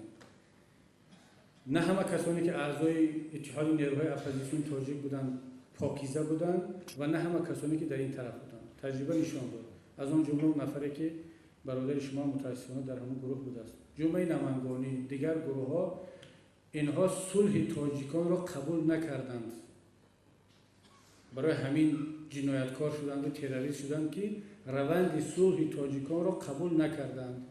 با تمام طرفدار و اتباع و پیروانشان از نهضت اسلامی تاجیکستان جدا شدند. گفتند که ما این صلح کرده شما را قبول نداریم. برای همین جنایت صادر کردند. و حالا اگر بگوییم که چرا اون طرفداران شما این کارها را کردند، معنی آن را دارد گویا میگوییم که همانا همش اعضای حزب نهضت بودند. نه خواهر عزیز. اعضایان حزب نهضت اسلامی تاجیکستان کسانی هستند که بعد از ثبت نام شدن حزب آمدن عضویت حزب را قبول کردند و گفتند که ما سیاست رهبریت حزب را قبول داریم. کسی قبول نکرد، توکلش به خدا رفت، جنایتش را صادر کرد. ما جوابگوی کسانی که جنایت کردند نیستیم. چه از نام اسلام جنایت کردند، نهضت جنایت کردند و مسئول نیستیم که اونها آیندهشون چی میشه. در پیش قانون جواب میگن، ولی ما وظیفه داریم که کمک حقوقی خود را، معنوی خود را به خانواده هاشون از آن جانب به شما برسونیم. اگر شما مراجعت کرده باشید به مسئولین حزب ما در شهر اسفره، اینها رد کرده باشند که به شما کمک کنند، این کمبودی اینا هست. باید کمک شوند چون این خواهر هیچ عیب ندارد. ولی مسئولیت اون جوان، اون کسی که جنایت کرده است، اگرچه امروز در کیسهش بلیت حزبی ما را هم داشته باشد، اون مسئولیت اعمالش خودش است. حزب نهضت اسلامی تاجیکستان خواهر عزیز 40,000 اعضا دارد، بیشتر از 40.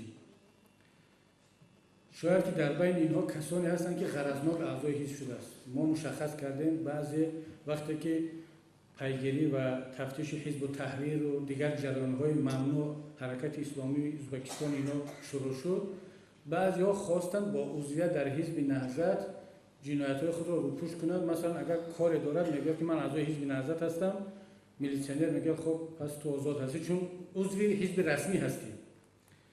ولی در بین آنها بعد مشخص شد که بعضی جنایتکاران با غرضهای بد عضو حزب شدند. به خاطر همین هم رهبریت حزب امروز تصمیم گرفت که مسئله قبول اعضای نو بسیار با دقت به راه مانده شود.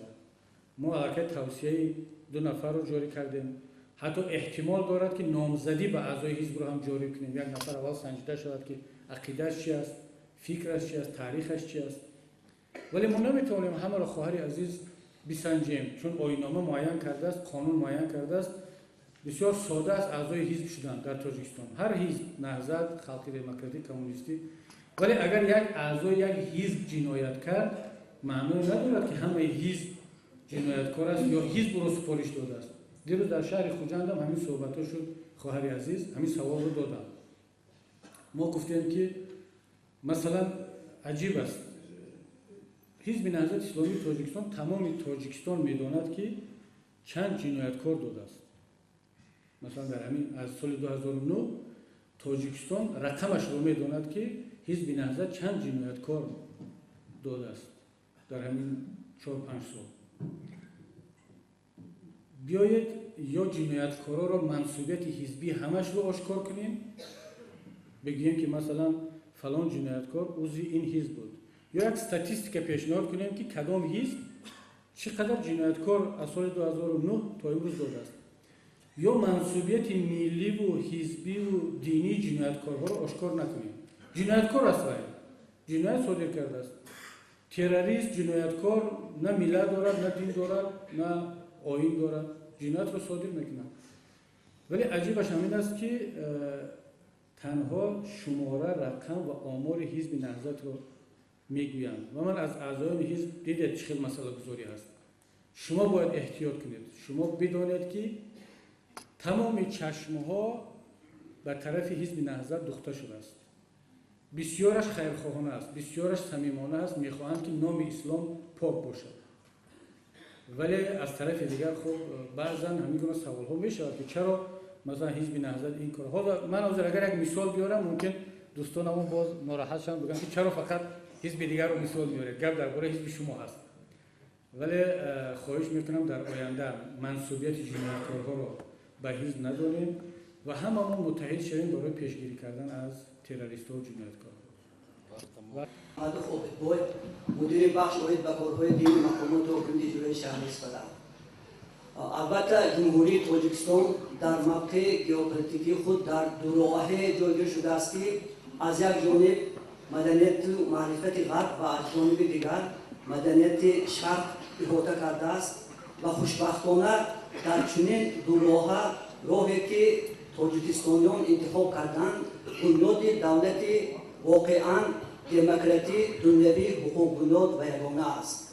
خوشبختانه همین دولت دنیوی در ظرف 21 سال صاحب استقلالی بابت دین و دیانت، بابت آزادی وجدان و پیروی به دین کارهای را به سامان رسانید که شاید امروز حد آن در دیگر کشورها نباشد.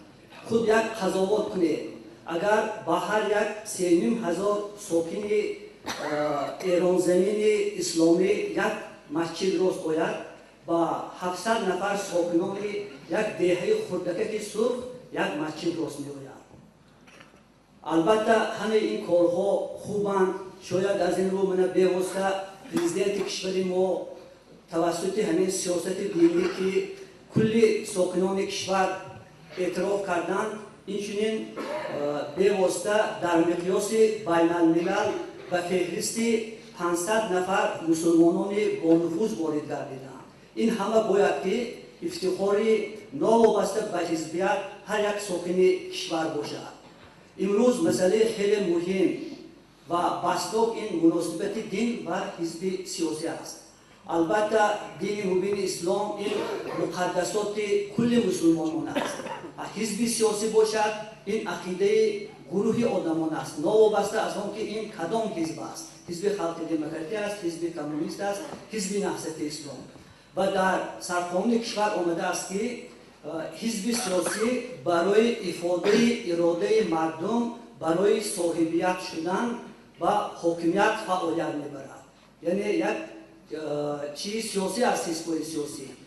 دین مبین اسلام چیزی که من قید کردم به تمام مردم خاص است و خوشبختانه در همین آیین‌نامه حزب آمده است که مقصد اساسی حزب گسترش دادن دین مبین اسلام است. یعنی حزب باید که برای رشد و نموی دین مبین اسلام خدمت کند. متاسفانه همین خیلی حادثه های می شود که نه خدمت بلکه همین حزب از منبرها حزب سیاسی به واسطه دین مبین اسلام به منفعت خویش استفاده میبرد و البته این موضوع را دوام دادن وقتی تنگ است. همین رو من گفتنی هستم که اسلام بزرگ خواندن دیگران به سوی خویش نیست. اسلام مقدس خواندن هر یک شخص به سوی خداوند است و من احتراماً خواهش میکنم که منبر در فعالیت خود نوابسته کدام حزب نباشد دین مبین اسلام مقدس داره. گذشتگان ما همین دین با همون نازکی‌هایش در دشوارترین دوره‌ها در دوره‌های اتئیستی حفظ و نگاه داشته امروز به مردم ما آورده رساندند و وظیفه هر یک حزب و هر یک ساکن جمهوری تاجیکستان اون است که همین مقدسات مال همه است. باید که همین چیزا ما تنها به واسطه برای طاعت و عبادت برای راز و نیاز با خداوند متعال استفاده بره، نه به مقصد و غرضهای سیاسی خویش. چیز دیگری که باعث قید است اینجا نمایندگان همه حزب‌های سیاسی اشتراک دارند. حزب‌های سیاسی در جمهوری تاجیکستان فعال نیستند. فعالیت آنها اصلا در یک دوره انتخابات مثل رد و برق اول بهار خیلی پرجوش و خروش می شود. بعد از این می‌بینید که فعالیت اکثریت حزب‌ها علیه خاموش موندن و باز تو دوره انتخابات چی می شود؟ دوامی خوب نمی‌یابد. حزب‌های سیاسی من گمان می‌کنم که آنها دوام منطقی همدیگر باشند. آنها باید که رقابت سالم داشته باشند. باید که همدیگر شنیده کنند، همدیگر گوش کرده کنند و همدیگر یک در همکاری کار برده کنند. چیز دیگر این به واسطه مخالفت با حکومت و امروز جامعه جهانی چطوری که من شما قید کرده امروز عالم اسلام پرتضاد و پرماجرا است. یکی از سبب‌های به همین روز گرفتار شدن اسلام مملکت‌های اسلامی اونهایی که اکثریت مردمشان مسلمان هستند شاید به آن وابسته باشد که همین مخالفت سازنده و بنیادکار نیست. این مخالفت تنها منفعت گروه‌ها که می‌خواهد که سر حاکمیت بیاید و خوشبختانه جمهوری تاجیکستان کنستیتوسی جمهوری تاجیکستان بنیاد دولت عدالت‌پرور بنیاد دولت واقعا شهروندی را پیش گذاشته است و آن روزها دور نیست که شاید ما در دولت یک جای زندگی کنیم که در دولت شهروندی زندگی کنیم که مردم همین کشوری با فرهنگ و با معرفت نیاز به حزب‌های سیاسی نداشته باشد. سلام علیکم. سلام علیکم. یک بار دیگر من سرفراز یونوسوف اعضای حزب خلق دموکراتی تاجیکستان نماینده از همین حزب. راستیگر امروزه واقعی ما این همه پیش از همه سرچشمه میگیرد از سیاستی خردمندانه سرور کشور جناب عالی محترم امامعلی رحمان. ما از سیاستی پرزیدنت کشور بود که امروز ما یک صحبتی آشکارا داریم. لیکن یک چیز دیگر مرا اذیت می‌دهد بگویم که تاجیکستان 70% تاجیکستان را جوانان تشکیل میدهند و سیاستی دولتی جوانان هم یکی از سیاست‌های افضلیت‌ناک حکومتی امروزه تحت سروری پرزیدنت است. امروز در طالاب بسیار جوانان حضور دارند. لیکن اون ایده های آوانگاردی که аз ҷониби президент мешавад, аз ҷониби раиси ҳизби халқи демократӣ мешавад, мо бояд ки дар ҷойҳо гуфта бошем, чунки ин хеле ки инҷо гуфтанд, ин дастоварди халқ таҳти сарварии президент аст, ҳамаи он дастовардҳо. ман дар яке аз мизҳои гирдам устод кабирӣ як масъаларо гуфта будам. болои дарахти себе паррандае парвоз мекунад, мебиёяд, он себро тамошо мекунад, як себи сурхи хубонӣ, хушбӯй, лекин аз он намечашад, меравад. аз ӯ мепурсанд ки барои чи аз ҳамон себ начашидӣ, яъне ки нӯл назадӣ? ҷавоб медиҳад ки ман кирм ҷустам. бас аст ҷирмҷӯyӣ, кирмҷӯyӣ. имрӯз мо бояд дар атрофи президенти кишвар сарҷам шавем ва барои гулгулшукуфии тоҷикистон сарҷамона фаъолият барем. дигар ин ки асабиём ки мо имрӯз дар арафаи соли нав қарор дорем, ман мехостам аз номи худам, аз номи кумитаи иҷроии вилоятии ҳизби халқии демократии тоҷикистон ҳамагонро бо фарорасии соли нави милодӣ табрик кунам. таманнои онро дорам ки бигузор яздони пок ҳар як қадами соли нав, ҳар як рӯзи соли навро пур аз нур гардонад.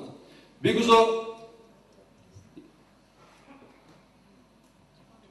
қадамҳои соли нав пур аз нур бошаду балоҳо аз даргоҳи тоҷикистонёну тоҷикон дур бошад ва бигузор президенти баландмақом ва лоиқи эҳтироми мо ҳамеша баҳодур бошаду халқи тоҷик ҳамеша шоду масрур бошад. ташаккури зиёд. Назарат Раёсат, ман Мирзоҳазам Масудум, аъзои ҳизби халқи демократии Тоҷикистон ҳастам.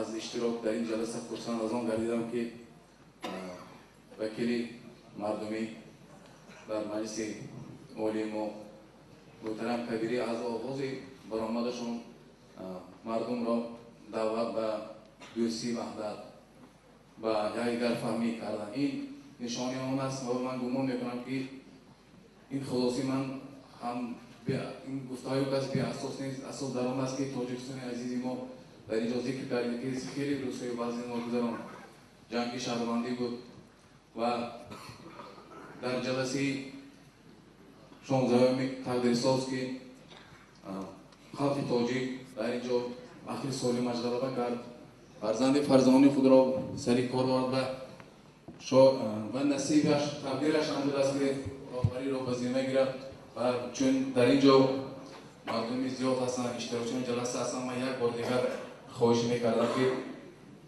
хизматҳои шоисти масалан раиси ҳизби халқи демократии Тоҷикистон ҷаноби Олӣ Эмомалӣ Раҳмонро мо фаромӯш накунем. инсон нафаре будам ки борҳо масалан ҳаёти худро дар хатар доштам. он дараҷае ки масалан ман шахсан аз китобҳо хонам, аз асарҳо хондам, ду маротиба инкас аз ҷони худашон гузаштам. маротиби аввал вақте ки ҳукумати навтаъсис дар иҷлоси 16 таъсис ёфтум касро даъват кардам ки муваққатан дар хуҷанд бошам, лекин кас гуфтам ки ман ба пойтахт мерам. ҳамин шумо медонед ки он шабрӯзҳо дар пойтахт чӣ рӯзҳое буд. бори дуюм соли 1997 сафари корим каст ба деҳаи хозии Афғонистон ки дар ҷаласаи ҷашн ҳамин чизро гуфтам ки дар онҷо ҷанг мерад, лекин ҷаноби боли аз ҷони худашон гузашта ба ин мулоқот рафтанд бо ҷаноби Абдуллоҳи Нурӣ ва ҳамин мулоқот замини сулҳу ваҳдатро дар Тоҷикистон овард. ва ман бисёр хоҳиш мекардам ки ана ҳамин хизматҳои шоисти роҳбари давлатро мо ба иноват гирем ва даъвати ҷаноби кабирро ҳам ман хуш мепазирам ки ин кас ҳамагонро ба сулҳ ва ҳамдигарфаҳмӣ даъват мекунам ва бигзор ҳамин хел бошад. мо танҳо дар сулҳу ваҳдат ва ҳамдигарфаҳмӣ ба рӯзҳои нев ҳисӣ мекунем. ташаккур. раҳмат. райфиқони азиз, муртазо егамов 1 дақиқа фақат майлаш бӣ вақти мо тамом шуд. ассалому алайкум муозинини гиромӣ, иштирокдорони охирии рӯза. дар ҳақиқат имрӯза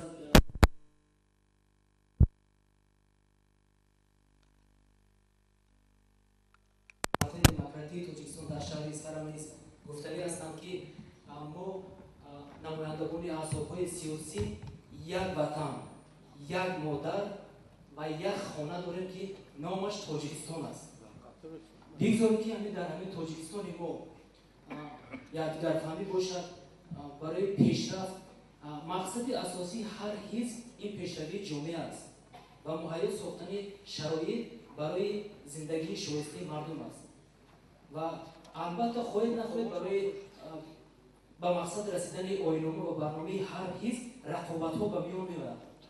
تنها همین رقابت سالم، رقابت پیشرونده و رقابت بهر کسب نفوذ باشد و در آخری مجلس هم باشد که خواهش میکنم که هم اعضایان ما حزب خلق دموکراتی حتما نبینه اینکه برای حزب نسل اسلام یا اولا برای خواندن دختران بسیار اهمیت جدیه، برای که در مقام خلق میگویم که اگر پدر صاحب علم باشد یک نفر صاحب علم میشود، اگر مادر صاحب علم باشد همه اولاد با معرفت میشود.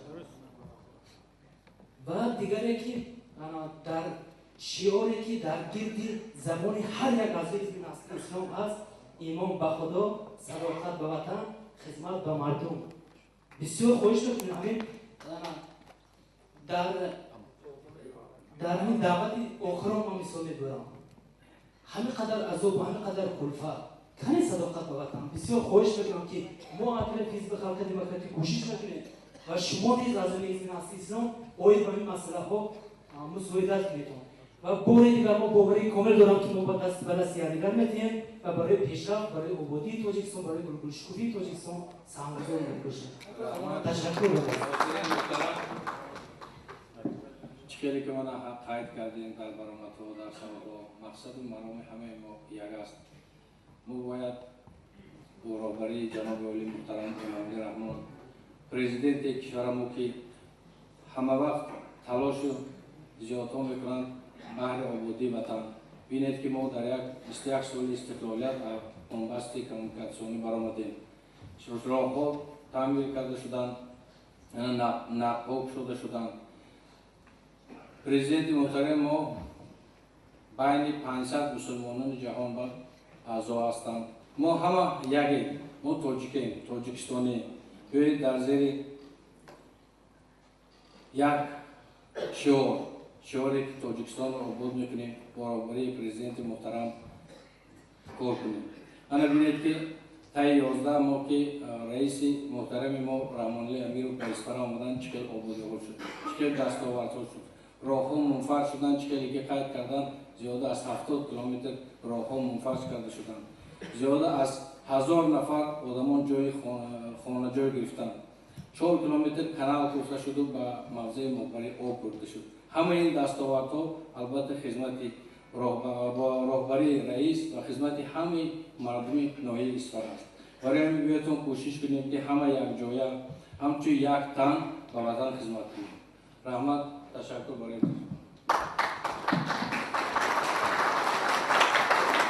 محترم معاون رئیس شهر، استادان گرامی، محترم خانوان رو بار دیگر شکر میگم که این یک صحبت بسیار خوب، سازنده و فرهنگی ما انجام شد و فکر اندیشه بسیار خوب گفته شدن، آزادانه. همچون که گفتیم که یک قالب جلسه تغییر کرد، اگرچه در اول جلسه حزب نهضت بود، بعد با خوبی باوکی تبدیل شد با هم یک جایه. و من چیزی که بیشتر خرسند کرد آن که در اینجا چندین از اعضای حزب خلق دموکراتی تاجیکستان سخنرانی کردند و دعوت به همکاری و همدیگر فهمی شد.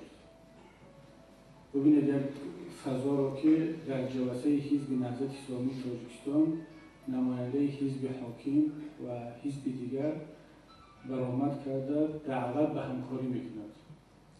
حزب خلق دموکراتی حزب امکانات دولت در اختیارش است. این بسیار مهم است.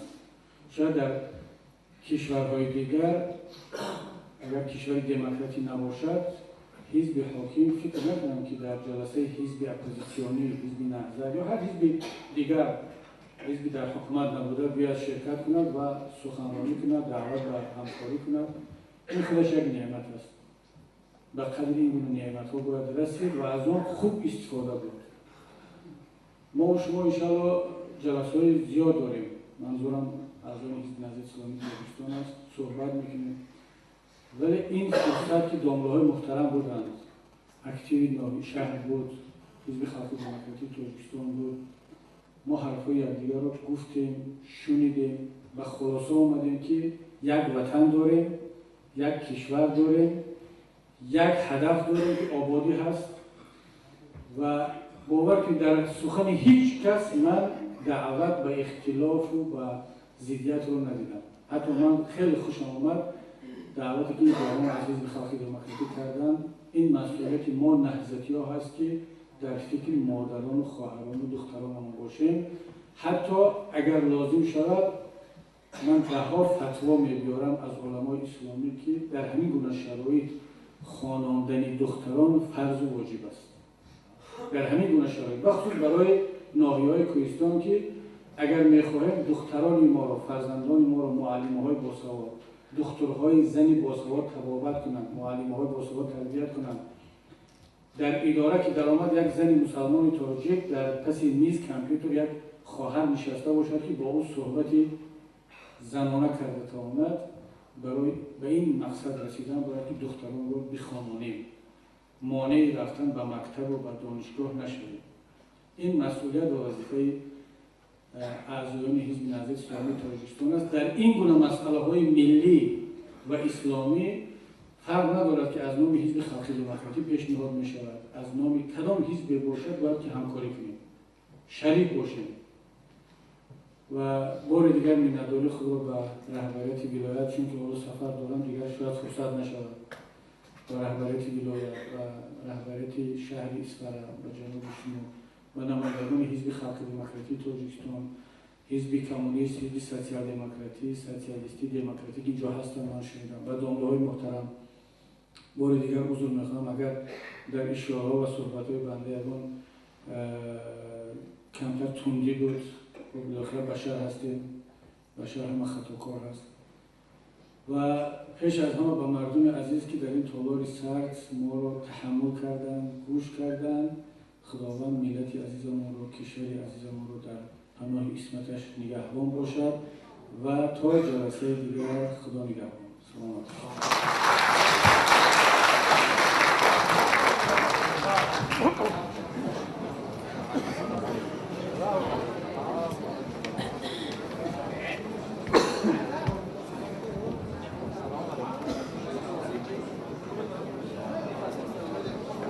اصلی صورت اساسی چیست؟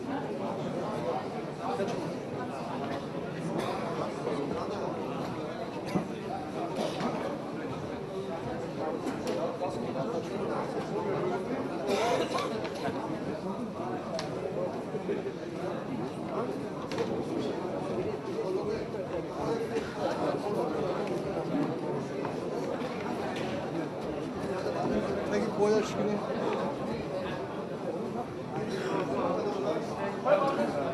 Ne simak dolar. Dolardan biraz.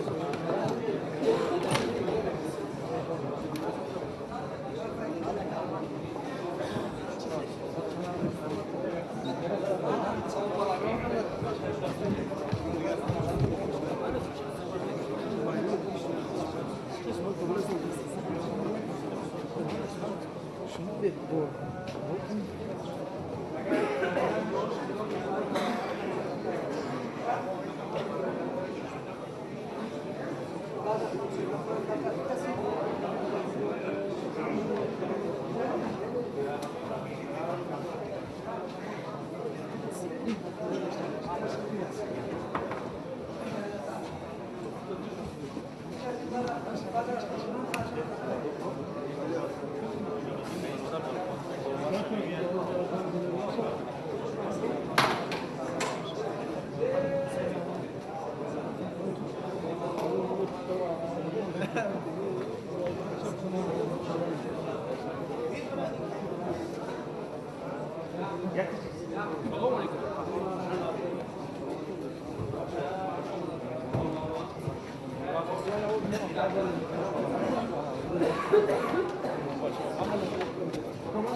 حزب نهضت میگم، همچون برادر شما این مسئولیت را دارم، باید بگم که با هیچ کس وارد اختلاف نشد، وارد نزاع نشد.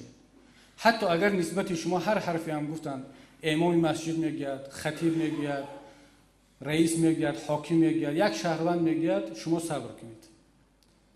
صبر مفتاح چی است؟ نجاح، مفتاح کلیدی دستاورد هاست. صبر کنید. پیامبر صبر کرد، پیامبران صبر کردند، اولیاء صبر کردند، بزرگان صبر کردند. اگر از عالم اسلام هم بیرون رویم، نیلسون ماندلا 30 سال در زندان شد، برای هدفهایش صبر کرد، دعوت به زورآوری نکرد، دعوت به قانونشکنی نکرد، بالاخره پیروز شد. مهاتما گاندی هندوستان را از استعمار بیرون کرد با واسطه دعوت و صبرش. اگر بگیم که از مسلمان ها مثال تنها نیاریم. بنابر همین شما وارد کشمکش و اختلافات و نزاع نشوید. ان شاء الله این مرحله دشواری که در منطقه آسیای مرکزی هست، این مهاجرت مردم، این نبودن جای کار، مشکلات برق، اینا همه موقتی اند. با صبر و تحمل اینها را سپری کنیم، بگذاریم و وارد یک مرحله نو، مرحله سازنده، آرامش، پیشرفت و همدیگر فهمی در بین ملت و کشورمان باشیم. با همین صحبت خود را تمام میکنم و عذر که یک کمی طولانی‌تر، بیشتر از وقتی معین شده صحبت کردیم، ولی چون این تالار را بسیار تالار گپ فهمی افتم. معلوم است از چهره ها که گپ به قدر گپ میرسیدگی هستند و درک میکنند که مغز گپ چی هست. یک کمی سوء استفاده کردیم از صبر و تحمل شما. خداوند شما را موفق بگرداند. السلام علیکم و رحمت الله و برکاته.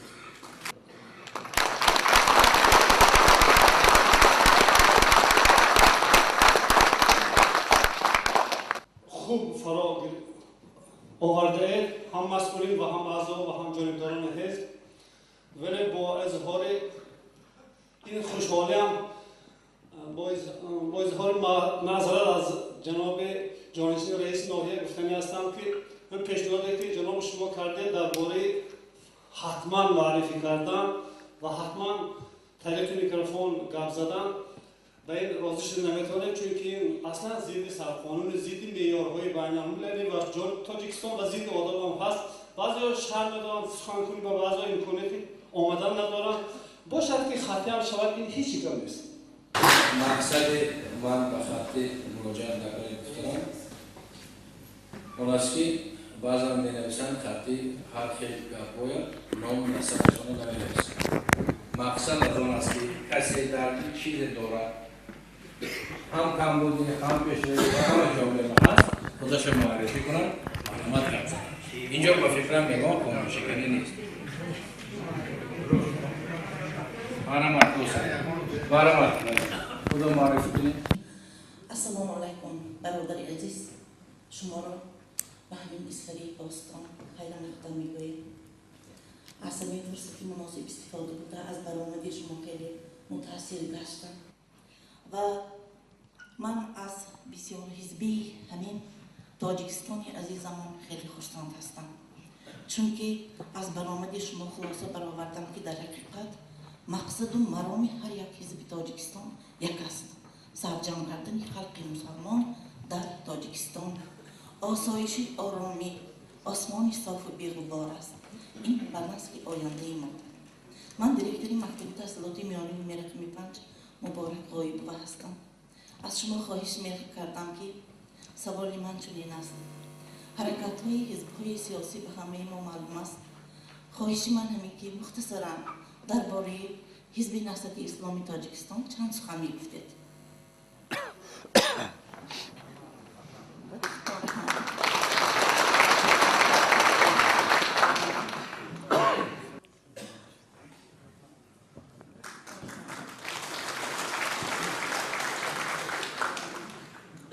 سلامت باشید مادر محترم، معلم عزیز.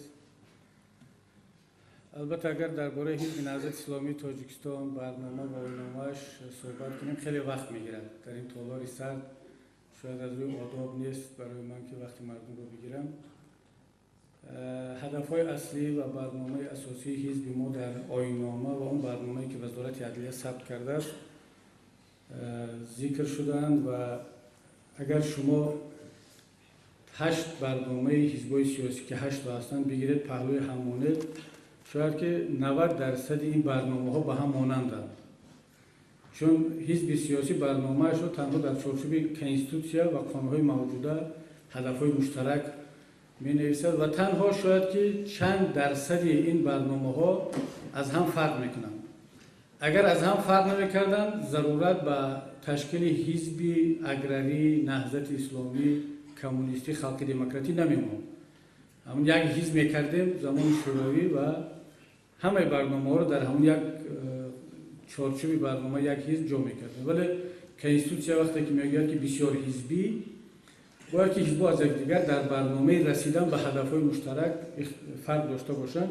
نهضت اسلامی تاجیکستان همچون یگانه حزب سیاسی خاراکتری دینی داشته که در اساس کنستیتوسیا تشکیل شده است و قانون جمهوری تاجیکستان درباره حزب‌های سیاسی از لحاظ حقوق و برابری مثل همه حزب‌های دیگر است و هدفش هم رسیدن به یک جامعه پیشرفته، آباد، دموکراتی، حقوق بنیاد و یک علاوه دیگر هم خواهیم کرد: جامعه دموکراتی، حقوق بنیاد پیشرفته دنیوی. شاید بعضیا بپرسن که دنیوی یعنی چی؟ چون ما در کنستیتوسیا داریم تاجیکستان دولت دنیوی است. اگر دنیوی به معنای کنستیتوسیونیش فهمیده شود، به معنای واقعیش که امروز در جهان هست، حزب نهضت اسلامی تاجیکستان از آن جانبداری کرده است و خواهد کرد. ولی اگر دنیوی به معنای اختلاف دین و دولت، ضدیت دین و دولت فهمیده شود، نهضت اسلامی تاجیکستان چنین فهمیش دنیوی را قبول ندارد، چون این فهمیش غلط است. معنی دنیویت این نیست که دین و دولت به هم ضد باشند، بلکه به هم همکار باشند، شریک باشند در ساختن دولت و جامعه. در دین مبین اسلام دنیا از دین جدا نیست. شاید در دین‌های دیگر این شرایط هست، این وضعیت وجود دارد. برای مثال در اروپا بعد طولانی حاکمیت کردن کلیسا، پاپ در اروپا پاپ از نام خدا حاکمیت میکرد بالای مردم. وقتی که جردن و برونو و یا نیکولای کپرنیک را حکم قتل دادن، پاپ این حکم را صادر کرد از نام خدا. ولی در اسلام این مفهوم وجود ندارد. هیچ کس حق ندارد از نام خدا بالای مردم حاکمیت کند. مردم خودش تقدیرش را معین میکند. اگر که مردم تقدیر خود را معین نمیکرد، خداوند در قرآن مجید نمیفرمود استعیذ بالله ان الله لا یغیر ما بقوم حتی یغیروا ما بانفسهم. خداوند تقدیر هیچ ملتی را تغییر نمیدهد مگر اینکه این ملت تقدیر خودش را تغییر داده باشد. این خداوند خودش در قرآن میگه که به ملت ها، به مردم که تقدیرتون در دست خودتون است. خودتون تقدیر خودتون رو باید معین کنید. علامه اقبال هم در تفسیر همین آیه کریمه یک شعر دارد: خدا آن ملت را سروری داد که تقدیرش به دست خویش بنوشت، به آن ملت سر و کاری ندارد که دهقانش برای دیگران کشت. این تفسیر همین آیه کریمه هست که خدا هم به همون ملت سروری و راهبری را میتد که تقدیرش خودش به دستش گرفت و خودش نوشت، ولی ملتی که وابسته شد، ملتی که سرپست شد، متهم شد میبخشد، مردمی که آزادی نداشت، استقلالیت نداشت، خداوند به اون انسان، به اون ملت سروری رو نمیدهد. او یک عمر همین مظلوم، سرپست، سرکوب شده و دستنیگر باقی خواهد ماند. برای آنکه از این وضعیت بیرون برآییم، ما باید دین و دولت را، دین و دنیا را در مقابل هم نگذاریم، بلکه همون طوری که خداوند فرمود تقدیر ما رو به دست خود گرفته هر دو را با هم سازش بگیریم. اگر برای ما بعضا سیاست شناسای ما میگن که دین از دولت جدا است، حزب نهضت اسلامی تاجیکستان این تصور ندارد. اصلا این معیار، این مفهوم خطا است، ضد کنستیتوشنی است. چون در کنستیتوشن جمهوری تاجیکستان تشکیلات‌های دینی از دولت جدا اند، نه دین. اگر دین از دولت جدا می بود، ما حق نداشتیم کمیته دین تشکیل کنیم، حق نداشتیم در شهر و ناحیه‌ها مسئول امور دینی تشکیل کنیم، چون دخالت دین یا دولت به دین میشد. ولی وقتی ما گفتیم که دولت از تشکیلات‌های دینی جدا است، کنستیتوشن همین رو میگه، معنی اون را دارد که دولت، اداره دولتی، حاکمیت شهر از اداره مسجد جدا است. ولی این میتواند رئیس معاون رئیس شهر در مسائل دینی صحبت کند. اگر که میگفتیم دین از دولت جدا است، دیگر حقی در اینجا درباره دین گپ زدن من همچون وکیل، این کس همچون معاون رئیس شهر نمیداشتیم. بنابر همین این مفهوم ها رو باید درست شناخت و وابسته به کنستیتوشن و مفهوم های اساسی اسلامی کار کرد. ما در معروفترین و مشهورترین دعای خودمون که هر یک دامدار رو وقتی میگیم که دعا کن، دعا میکنیم که ربنا آتنا فی الدنیا حسنة و فی الاخرة حسنة. این دعای قرآنی است. پروردگار ما را در دنیا نیکی بده و در آخرت. اول دنیا را میگیم. چگونه در برای یک مسلمان دین و دنیا از هم جدا میشده است؟ وقتی که خودمون در دعایمون میگیم که پروردگار با ما اول در دنیا نیکی رو بده، زندگی خوب، برق، آرامش، ثبات، همه نیکی ها و سعادت دنیا رو به من بده، بعد در آخرت بده. ولی شاید دین های دیگر بگن که پروردگار ما رو در آخرت نیکی بده و در این دنیا کار نداریم، هر چی که باشد. ولی مسلمان این خیال نیست. برای همین فهمیش دنیویت در ما، مادر محترم معلم عزیز، به همین معنا است. من نمیدونم توانستم به سوال شما به شکل عمومی جواب دهم یا نه، ولی انشاءالله باور دارم که در صحبت‌های بعدی مفصل‌تر درباره برنامه حزب با شما صحبت خواهیم کرد. تشکر. آبروی اعتباری که سفرگی‌ها در طول عصرهای اصل دارد، این با خدمت بزرگان است و این مادران است و پدران است و به دست آمده است. زیرا با داری خود، با آداب حولیداری، کوچه‌روی خود، با آداب مهمانداری خود، مهمانخانه‌های خود و البته با آداب چایخانه و چایخانه‌داری‌های خود در تمام جمهوری و بیرون از آن مردم مشهور گردیدند. و امروز هم این آداب را و این آبروی اعتبار را خلق ایستاده دوام داده ایستاده است. و از آن که شما گفتید که امروز در شهر دوشنبه برای آبادانی همکاری ها هست. شکر خدا که در اسفره هم این آبادی ها در دوام تمام این سالهای استقلالت بود و خصوصا این سال باز این خیلی رگاه جفت با صاحبکارانی شهر ناحیه اسفره قریب 45 کیلومتر راههای اسفره از تعمیر خوشصفت برآورده شد در دهه چاپو، سرخ، باروخ، دهه کلکن، نوگرین و غیره ها. با دستگیری صاحبکاران اسفره قریب 4 کیلومتر کنار که با بلکه زیاده قریب 25 میلیون سامان رو در بر میگیرد به پول از خود کرده شده بر زمین‌های بیکار خوابیده‌ای موضعی مخبری برآورده شد و از آنجا 835 هکتار زمین برای اهالی شهر اسفره داده شد که البته این آنچه که شما گفتید علیه در اسفره آباد رفته است.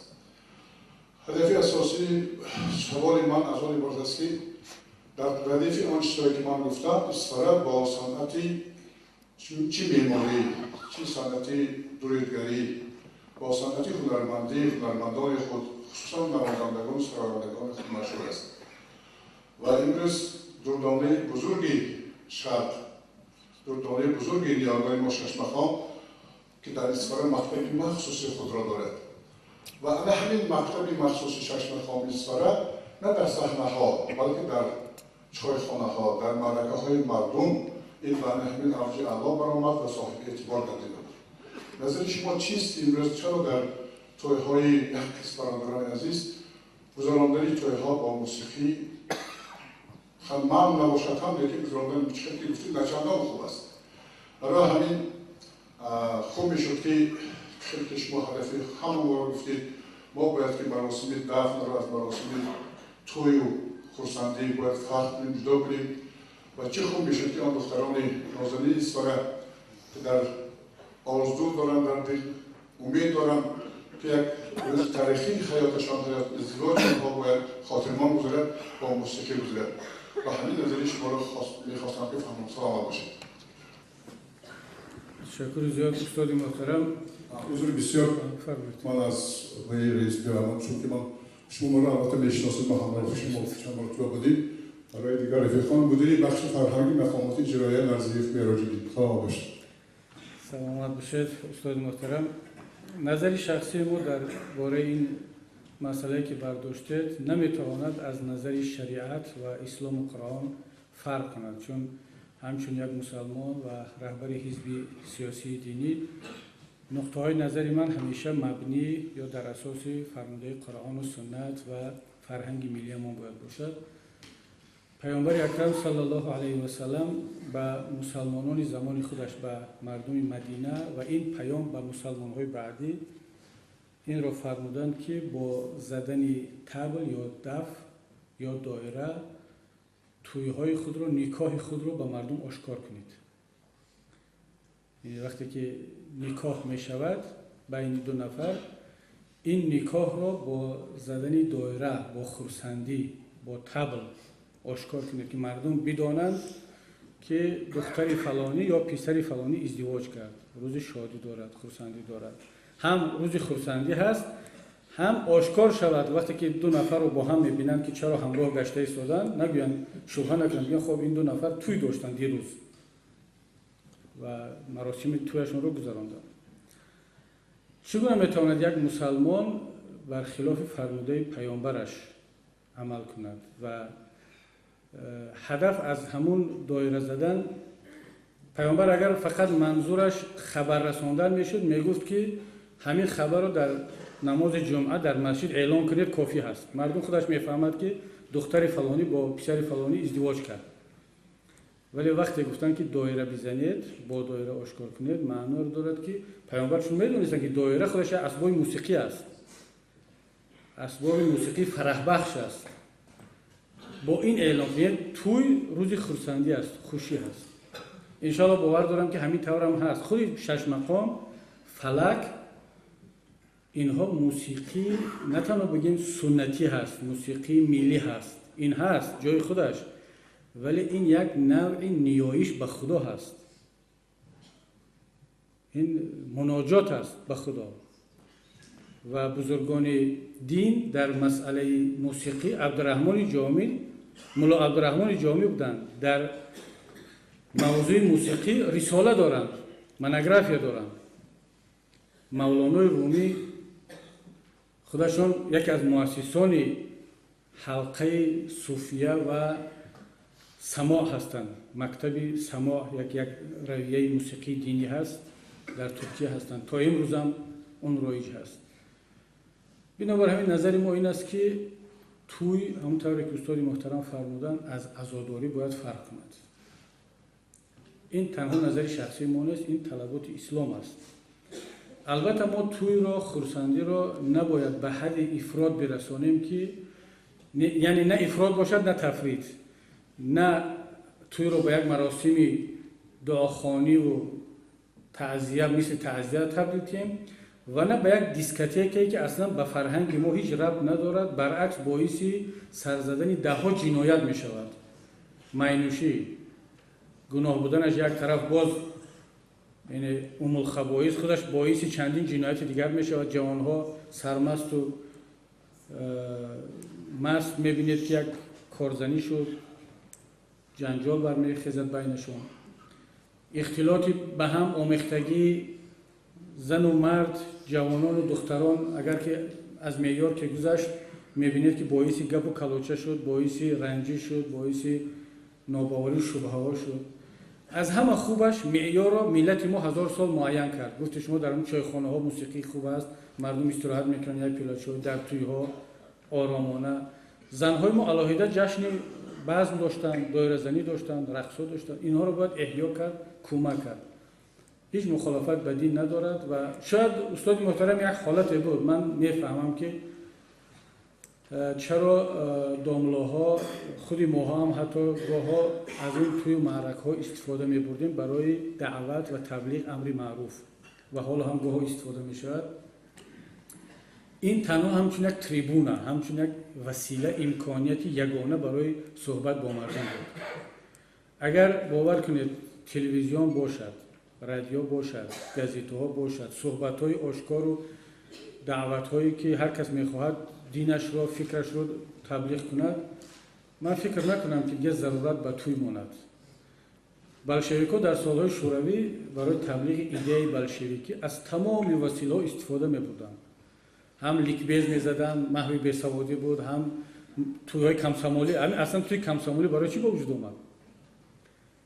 توی بود، ولی توی کمسامولی کردن. این یک توی ایدئولوژی بود. خواستن که یک استفاده برن از توی برای رشد و توسعه اندیشه و افکار. همین اسلوب رو در سالهای 80 و بعد تا امروز دیندارا استفاده کرده ایستادن. توی‌های کمسامولی رو تبدیل دادن به توی‌های اسلامی. حالا که توی نه اسلامی هست، نه کمسامولی هست، نه کمونیستی هست، نه خلقی دموکراتی. توی است. توی رو همه دارد. تاجیک هم توی دارد، روس هم توی دارد، هندو هم دارد، افریقایی هم توی میکند. ولی ما با این نامگذاری ها اون رو جنبه ایدئولوژی بخشیدیم و این انعنه فکر کرده برآورده دیندارها نیست. برعکس این ما از اگر که دیندارها گرفته باشن از سابقه‌داران حزب کمونیست از کمسامولی‌های سالهای 20 و 30 این را میراث گرفتن. ولی اکنون به فکرم یک مرحله رسیدیم که دیگر باید که انمی جداگیری نشود. من بسیار خرسند شده بودم که داملا نعیم جان در توی فرزندشان و فکرم یک سرودخوان را آورده بودن، سرود موسیقی شده بود و ما هم دعوت شده بودیم که متاسفانه نآمدیم، نتونستیم، در سفر بودیم، ولی شنیدم که همین نیت رو داشته. خودم هم در توی پیسرم، در استاد محمد شریف مزرعه در توی پیسرشون دسته موسیقی رو دعوت کرده بودن. انشاءالله این مرحله رو استاد حتما میگذاریم و این فرهنگی که شما دارید باید حفظ شود. منظورم شش مقام که مکتبش در همین جا هست، این یک دردانه تنها اسفرگیان نیست، این فرهنگ ملی ما هست که باید حفظ شود. سلامت باشید. سلام علیکم. حمید خان بدیف، آموزگاه کارمند نواری. محترم وکیل رئیس بسیار خوب قید کردید در برآمده خود. ما علاقه فهمیدیم و میدانیم، خلق تاجیکستان میداند که صلح پایداری که تاجیکستان به دست آورده است، امروز ما باید شکر کنیم که به همین روز رسیدیم و چنین دولت آباد، دولت زیبا و دولت شناخته تمام جهان داریم و با آبادکاری و سازندگی و بنیادکاری هایی که ظرف 21 سال استقلالیت دولتی جمهوری تاجیکستان تحت سروری جناب عالی محترم امام علی رحمان به وجود آمد و این ساختمان های عظیم، شاهراه های بزرگ، نقب شهرستان و انزار و مانند این بسیار دیگر ساختمان های عظیم تاجیکستان که در عرصه بین النهرین تاجیکستان رو معرفی کرد و امروز ما باید شکری ان همین دولت و ان همین سرزمین کنیم و باید چقدر که خودتان قید کردید متحد باشیم و یک جای برای آبادی تاجیکستان عزیز مهنت کنیم تا که آینده تاجیکستان باز گل شکوفد و در گرد پرزیدنت کشورمان محترم امام علی رحمان در دستگیری یک جای برای آبادی وطن کوشش کنیم و خرج دهیم. من در ظرف 21 سال استقلالیت دولتی من باز ساختمان‌های عظیم دیگر در برابر این آبادانی یک احوالی خلق بهر بهبودی خلق رفته ایستاده است. از آن جمله من آغاز ساختمان مسجدی از همه کلانترین در شهر دوشنبه، یا که من سالهای پیشتر تشکیل جشن بزرگداشت امام اعظم گذرانیده شدم و امروز بسیار میخواستم فهمم که در ظرف 21 سال استقلالیت دولتی جمهوری تاجیکستان از طرف حزب نهضت اسلامی تاجیکستان در کار آبادانی چگونه کارهای نظررس به سامان رسانیده شد. تشکر. سلامت باشید. بسیار سوال خوب است. من پیش از آن که به سوال این استاد محترم جواب بدم از اهل تالار، از برادران و خواهران خواهش دارم که من در صحبتم گفتم که بسیار باید تحملگرا باشیم و صبر و تحمل را رعایت کنیم و همه گونه فکر و اندیشه ها را باید ما بشنویم. خصوصا استاد محترم بسیار حرفای خوب گفتن و درست است که در مقدمه سوال حتما باید یک گپای گفته شود، نمیشه سوال خشک و خالی دادن، باید حتما یک مقدمه هر سوال داشته باشد. البته هر چیزی که گفتنش زیاد شد، تکرار شد، کمتر قدرش پس میشد. اینم چه دین باشد چه امر معروف هم حتی همه سخن باید که معیار داشته باشد. ولی سوالشون بسیار سوال خوب بود که حزب نهضت اسلامی تاجیکستان در این 21 سال استقلالیت چی کار کرد، چه خدمت به مردم کرد. وقتی که در مقدمه آوردند ساختمان یکچند انشاءات‌های بزرگ ملی دولتی ما را ذکر کردند که با کمک پرزیدنت، با دستگیری پرزیدنت و رهبری پرزیدنت اینا ساخته شد و اگر من درست فهمیده باشم اینا همه ساخته شدند و شما چی کار کردید؟ یعنی درست سوال رو درست داشتن که حزب نهضت چی کار کرد؟ مثلا اینا ساخته شدند. ببینید برادر عزیز، استاد محترم، باید مسئله رو از هم فرق کنیم. پرزیدنت کشور پرزیدنت همه هست. همه ما در این تالار 400 نفر شدیم، در تاجیکستان 7.5 میلیون هستیم، شاید که 3 میلیون قوه کاری داشته باشیم، اندازسپار داشته باشیم. هممون انداز میسپاریم از کیسه همون، چی نهضتی، چی کمونیست، چی خلق دموکراتی، چی معلم، چی دهقان، همه اندازها جمع میشوند. ما دیپوتات ها این پولی که در اختیار وزارت مالیه هست در وقت قبول قانون بودجه اون را تقسیم میکنیم به ساحه‌ها که در کجا صرف شود، چقدر. من سال 2013 بودجهش ما یک ماه پیش، 1.5 ماه پیش در پارلمان تصدیق کردیم. پرزیدنت و حکومت این پولی که ما جدا کردیم، پول شما را همون طوری که در بودجه معین شد اون رو صرف میکنند. گیس میسازند، راه میسازند و برق میسازند. باز دیگر چهارمیا و 10 کار است، یعنی این یک کار نیست. پول خلق است، پول ما و شما هست. کادر ما و شما هست. پرزیدنت ما و شما هست. پرزیدنت همه تاجیکستانیان هست. بودجه در اختیار پرزیدنت و حکومت است، باید بسازد و حتما میسازد.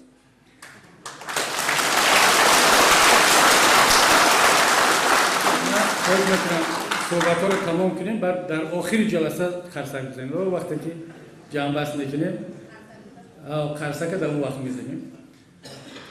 وقتی میگن که این همه رو ساخته ایستادند، شما چی ساختید؟ سوال با وجود میاد که با چی بسازم، با چی بسازیم؟ حزب خلق دموکراتی تاجیکستان، حزب کمونیستی تاجیکستان، حزب نهضت اسلامی تاجیکستان یگان تیم بودجه دولتی ندارد که بگیرد گیس بسازد، راه بسازد، مکتب بسازد، بیمارستان بسازد. نیست این خیلی بودجه. و سوال گذاشتن که شما چی ساختید، اینها ساختند و شما چی ساختید، البته معنی جدا کردن رو دارد. چون من میگم که همون رو ما ساخته ایستادیم با شما هر دومان. وقتی پرزیدنت ساخته ایستاده است همون التماس خرسک آخران من خواهش دارم یک صحبتی آزاد کنیم. بسیار سوالات خوب است. قرصک در آخر میزنیم. همین چیزی که ساخته شده است استاد محترم هممون ساخته شدیم. اگر فردا شما حزب تشکیل کردید و حزب شما غلبه کرد، نمیدونم اعضای کدام حزب هستید، مثلا اعضای حزب شاید نباشید شما، ولی فردا یک حزب تشکیل کردید و حزب شما غلبه کرد، همین بیوجت وزیران همه در اختیار حزب شما قرار میگیرد و شما وظیفه داره که بسازید. اگر در اختیار حزب من قرار گرفت، حزب نهضت اسلامی تاجیکستان از نام شما مجبور است وظیفه دار است طبق کنستیتوسیا که این راهو بیمارستان و گسوره بسازد و حق ندارم من همچون رئیس حزب یا شما همچون رئیس حزب یا این دوملا همچون رئیس حزب بگویم که من ساختم شما چی ساخته ایستادید، چون که بودجه دولتی، پروژه دولتی مال همه ملت است. ولی حزب نهضت اسلامی تاجیکستان با وجود آن که از بودجه دولتی یگان تین نمیگیرد چی ساخته است. بیاید با انصافانه مقایسه کنیم که آیا یگان حزب دیگر برابر حزب نهضت اسلامی تاجیکستان از بودجه حزبش از کیسه به واسطه اعضایان حزبش به همین مقدار خرج کرده است یا نکرده است؟ پول دولتی، بودجه دولتی رو کنار مانیم، این پول هممون است. اگه شما سوال حزبی دادید، کدام حزب برابر حزب نهضت اسلامی تاجیکستان از پول خودش از جیب اعضایان حزبش خرج کرده است؟ ما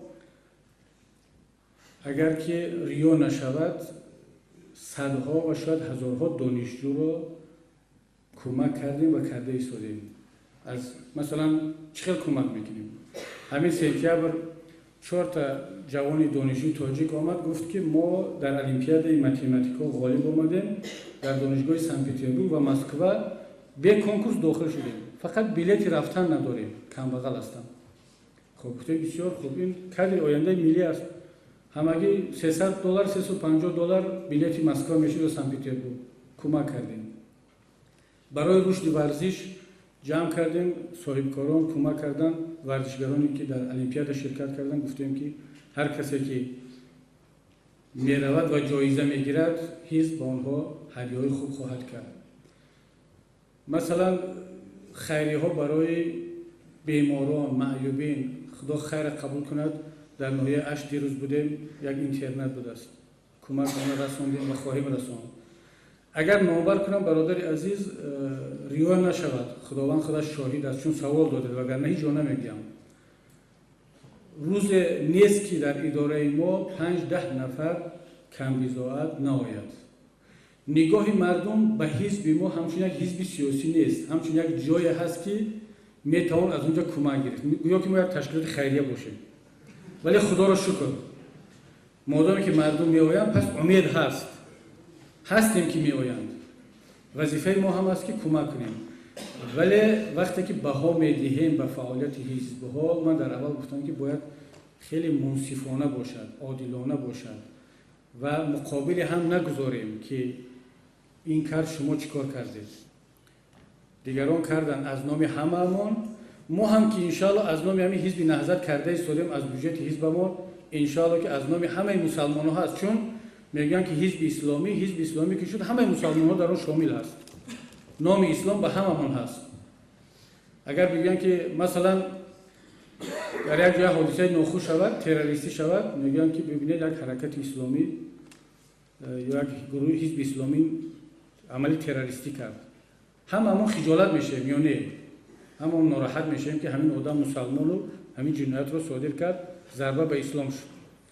ولی وقتی یک نفر از نام اسلام کمک میکند، کار خیر میکند، هممون خرسند میشه، میگیم که خدا پدرش رحمت کند، این کار خیر کرد. اگر جواب داده تونسته باشم به سوال شما منتدار برای سوالتون، اگر نه باز میتونید موعظه‌تون رو گفت. تشکر.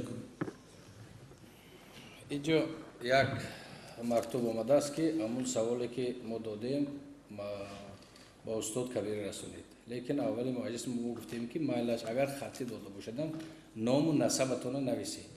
نام و نسب در هر دو این سوالی که هست نیست، نام و نسب است. استاد من شما چی میگید؟ نام و نسب نیست. اینجا بعضن گپای چی هم هست؟ نه اگر ببینم که از دایره آداب و قانون بیرون باشد جواب نمیدم. دیروز در شهر خوجند 10 تا مکتوب بود، یگان تاشم نخوندم، اینا ما خودمون معاین میکنیم. خب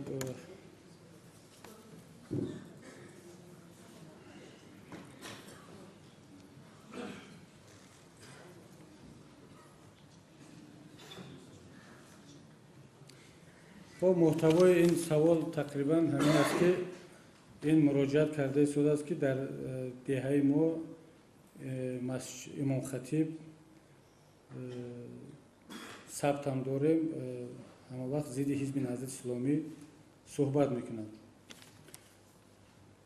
خب من بیاید برادر عزیز، من در صحبتم گفتم که شما با صبر باشید و دیگر کم مونده است این گونه تنقیدها نسبت حزب نهضت و این گونه فقط در بعضی جاها مونده است. یک زمانی بود که همه وظیفه‌دار بودن که این حرفا را بگن، حالا کم شده است. خدا را شکر همه فهمیده ایستادن. صبر کنید، طاقت کنید. یک نفر میگه بعد خسته میشد میگه خیر این در تاثیر نداشته است یا خودش یک جایی میخواند میفهمد.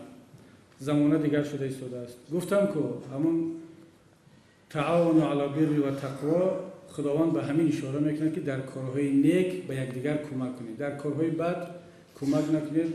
دعا کنید که خداوند هدایت کند، خداوند ببخشد.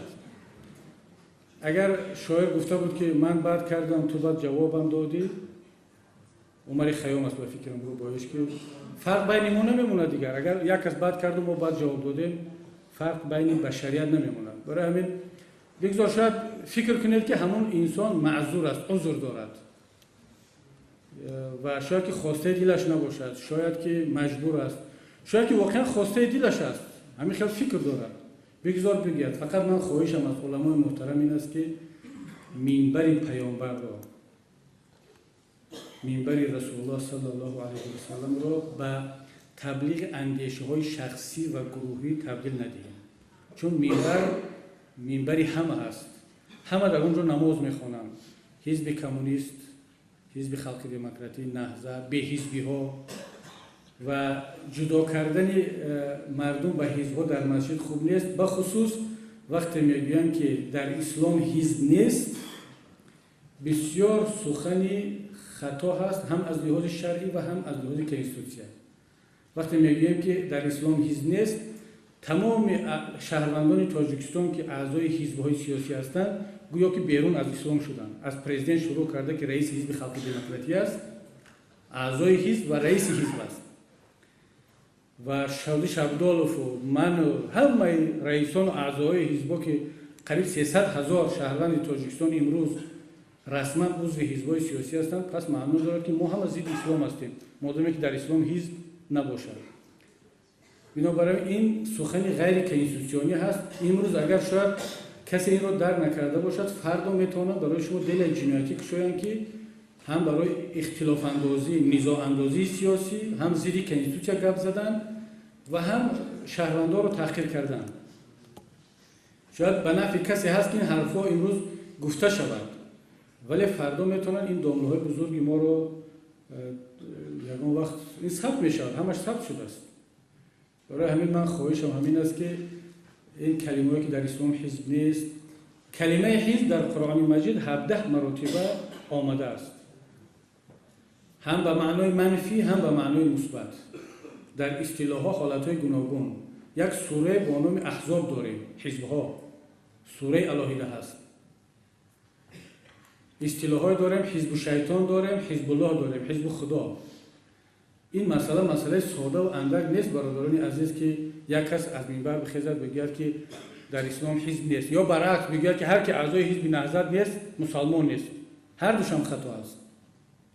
من خواهش میکنم که از گفتن این اندیشه خودداری کنید و از برادر عزیزم خواهش میکنم که دیگر در فکر این گپ‌ها نباشد. ان شاءالله در آینده دیگر تکرار نخواهد. ما رئیس جماعت دیهاتی چارتو شراب.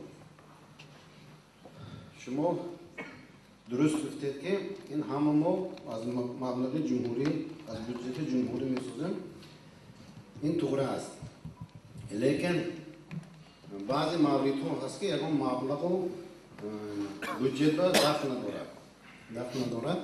من چون گفتم هستم که شما همچون دیپوتات همچون شخصی که مقام قانونگذار جمهوری تاجیکستان معرفی میکنید اینش به چی میگوید که سوال من چنین است قرغزها دیپوتات هاشون مجلس قولشوندن برآمد میکنن که تاجیکان امروز زمین های ما احاطه کردند بچه های ما رو میزنن اینا منطقه ما با تلویزیون قرغزستان میگیرد همه میفهمند یاد و مسئله هست که وی عمومی دولتی دارد مقام عمومی دولتی دارد همه باید وی کدام حزب حرکت نباشد باید از وی دفاع کند و به مبارزه برد تاجیکستان برای اون عزیز باشد اگر این به خواب نشیند به مانند آنکه بعض مسائلی که سیاستی دولت روسیه با اگر منفی یگان دولت یگان یا گروه برآمد کند اگر اونجا حزب کمونیست حزب لیبرال دموکراتش رئیس ها کشتن برآمده همونا محکوم میکند دیگر میکند ما بسیار من در مقاله ها برآمدهای شما میخونم میشنوم که بعضی مشکلات هست که شما تنقید میکنید و داخل جمهوری تاجیکستان خودمون چه که شما برآمدتون من نقص گوش کردم اینا بین خود ما این روز نه پگاه نه باز پگاه حل میکنن مثلا کمبودی بعضی کمبودی که شما ایراد میگیرتون درباره قانون درباره تنظیم درباره مسئولیت پدر و مادر در تعلیم تربیت ایناش چه که گفته بین خود ما حل میشه رفته دویما شما بسیار خوب گفتید که باید ولایت قانون همه جانده عمل کند قانون اوای مجلس عالی قبول کرد حزب شما قانون آواز داد نداد و باید قانون که قبول شد و باید عمل کند و مسئله که شما گفته این هوای لیکن یک چیز من اینجا گفتن هستم که چرا شما خواب میستید در بنیاد نیروهای برقی آب روغن ازبکو همه داده خون میکنن موی وای میکنن یکم بار من برآمد شما نسبت بنیاد نیروهای برقی آب روغن نشنیدم همین وای میکنم که به مانند دیگر دپوتات هایی که یا نسبت سرحدی که بین تاجیکستان قرغزستان هست من آدمای بچهای ما کشتن بچهای ما وای کردن یکم بار شما برآمد کردن نگفتید که یا محکوم نکردید که همین مویم با مانند او دپوتات داره مویم همین خیلی گفته یکم بار من همین نشوندم آینده التماس میکنم که همین چیزا با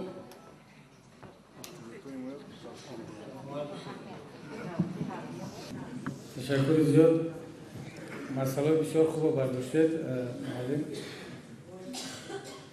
اگر شما گفتنی باشد که دپوتات های دیگر غیر از دپوتات حزب نهضت اسلامی تاجیکستان در سه پارلمان یا در جای دیگر همین مسئله ها رو گفته باشند و رئیس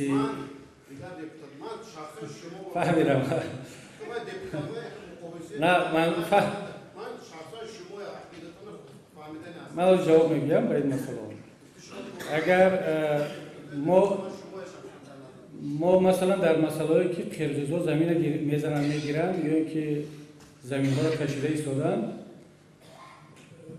باید که همه گپ زنن این زمین فقط اسفرگی ها نیست دپوتات نهضت گپ زنن دپوتات کمونیست گپ زنن خلق دموکراتیک گپ زنن ولی میخواهید نمیخواهید پرابلم این محله بهتر دپوتات همینجا میدوند دپوتاتی که از همینجا انتخاب شده است من یک وقت ونج رفتم سفر کردم در دهه شانه‌ایم شاید دونه در منطقه یزدگان یک اهالی هم مردم از من خواهش کردن که همین کوپروکی دهه ما رو آب بوده است ترانسفورماتور نداریم زیاد قیمت نیست همینا کمک کنید و همین ساخته شده شما دپوتات من اقدام کردم آمدم گفتم که همون کوپروک خیلی میسازیم قیمت نبوده است ترانسفورماتور میشنونیم فقط از دپوتات مجلس نمایندگان از همون منطقه یک مشوره کردم گفتم اجازه گیرم دوست بسیار نزدیکم است گفت که برادر عزیز من از همین منطقه دپوتات بودم چی کار داری با منطقه من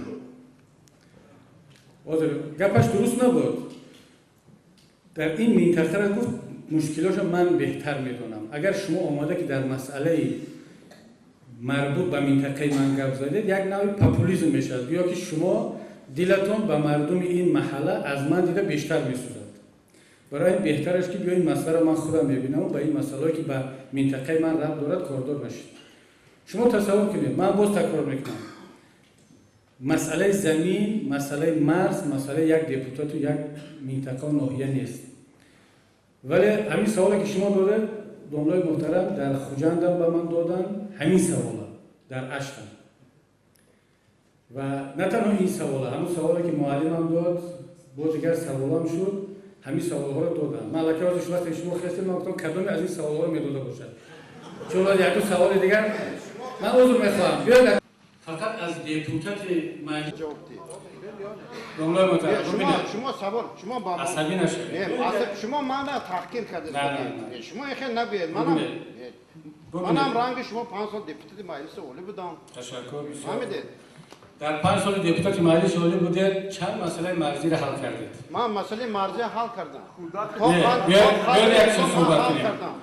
وقتی میگید صحبت صمیمانه و آشکار باشد، وقتی که میبخشید، ببینید وقتی که شما میخیزید عیناً همون سوالی رو که در دیگر جا دادم تکرار میکنید، اجازه بدید به ما حق بدید که نظر خودمون بگیم. چون شما از ما مسئله را پرسیده ایستادید که به همه ربط دارد. وقتی میخیزید میگید شما چیکار کردید در این مسئله، چرا نگفتید؟ حالا همشون جواب میگم. بنابر همین اگر یکون دپوتات دیگر از من بهتر و خوبتر در همین مسئله ها گپ زده باشد، من رفته دست همون دپوتات میفشورم، تبریکش میکنم در مسئله مرز، در مسئله راهون، در مسئله تمام مسائل دیگر. شما هر دپوتاتی را نشان دید. من آشکار میگم غیر از شادی شبدالوف که در مسئله اقتصادی و اجتماعی از من بهتر گپ میزنه. من یک عادت دارم دوستی عزیز، هر کی از من بهتر و خوبتر است اعترافش میکنم، دستش رو میفشورم. سلامت باشید. شادی شبدالوف رئیس حزب کمونیست و وکیل در مسئله اقتصادی اجتماعی از ما بهتر گپ میزنند. ولی شما هر دپوتات دیگر رو نشان دهید به ما که از ما بهتر گفته باشد، من دست او رو میفشارم، دست شما رو. خب من بیشتر جواب دیم. شما حالا همون شما بینید.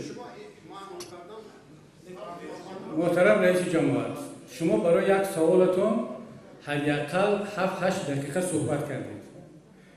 میخواهید که جواب سوال 7 دقیقه شما رو من با یک جمله جواب دهم. من جواب داده ایستادم. در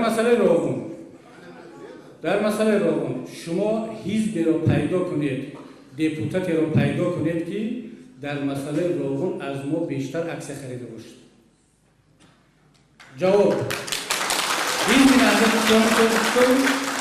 حزب نهضت اسلامی تاجیکستان اثبات میکنم با عکسیه ها از همه بیشتر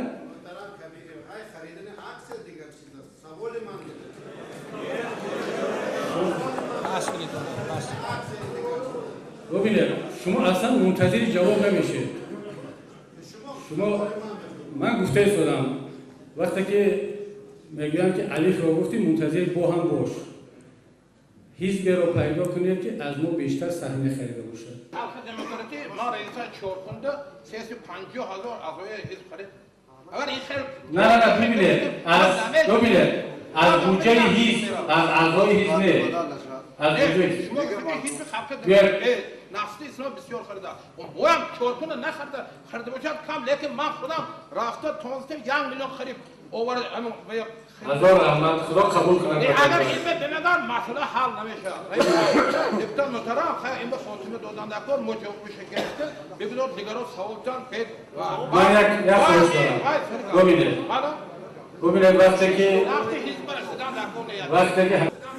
وقتی که همینجا خیسته سوال ها شد حزب شما چیکار کرد، ما فقط گفتیم که حزب ما همین کار کرد. نامی حزب نگرفتم، گفتم یگان حزب دیگر از ما کرده باشد بهتر نشان که این عصبانیت نشانه چی است؟ کبیری شما از یک سگیده دپوتاتی که شما انتخاب کردید باید چیکار کرد؟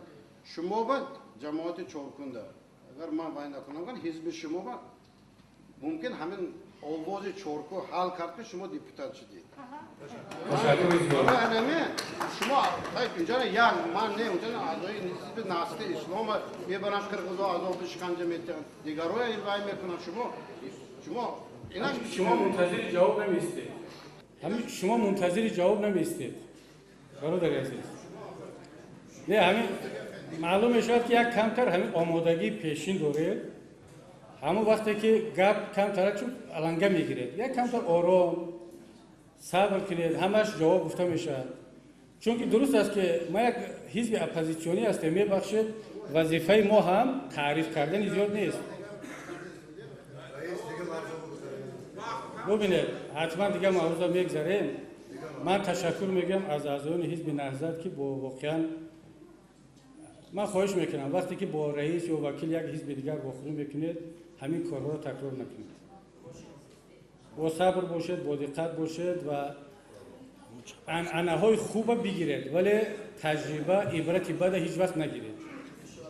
مثلا ببینید که ما پیشتر همین حزب نهضت اسلامی ترکستان در بسیار مجلس‌ها تکبیر میگفتن. ما خواهش کردیم که از این به بعد قرصک زنید. لازم قرصک هم خیلی بزنن همین حاضر یا گپو قرصک. بله درسته. حتی من گفتم که چون قرصک زنی شما باعث ناراحتی بعضی‌ها میشه در آخر قرصک زنید.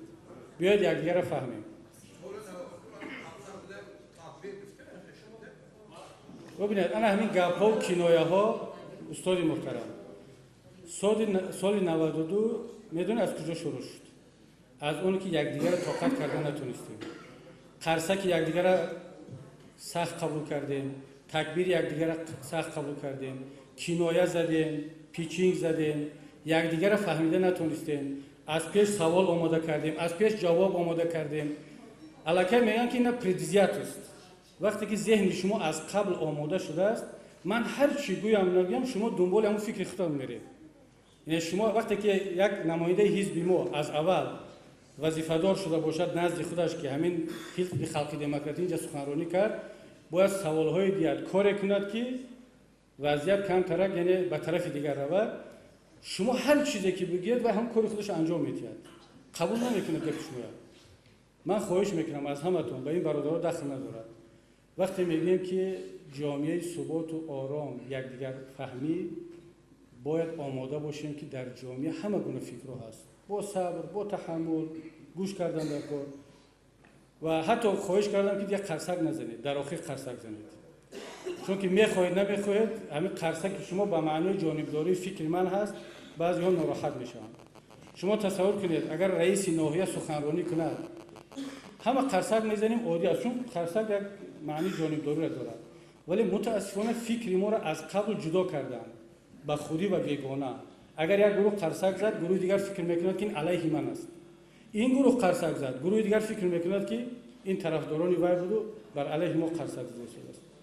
خواهش میکنم من از معاون رئیس در صحبتم گفته بودم در کابینت که من حس کرده ایستادم که همین سفری من آشکارتر بگویم ضبط کرده ایستادم بگذار به مردم برسد. همین سفر من عجیب شد. روز چهارشنبه سیاسی که تمام شد چون سفرام زیاد از خارج گفتم که بیا همین یک بچه‌ها بسیار خواهش کرده بودن جلسه‌های فعالان جنبسته سال است 2-3 روز وقت جدا کنم ولایت سوق بیام یک دو ناحیه رو ببینم. به یگان کس نگفتم که کجا میرم چی کار میکنم. رئیس مجلس فقط آگاه کردم که سفر حزبی دارم با نمایندگان حزبم رو میخورم جلسه جنبستی ها هست و گفتن دیگر روزای استراحت هست مرحمت بروید دیگان مشکل نیست. اگر سفری رسمی کاری میکردم از مجلس نمایندگان مکتوب می نوشتم، درخواست می نوشتم، کماندیراش می گرفتم، راه خط می گرفتم، شعبه تشکیل مجلس نمایندگان به ولایت زنگ می زد، تشکیل می شد مثل دائمی. ولی ببینید برادر عزیز محترم رئیس جمهور از روزی که همه جا آمدم همکاری بسیار خوب تشکیلیات نقض است. حتی در همین اول جلسه گفتم که واخوری وکیل با مردم حالا که هدف ما آمدن برای شرکت در جلسه داخلی حزبی بود. یگان خیل همچون وکیل با مردم نقشه نداشتیم ولی خدا را شکر و منتدار که همین واخوری تشکیل شد. ولی وقتی که عذر میخوام شما حرفتون رو باید بگید چه خیلی که میگید ولی وقتی که به ما اجازه دید که اندیشه خودمون رو بگیم وقتی که از ناحیه اشت تبدیلش گفتن که نه واخوری شما همچون وکیل بذارد، میگم برادران من آمدم که با حزب واخورم، همچون وکیل نآمدم. خواهش کردم گفتن که خب همچون وکیل صحبت کنید. گفتم بسیار خوب، جماعت باشد، اهل جماعتچگی باشد. صحبت بسیار با آدابانه خوب رفت. در خوجند هم همون شد، گفتم بسیار خوب، هر چی شما میخواهید. در شهر اصفهان اومدیم گفتم هر چی شما میخواهید. فقط رئیس گفتم که من چون تجربه دو جا دارم، خودمون از منبر مدیریت میکنیم که مردم آرام باشن. کوشش کنید که سوال و جواب‌های کنایه آمیز و بحث برانگیز و از قبل آماده نباشد. چون که من شما چی کار کردید، ما این نکردیم، حزب شما با این چی کار دارد، این سوال‌ها در ذهن یک حالت‌های رو با وجود میاد که ما و شما جدا میشویم. من در سوال شما یا اون استاد مجبور میشوم گویم که چون سوال همین خیلی میمونن که از قالب سوال برآمده نمیتونید. میگن این کرده شما چیکار کرده؟ من میگم که مجبورم بگم که من این کارو کردم، منظورم حزب. شما در جواب میگید که چرا حزب خودتون رو تعریف میکنید؟ او برادر شما سوال دهنده رو پرسید چرا چنین سوال داد که من مجبور شدم که همین جوابتیم. برای در رئیس قبلا گفتم که رئیس محترم بیاید کاری کنیم که همین جلسه ها ما بصورت قالب خوب بذارد بی بحثا، ولی میبینم که از قبل چون همین احساسات هست میخواهید نمیخواهید باز آمده در یک جا سر میزنه. برای همین خواهش میکنم بیاین موضوع رو بحث کنیم، گذاریم از این موضوع بحثناک. اگر شما راضی باشید سلامت باشید، بیاید یک مسئله عمومی درباره اطراف همین آبادانی کشور وحدت گپ بزنیم. با همین وقتم تمام شد، جمع بس کنیم. به نام خداوندی بخشنده مهربان، حمد به هر ثنای بی‌عداد به خدایی که نور ایمان داد، غافر است و رحیم و رحمان است، پاک از عیب و جرم و نقصان است. هزاران درود و هزاران سلام زیمو بر محمد علیه الصلاة و السلام.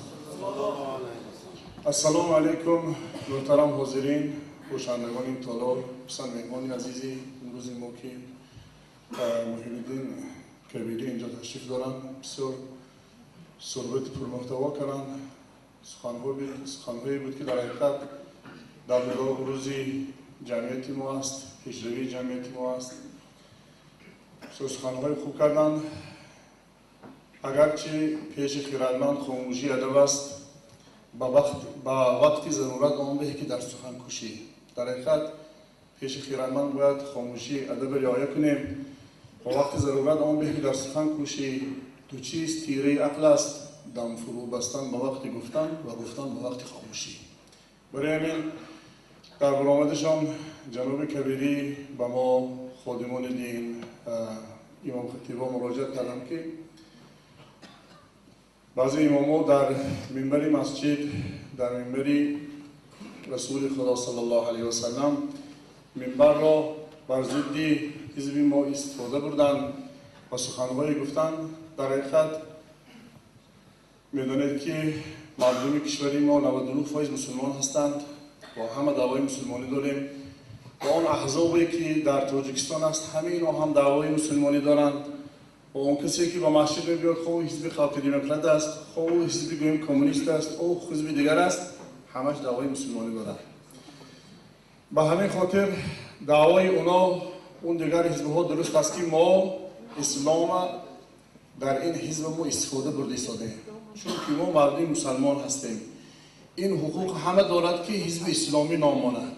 به همین خاطر ما در کشوری زندگی داریم که چون که قبل گفتم 99% مسلمان هستیم.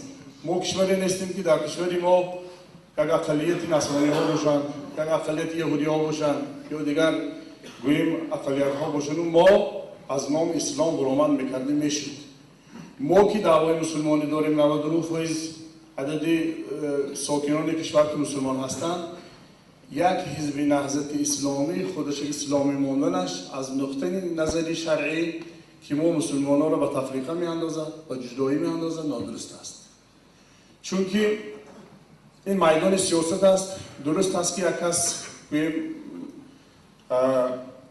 همه پیشروی هاش با مردم پیشنهاد میکند و آهسته سر قدرت نمیآید.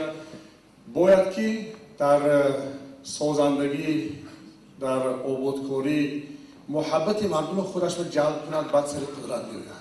نه اینکه از ابتدای کارش نام اسلام با خود گویم همچون خلعت همچون لباس استفاده برد خود مردم جلب کنند و بعد یک سبب می شود که الان مردم ما به این حالت تیار نیستند. ما فقط مردم ما که از چارپی هستیم فقط مردم چارپی باید به نظر نگیریم و ما شما که در مرکز کشور زندگانی میکنید دیگر ناحیه ها را خصوصا شمال کشور شما به نظر بگیرید که مردم ما به این حالت تیار نیستند. به همین خاطر اسلام و استفاده بردن در این حزب خطا است. خداوند در قرآن گفته است که استعیذ بالله ولا تکونوا من المشرکین من الذين فرقوا دینهم و كانوا شیعا. شما به مانند مشرکان نشوید. من الذين فرقوا دینهم، آنهایی که دینشون را تفریق کردند، جدا کردند. چنانکه شما در علامتون گفتید کاتولیکی هست، پروتستانت هست، دیگر اونا تفریق کردند. به همین خاطر در تاجیکستان ما اسلامی استفاده بردنش خودش یک سبب تفریقش استفاده است. خصوصا انتخاباتی که قبلا شد در چارکی ما حالتی شد که یک عائله با یک عائله دشمن شد. آیا اسلام میخواهد که یک عائله با دیگر عائله دشمن شود؟ آیا میخواهد که همسایه با همسایه دشمن شود؟ مثال در اونجا تبلیغ کردن که هر کسی که به حزب اسلام وابسته این با اسلام آواز دادن است. آیا ما حزب خلق دموکرات یا حزب دیگر شما او را کفر گفته میتوانیم یا او را از اسلام که بیرون گفته میتوانیم که ما این دعوی میکنیم؟ دیگر اینکه حالتی شد که در حالت انتخابات و در حالت حرکت سیاسی شریعت پایمال کردن. مثال به شما یک سخنی از همه قبیحش میگم که حالتی شد که نظارت ارنه انتخابات یا حالت حسابکنی آوازها یه بار در وقت نماز شده است نماز تخوان همان حالت اعضای که جانبدارای شما گفتن که حاضر شریعت یک طرف مانع نکار حاضر اینو باید حساب کنیم. آیا این اسلام است؟ و همین خاطر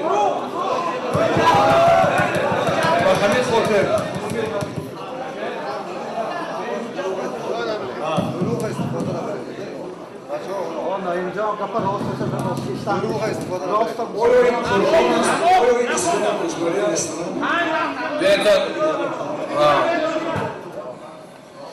بیتان احساسات و دادن شیف دولا اکو صادر خواه شما رو گفته بودم اکو صادر خواه گفتم که تیاری دیده گفتم شما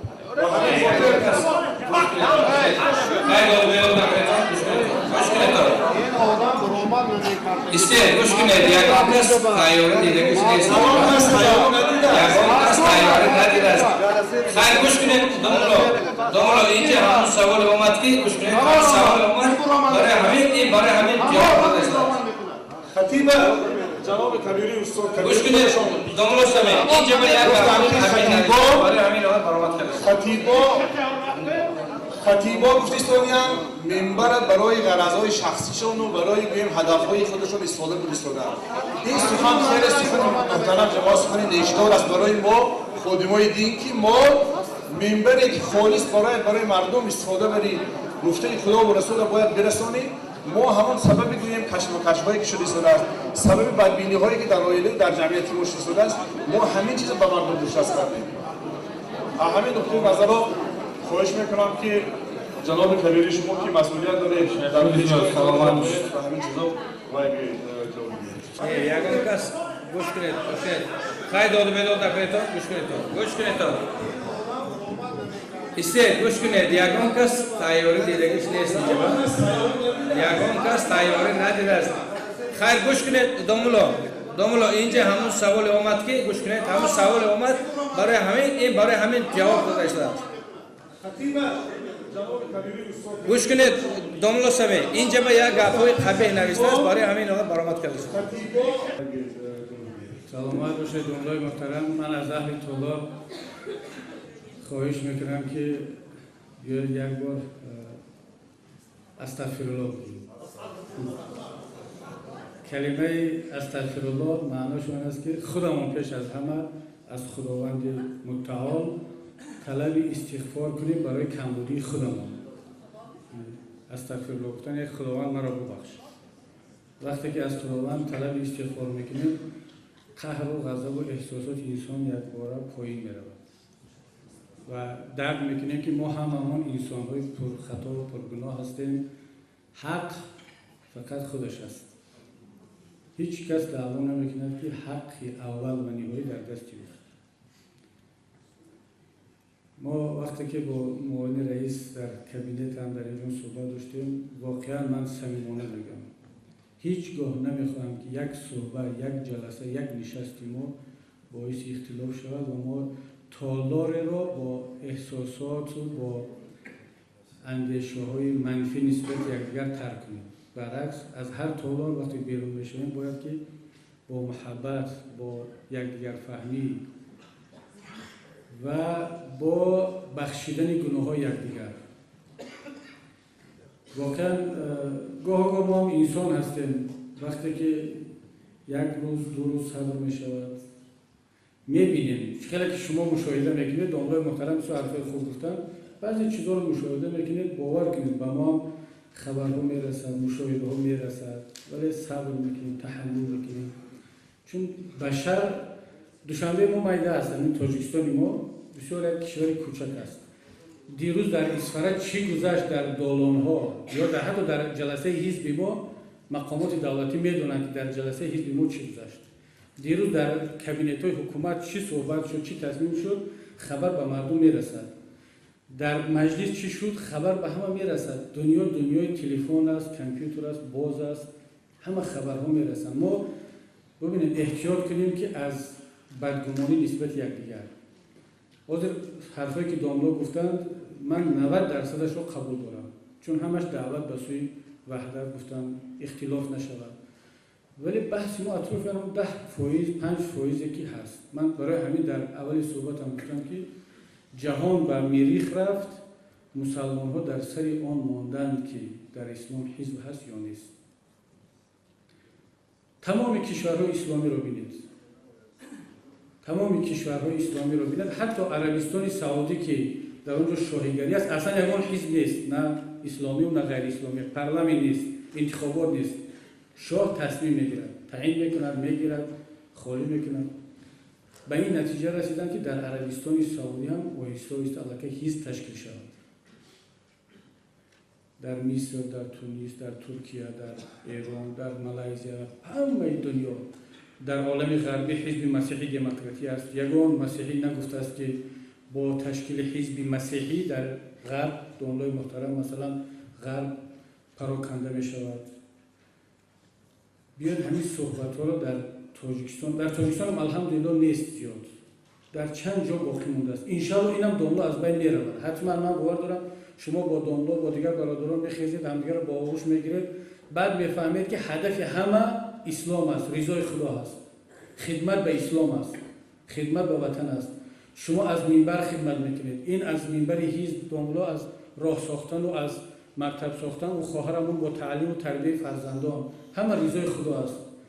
ولی نشود که با همین صحبت ها یکدیگر رو ناراحت کنیم. واقعا به من خوشم نمیاد وقتی که یک نفر از منبر رسول الله میخیزد حزب سیاسیش رو تعریف میکند. من برای همین گفتم هر کسی میگوید که به حزب نهضت اسلامی هر کسی داخل نشد مسلمان است، اشتباه کرده است، خطا کرده است. گفتم همین حرفا گفتم. و هر کسی علیه حزب نهضت هم صحبت میکند دانسته باشد که اشتباه کرده است. هر کسی میگوید که به حزب نهضت آواز داده یا به اسلام آواز داده اشتباه کرده است. هر کسی میگوید که به حزب خلق دموکراتی آواز داده، به پرزیدنت آواز داده اشتباه کرده است. پرزیدنت مال همه هست. بعضی‌ها اشتباه میکنن، مثلا در وقت انتخابات تبلیغ میکنن، خود را اداره کردن نمیتونن، میگن که اگر مسلمان هستی به حزب نهضت وابسته.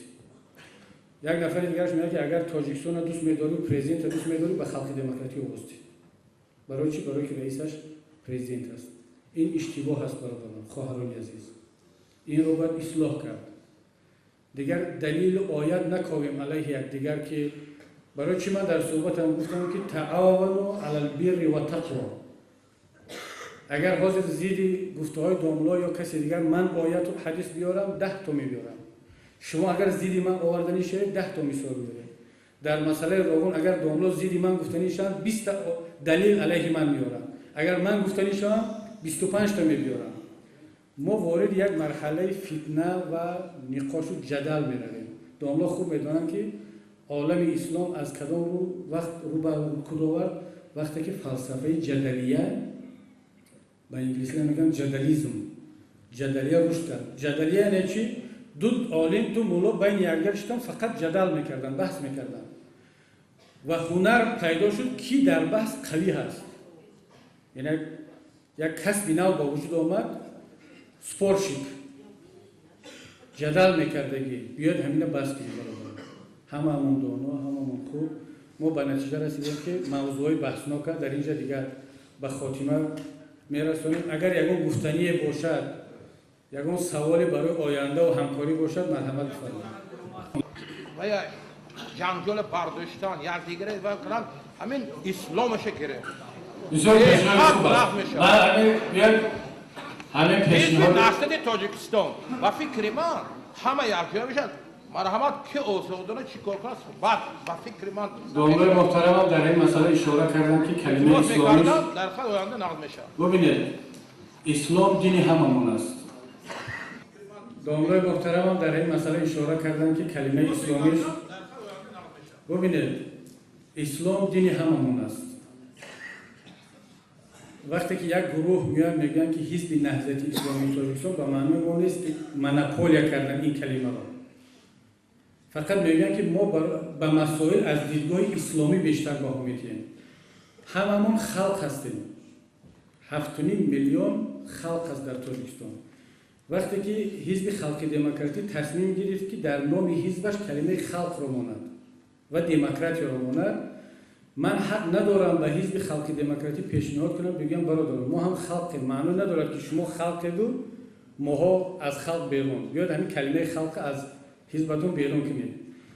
یا اگر حزب مثلا دموکراتی تاجیکستان هست همه ما در کنستیتوشن نوشتیم که تاجیکستان دولت دموکراتی هست. خب وقتی یک حزب نامش رو دموکراتی ماند آیا ما میتونیم بگیم که شما کلمه دموکراتی که پرینسیپ کنستیتوشنی است متعلق به 7.5 میلیون حتی به بشریت هست شما مونوپولیا کردید نام خودتون رو دموکراتی موندید یا ما چیزی دموکراتی باشیم. بیاید بالاتر از این مفهوم‌های تنگ باشیم. در کشور مسیحی وقتی حزب مسیحی پیدا می‌شود معنی ندارد که سوسیال دموکرات‌های گرمانیا مسیحی نیستند یا لیبرال دموکرات‌ها یا حزب زیلونی گرمانیا مسیحی نیستند. فقط انگلا مرکل رئیس حزب خریستیان‌های گرمانیا مسیحی باشد.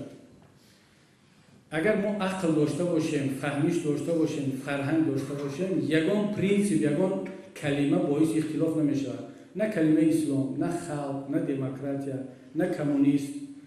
ولی چون ضمیر ما هنوزم آماده نیست، دوملا گفتن که ما خودمون آماده بحث هستیم. اگر حزب نهضت اسلامی تاجیکستان همین کلمه اسلام هم بردارد به شرط حالا که برداشتنی نیست چون که این حقوق 42,000 اعضای حزب و صدها هزار شهروند تاجیکستان هم که آواز دادند. حداقل این رو باید احترام کنیم. حداقل باید احترام کنیم. اگر بردارد هم به شرط اون کسی که ایراد گرفتنی است باور کنید باز ایرادش پیدا میکند. میگوید که شما در همین جا باید که قصه میرسید میرشکر رو هم خوانده در سالهای شوروی اتابک قصه اتابک بود کسی به یادش باشد. ولی اول دعوتش کردن گفتن که همین کلمه بیگ در نام خود زیادتی است باید بگیرم اینا مناسب خود بای نیستی که اتابک خدا دیگه دهقان بیا عطا کافی هست.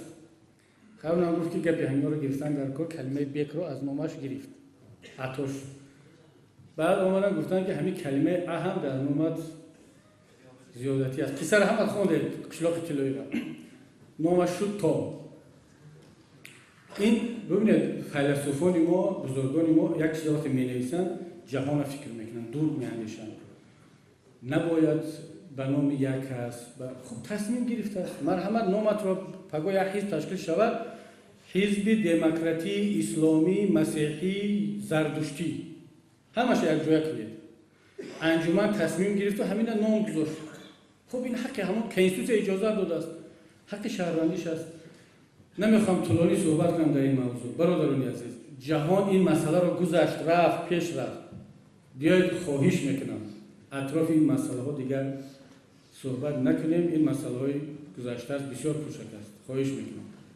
برادر اکنون من این برادر و همچه مراجعه میکنم که اینجا نشستگاهشو قریب نیست باشم من به شاگرد همین چیه تشکیل شدگیش برادران اهل اسلام عمل یگان کس من تیار کردم نه تیارم کرده نمیتونن.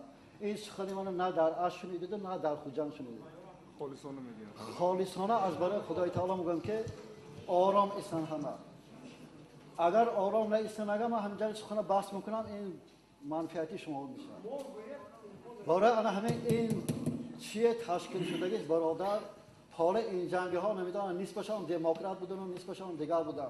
سال 74 بین داملا محمد شریف و داملا حمید زاده و این طرف رحمت الله علامه و عبدالله نوره این چیزا سال 74 تشکیل شده. رفت و روان این چیزها مناقشه ها بعد از حضرت داملا رسول میدانند داملا بین ما در عمیق مناقشه ها پیدا شد. شما الان گفتید که خدای تعالی تغییر نمی‌کرد یگان قوم مادامی که خودشان تغییر نمی‌کرد. لیکن سالها شد که ما چاکریم خود ما تغییر دادیم و نسبت ما همین گروه شد و مناقشه های سخت‌ترین پیدا شد. گپی ما می‌زده که برادر حاضر یک تا سری دسترخوان بشینه. منم خواسته بودم که یک تا حزب تشکیل کنم. حزب سواد اعظم یک حزب تشکیل کنم. لیکن آیه های کریمه مراجعت کردم که خداوند عظیم و شان که انا همین راه راست کاپیتان همین راه راست دیگه راه ها به نرویتان وصیت شما به انا همین وصیت خداوند عظیم و شان به سرپرودار می استاده. بعد از این الان سر یک دسترخوان میشینیم برادر این برادرم زهر میخورد منم زهر میخورم چون که دو کس مقابل یکدیگر. برای انا همین مقصد هر یکی ما که اگر صلح و صلاحیت باشیم برادر همچنان شما برادری گپ میزنم که حمید زاده که مثال این چیزای تشکیل کردن بین ازبکستان و تاجیکستان بود. بعد این بین ازبکستان که جدا شد این جریان برفتن گرفت این حال این جنگ ها نمیدادن این کار. بعد از اینکه این چیز شد من عبدالله نوره همون دسترخوان کشیدن دسترخوان حزب. نام شما 100 سالها همین تاریخ و همچه قهرمان باقی ماند همین دسترخوان اونچه کلیدگر با پیشتر به حالت نیکوترین میکشیم که پیشتر مسلمانان این خیل این بود و وای بود نبود سر دسترخوان میشتیم اکا آش برای یک خیل میگرفتیم همه صلح و صلاحیت بود. این جنگ ها نیست باشن شاگرد من نیست باشن با بعضی هاشون استازی هم میکنن لیکن من خالصانه از برای خدای تعالی شما میگفتگی گفتم میخواد لیکن درد دل بسیار یکمی مراتب شما واخوردم تعداد شما با برادر خدای تعالی تاجیکستان بسیار کنند. مقصد اینجا مثلا اینجا میگفتگی گفتم همین برادرها و آداب خدای تعالی شما چقدر حرف زدید علماها امینبری مسجد گپ میزنند ما سکوت ایستادیم یگان خیلی گپ زدیم برعکس چهره‌تون خوش‌ترتر نگاه کرده ایستاده. لیکن برادر همینا من این کسام نمیشناسم خیلی هم ایزای سخت کشه دویم برادرم ایزای سخت کشه. برادرها اینجا اگر شما 500 نفر اونجا ایستاده باشید اگر یک برادر ایزا دادنش خانه کعبه درست کرده میتونیم لیکن دل این بنده دیگه یافته نمیتونه. این بنده شاید که هرگز دیگه خودش به نبیاد. لیکن ما این کوچه ها گذشته برادر سال 74 باز ما این چیزا شام کنید رفته آمد بشه داملای محترم. من یک چیز برادران عزیز خدا شاهد است من با دقت این داملا رو گوش کردم هر حرفشون در ترازوی عقل و انصاف سنجیدم واقعا خدا را شاهد میگیرم که به صمیمی بودن حرفای همین داملا یگان در شک ندارم. هر چی که گفتن صمیمانه گفتن. صمیمی گفتن معنای حق بودن هنوز ندارد. یک انسان میتواند سخنی ناحق هم صمیمی بگوید ولی داملا حق دارن این حرفا را بگن. من از شما خواهش میکنم نسبت حرفای داملایی که قبلی صحبت کرد تمامی کسانی که در اینجا صحبت کردن اگر کمترین به احترامی شود یا به احترامی به ما کردید به احترامی به ما هست. داملای محترم هرچی در ذهنشون در فکر قلبشون بود گفتن صمیمانه خالصانه گفتن ایشان راه اسلام رو همین طور شناختن صمیمانه گفتن که من با خلاصه آمدم و همین رو شناختم. من در صحبت قبلی هم داملای محترم گفتم که حق خداوند هست. نه نظر شما حق است، نه نظر ما حق است، نه نظر یک کسی دیگر حق است. داور فردا روز قیامت خداوند خودش است. هر کسی میگوید که من راه را تنها من شناختم، همین چیزی که گفتم درست است، باقی غون داره دسترخوان را بکشه، خدا ببخشد ما را، تقریبا خودش را در مقام الوهیت میماند که میگه که من شناختم، من دیدم، میدونم. ولی هممون نسبی صحبت میکنیم. ابن عباس بزرگترین مفسر یک کلامی بسیار کوتاه دارند، میگوید که القرآن یفسره الزمان. القرآن یفسره الزمان. خودش مفسر بود. تا امروز از آیات‌های قرآن ده ها و هزارها برداشت گوناگون به وجود آمد، تفسیرهای گوناگون شد. طرزی که شما خوندید داملای محترم، برداشتی که از قرآن و از احادیث کرده، این برداشت شخصی شما است. اون چیزی که داملا خواندند، این کس خواندن، برداشتی شخصی خودشان هست. معنی ندارد که برداشت من عین قرآن هست، برداشت شما عین قرآن هست. ابن عباس گفته است که قرآن را وقت تفسیر میکنند. القرآن یفسره الزمان. وقت بهترین مفسر زمان هست. بعضی داملاها ما درست میگن، یک کتاب از عصر گذشته را میخوانند، شرایط عصر جدید را به نظر نمیگیرن. ولی وقت تغییر افتاده است، شرایط دیگر میشود، برداشت‌ها از آیات‌ها و حدیث‌ها، برداشت‌های نو به وجود میاد، اجتهاد هست. من یک خواهش دارم، باز میگم، هیچ شک در صمیمیت ندارم و خدا را شکر میگم که شما را واخوردم، داملای محترم را واخوردم.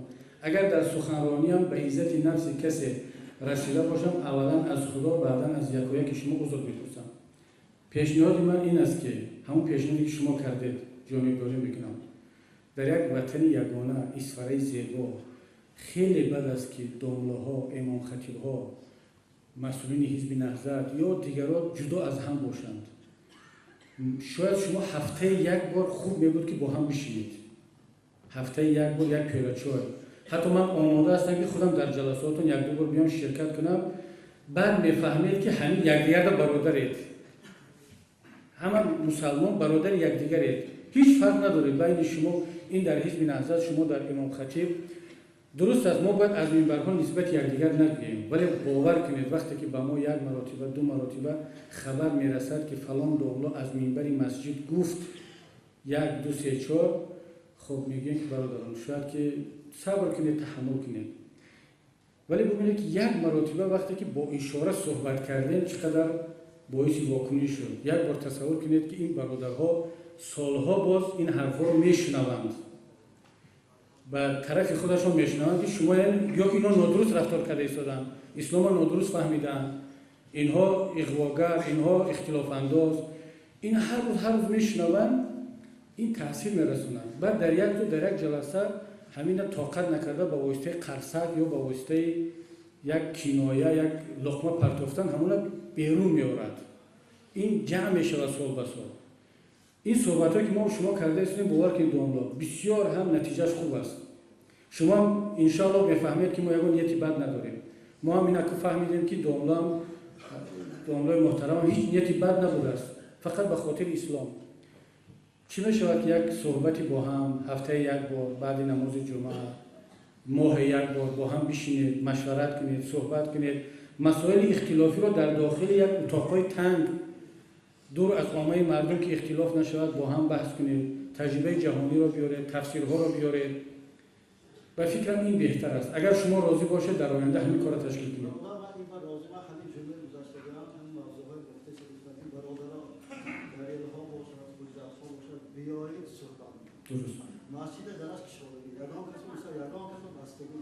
بهترین پیشنهاد،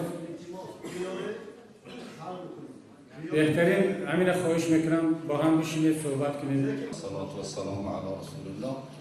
من امام خطیبی مسجد عمر عادل شهر اسفر هستم. محترم رئیس، البته بسیار سخنهای نیک شد. البته من مقدمه سخن نمی بیارم زیرا که وقت ما تنگ است.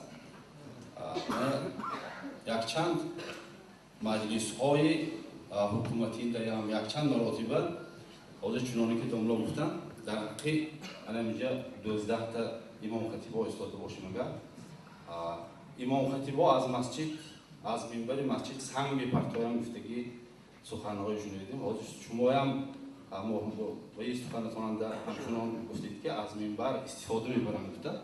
Муҳтарам раис, мо ходимони дин аз ҳамин ояе ки бародари азиз гуфтанд ки вало такуну минал мушрикин, яъне сураи ояи Рум 31 оят, ҳамин чиза минбаранда мо тафсираш гуфта, фақат мо гуфтем ки дар ислом ҳизб нест, чунки худованд гуфт ки куллу ҳизбин бима ладайҳим фарихун, ҳар як ҳизб дастоварди худаш бихурсанд.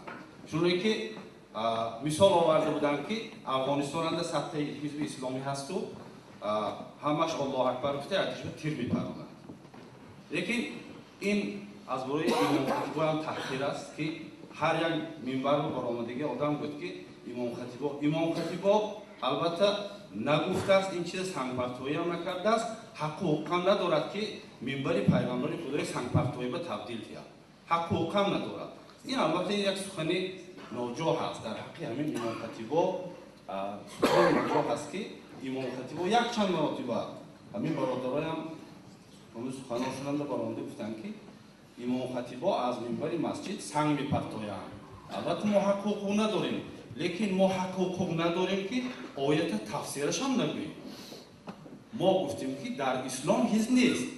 худованд ана ҳамин сураи Рум манда ояти 31-32 манда ҳамин чиза баён кардааст. аз бора ҳамин мана фикри шумоя мехоҳам ки саломат бошед.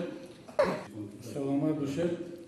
худованд дар Қуръон ҳамон ояе ки шумо гуфтед куллу ҳизбин бима ладайҳи фарихун, яъне ҳар ҳизб тарҷумааш ин мешавад ки ҳар ҳизб, ҳар гурӯҳ ба он чизе ки дар дасташ аст, дар ихтиёраш аст, хурсанд аст, шодӣ мекунад. худованд худаш гуфтааст ки ҳар ҳизбе ки дар дасташ аст. вақте меёем ки дар ислом ҳизб нест, ҳоло ки худованд дар ҳамин оят гуфтааст ки ишора кардааст ки ҳар ҳизбе ба он чизе ки дар ихтиёр дорад ба ҳамон хурсанд аст. ман пештарам гуфтам ки 17 маротиба дар Қуръони моҷид калимаи ҳизб истифода шудааст ба маънои мусбат ва ба маънои манфӣ. ҳизб яъне чӣ? бубинед, касоне ҳам мегӯянд ки дар ислом ҳизб ҳаст ва бояд бошад, хато мекунанд, ва касоне ҳам хато мекунанд ки дар ислом ҳизб нест. худованд дар ягон ҷои Қуръон ва паёмбар нагуфтааст ки ҳизб ташкил кунед. ин супориша ба ҳеҷ кас надодааст. дар ҳеҷ ҷо ҳам нагуфтааст ки дар чорабиниҳои сиёсӣ дар маъракаҳо ширкат накунед. Конституцияи ҷумҳурии Тоҷикистон имрӯз ташкили ҳизбро роҳи ягона ва қонунии ширкат дар фаъолияти сиёсӣ муайян кардааст. агар фардо Конституцияи ҷумҳурии Тоҷикистон мушаххас кунад ки дар Тоҷикистон ташкили ҳизбҳо мамнӯъ ё ташкили ҳизби динӣ мамнӯъ, мутмаин бошед домлои муҳтарам, устоди муҳтарам, аввалин касе ки аз қонун итоат хоҳад кард банда аст. худам аз бародарон хоҳиш мекунам ки Конституцияи ҷумҳурии Тоҷикистон инро талаб кардааст, мо бояд фаъолияти ҳизбро қатъ кунем.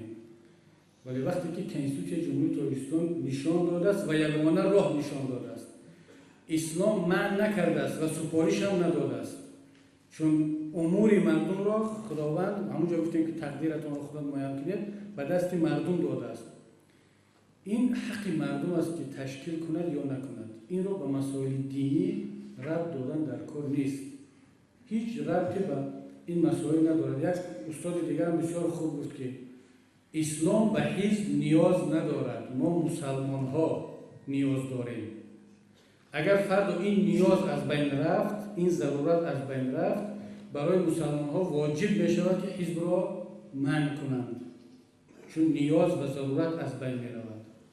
вале вақте ки ниёз ва зарурат ба вуҷуд омад, болои як гурӯҳ фарзи кифоя мешавад, нофила мешавад, суннат аст ки бояд ин гурӯҳро ташкил кунанд. зарурат инро тақозо мекунад, талаб мекунад. боз мегӯям, ин баҳсҳо 100 сол шуд дар олами ислом шурӯъ шуд аз замони Ҷамолиддин Афғонӣ حسن البنا، محمد اقبال تا امروز در 99% جهان اسلام حل خود را پیدا کرد. امروز ما ماندیم تاجیکان که ادامه داده ایستادیم. بسیار خوب است. بیاید اکنون در اتاقهای محدود بین هم بشینیم، با هم باشیم، این مسئله را حل کنیم. ولی وقتی که تفسیر آیه کریمه را درست میگه، شما واقعا حق دارید و وظیفتون است که قرآن را شرح بدهید. ولی انتخاب آیات ها، مسئله گذاری اگر طرز شود که شنونده فهمد که اینجا منظور از تفسیر این آیات یا انتخاب آیات همین طوری هست که علیه یک حزب است یا اشاره شود، این جمع شدن میگیرد. ببینید یک اشاره نازک ما رو شما درک کردید، خوب فهمیدید. ذکاوت انسانی این همین است که اشاره من یک اشاره نازک کردم که از منبرها استفاده میشد، شما خوب این فهمیدید و ناراحت هم شدید. ولی وقتی که اشاره ها هر روز از منبر می شود، نام نگیریدم، مردم خودش میفهمد، به ما میرسونن میگن که داملا فلان جدا گفت.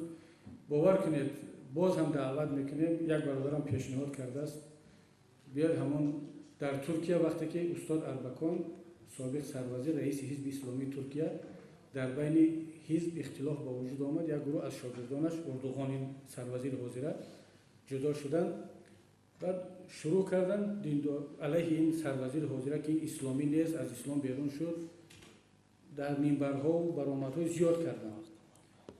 بعد رجب طیب اردوغان حاضره سروزیر اعضای حزبش را جمع کرد، گفت که برادران عزیز، اینا استادان ما هستند، اینا پیشوا هستند، داملا هستند، بیایید ما در مقابل این صحبت‌های بزرگان یک جهادی سکوت اعلان کنیم، صبر، خاموش بستیم. اگر یک طرف گفت، یک طرف دیگر باید که خاموش ایستاد. اگر هر دو طرف گپ زند بحث میشود. گفتی داملا سال 92 میشد. برای که سال 92 نشود، یک طرف اقلا صبر کرده تواند. برای همین من خواهش میکنم اگر امکانیت دارید هر دو طرف صبر کند، خوب سکوت بستند. اگر نتوانستید حداقل یک طرف، این وظیفه حزبی اعضایان حزب نهضت است، سپارش حزبی که شما سکوت کنید، ساکت باشید، صبر کنید، مشورت کنید، دعای بزرگوار را بگیرید، ان شاء الله برکت خواهید دید.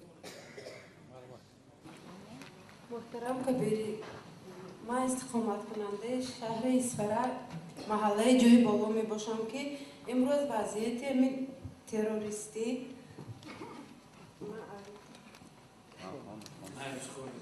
من باید عبدالطور بسیارم بحث کنیم. شخصا مرا بعضی امروزه حزب نهضت اسلام باید تشویش آورده است که چون که من یکی از خواهران اعضای حزب نهضت اسلام قیوم و انورجان شوربایویچ می باشم که حالا برای صادر نمودن جنایت‌های تروریستی حکم یک عمره گرفته است و حالا در محبسخانه شهر دوشنبه ادای جزا میبرد. او از سال 1997 به حزب نهضت اسلام اعضا شده، بعدا به ناحیه طویلدره رفته در نزد جمعه نمنگانی تعلیمات اسلامی و حربی گرفته و یک چند نفر دیگر را از شهر اسفرا محله مولدان اول اعضای حزب نهضت اسلام کرده، بعد آنها را به مقصد تعلیماتی دینی و حربی به ناحیه طویلدره میبرد که حالا اکثریت آنها در کافتوکاوی رسمی قرار دارند یا در محبس میباشند. از طرف شمایان شخصا نسبت همه اعضایان حزبتان و عائله آنها یگان خیل کمک شده ایستاده است یا نه؟ برای چی همه آنهایی که دست به جنایت‌های تروریستی زدند حرکت‌های جنایتی خود را با اعضای حزب نهضت اسلام روی پوش می‌کنند؟ سلامت باشید خواهر عزیز، بسیار مسئله مهمی برداشتید. پیش از همه از خداوند دعا کنیم دست جمعانه همه که مشکلی خواهر، اهل خاندان و برادرشون و همه دیگر فرزندان این ملت را سبک گرداند. کسانی که در زندان هستند آنها را آزاد کند پروردگار و کسانی که در راه خطا رفتند، جنایت رفتند، خداوند هدایتشان کند و برگرداند به راه راست و در چارچوب قانون و فرهنگ. تاجیکستان یک مرحله جنگ خواهر عزیز از سر گذراند. حزب نهضت اسلامی تاجیکستان، دیگر احزاب خواسته یا نخواسته وارد این مرحله بودند. جنگ شهروندی بود. جنگ و صلح این پدیده‌هایی هست که طرف ندارد، یک طرف نمیتواند جنگ کند خودش به خودش و یک طرف نمیتواند صلح کند خودش به خودش. حالا اگر بحث کنیم که این جنگ سببش چی بود، صلح سببش چی بود، چرا این طور شد، چرا اون طور شد، ساعت‌ها طول میکشد. ولی سوال شما بسیار مشخص بود، من میخواهم کوتاه و مشخص جواب بدم. نهضت اسلامی تاجیکستان 10,000 مسلح داشت. البته نه همچون حزب بلکه همچون اتحاد نیروهای اپوزیسیونی تاجیک. شما گفتید که از سال 97 اعضای حزب بود. حزب نهضت اسلامی تاجیکستان از سال 99 فعالیتش رو شروع کرد. ثبت نام شد. سال 97 ما اعضای حزب نداشتیم. هر کسی که رفته بود، سلاح گرفته بود، تحویل داده بود، افغانستان دا بود، در داخل بود، این عضو یا طرفدار اتحاد نیروهای اپوزیسیونی تاجیک بود. هر کسی که از این طرف جنگید عضو خلقی دموکراتی نبود، عضو فرانت خلقی بود. اینا را باید ما از لحاظ قانونی و سیاسی دقیق مشخص کنیم. نه همه کسانی که اعضای اتحاد نیروهای اپوزیسیون تاجیک بودند پاکیزه بودند و نه همه کسانی که در این طرف بودند. تجربه نشان داد. از آن جمله نفری که برادر شما متاسفانه در همون گروه بوده است. جمعه نمنگانی، دیگر گروه ها، اینها صلح تاجیکان را قبول نکردند. برای همین جنایتکار شدند و تروریست شدند که روند صلح تاجیکان را قبول نکردند. با تمام طرفدار و اتباع و پیروانشان از نهضت اسلامی تاجیکستان جدا شدند. گفتند که ما این صلح کرده شما را قبول نداریم. برای همین جنایت صادر کردند. و حالا اگر بگوییم که چرا اون طرفداران شما این کارها را کردند، معنی آن را دارد گویا میگوییم که همانا همش اعضای حزب نهضت بودند. نه خواهر عزیز. اعضایان حزب نهضت اسلامی تاجیکستان کسانی هستند که بعد از ثبت نام شدن حزب آمدن عضویت حزب را قبول کردند و گفتند که ما سیاست رهبریت حزب را قبول داریم. کسی قبول نکرد، توکلش به خدا رفت، جنایتش را صادر کرد. ما جوابگوی کسانی که جنایت کردند نیستیم. چه از نام اسلام جنایت کردند، نهضت جنایت کردند و مسئول نیستیم که اونها آیندهشون چی میشه. در پیش قانون جواب میگن، ولی ما وظیفه داریم که کمک حقوقی خود را، معنوی خود را به خانواده‌هاشون از آن جانب به شما برسونیم. اگر شما مراجعت کرده باشید به مسئولین حزب ما در شهر اسفره، اینها رد کرده باشند که به شما کمک کنند، این کمبودی اینا هست. باید کمک شوند چون این خواهر هیچ عیب ندارد. ولی مسئولیت اون جوان، اون کسی که جنایت کرده است، اگر چی امروز در کیسهش بلیت حزبی ما هم داشته باشد، اون مسئولیت اعمالش خودش است. حزب نهضت اسلامی تاجیکستان خواهر عزیز 40,000 اعضا دارد، بیشتر از 40. شاید که در بین اینها کسانی هستند که غرضناک اعضای حزب شده است. ما مشخص کردیم بعضی وقتی که پیگیری و تفتیش حزب تحریر و دیگر جریان‌های ممنوع حرکت اسلامی ازبکستان اینا شروع شد، بعضی‌ها خواستند با عضویت در حزب نهضت جنایت‌های خود را روپوش کنند. مثلا اگر کار دارد میگه که من اعضای حزب نهضت هستم، میلیسیونر میگه خب پس تو آزاد هستی چون عضو حزب رسمی هستی. ولی در بین اونها بعد مشخص شد که بعضی جنایتکاران با غرضهای بد عضو حزب شدند. به خاطر همین هم رهبریت حزب امروز تصمیم گرفت که مسئله قبول اعضای نو بسیار با دقت برآورده شود. ما البته توصیه 2 نفر رو جاری کردیم. حتی احتمال دارد که نامزدی به اعضای حزب رو هم جاری کنیم. یک نفر اول سنجیده شود که عقیده‌اش چی است، فکرش چی است، تاریخش چی است. ولی ما نمیتونیم همه را خواهر عزیز بسنجیم چون آیین‌نامه معین کرده است، قانون معین کرده است. بسیار ساده است اعضای حزب شدن در تاجیکستان. هر حزب، نهضت، خلقی دموکراتی، کمونیستی. ولی اگر یک اعضای یک حزب جنایت کرد، معنی ندارد که همه حزب جنایتکار است یا حزب رو سفارش داده است. دیروز در شهر خوجند هم همین صحبت‌ها شد خواهر عزیز، همین سوال رو دادم. ما گفتیم که مثلا عجیب است. حزب نهضت اسلامی تاجیکستان تمام تاجیکستان میداند که چند جنایتکار داده است. مثلا در همین از سال 2009 тоҷикистон рақамашро медонад ки ҳизби наҳзат чанд ҷинояткор додааст дар ҳамин 4-5 сол. биёед ё ҷинояткороро мансубияти ҳизбӣ ҳамашро ошкор кунем, бигӯем ки масалан фалон ҷинояткор узви ин ҳизб буд, ё як статистика пешниҳод кунем ки кадом ҳизб чӣ қадар ҷинояткор аз соли 2009 то имрӯз додааст, ё мансубияти милливу ҳизбиву динии ҷинояткорҳоро ошкор накунем. ҷинояткор аст вай, ҷиноят содир кардааст. террорист, ҷинояткор на миллат дорад, на дин дорад, на оин дорад, ҷиноятро содир мекунад. вале аҷибаш ҳамин аст ки танҳо шумора, рақам ва омори ҳизби наҳзатро мегӯянд ва ман аз аъзоёни ҳизб дидед чӣ хел масъалагузорӣ ҳаст. шумо бояд эҳтиёт кунед. шумо бидонед ки тамоми чашмҳо ба тарафи ҳизби наҳзат духта шудааст. бисёраш хайрхоҳона аст, бисёраш самимона аст, мехоҳанд ки номи ислом пок бошад. вале аз тарафи дигар хуб баъзан ҳамин гуна саволҳо мешавад ки чаро مثلا حزب نهضت این کار حالا من اگر یک مثال بیارم ممکن دوستانمون باز ناراحت شدن بگن که چرا فقط حزب دیگر رو مثال میارید، گپ درباره حزب شما هست. ولی خواهش میکنم در آینده منسوبیت جنایتکارها رو به حزب ندانیم و هممون متحد شویم برای پیشگیری کردن از تروریست‌ها و جنایتکارها. مدیر بخش اوید به کارهای دین مقامات و حکومتی جلوی شهر ایستادم.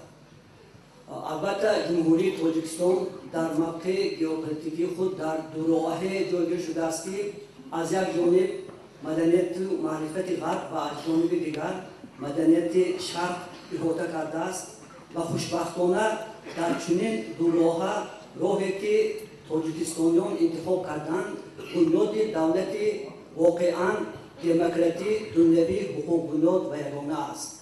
خوشبختانه همین دولت دنیوی در ظرف 21 سال صاحب استقلالی بابت دین و دیانت، بابت آزادی وجدان و پیروی به دین کارهایی را به سامان رسانید که شاید امروز حد آن در دیگر کشورها نباشد. خود یک قضاوت کنید، اگر به هر یک 3,500 ساکن ایران زمین اسلامی یک مسجد راست آید، با 700 نفر ساکنان یک دهه خردکک سرخ یک مسجد راست می آید. البته همه این کارها خوبند. شاید از این رو من بی‌واسطه پرزیدنت کشور ما توسط همین سیاست دینی که کلی ساکنان کشور اعتراف کردند، اینچنین بی‌واسطه در مقیاس بین الملل به فهرست 500 نفر مسلمانان با نفوذ وارد گردیدند. این همه باید که افتخاری ناوابسته به حزبیت هر یک ساکن کشور باشد. امروز مسئله خیلی مهم و بستاک این مناسبت دین و حزب سیاسی است. البته دین مبین اسلام این مقدسات کل مسلمانان است.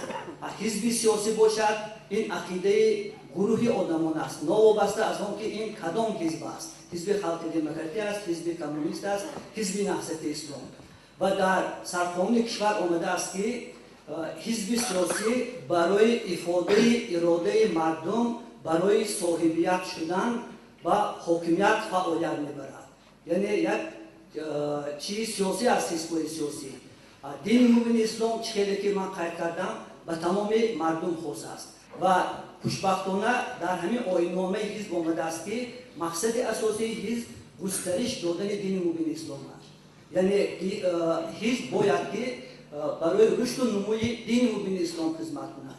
متاسفانه همین خیلی حادثه های می شود که نه خدمت بلکه همین حزب از منبرها حزب سیاسی به واسطه دین مبین اسلام به منفعت خویش استفاده میبرد و البته این موضوع را دوام دادن وقتی تنگ است. همین رو من گفتنی هستم که اسلام بزرگ خواندن دیگران به سوی خویش نیست.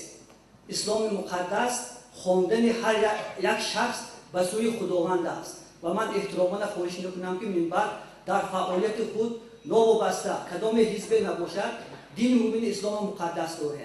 گذشتگان ما همین دین با همون نازکی‌هایش در دشوارترین در دوره‌های اتئیستی حفظ و نگاه داشته امروز به مردم ما آورده رساندن و وظیفه هر یک حزب و هر یک ساکن جمهوری تاجیکستان اون است که همین مقدسات مال همه است. باید که همین چیزا ما تنها به واسطه برای طاعت و عبادت برای راز و نیاز با خداوند متعال استفاده بره، نه به مقصد و غرضهای سیاسی خویش. چیز دیگری که باعث قید است اینجا نمایندگان همه حزب‌های سیاسی وجود اشتراک دارند. حزب‌های سیاسی در جمهوری تاجیکستان فعال نیستند. فعالیت آنها اصلا در یک دوره انتخابات مثل رد و برق اول بهار خیلی پرجوش و خروش می‌شود. بعد از این می‌بینید که فعالیت اکثریت حزب‌ها علیه خاموش ماندند و باز تا دوره انتخابات چی می‌شود؟ دوامی خوب نمی‌یابد. حزب‌های سیاسی من گمان می‌کنم که آنها دوام منطقی همدیگر باشند. آنها باید که رقابت سالم داشته باشند. باید که همدیگر شنیده کنند، همدیگر گوش کرده کنند، با همدیگر یک در همکاری کار برده کنند. چیز دیگر این به واسطه مخالفت با حکومت و امروز جامعه جهانی بیشتر که من شما قید کرده امروز عالم اسلام پرتضاد و پرماجرا است.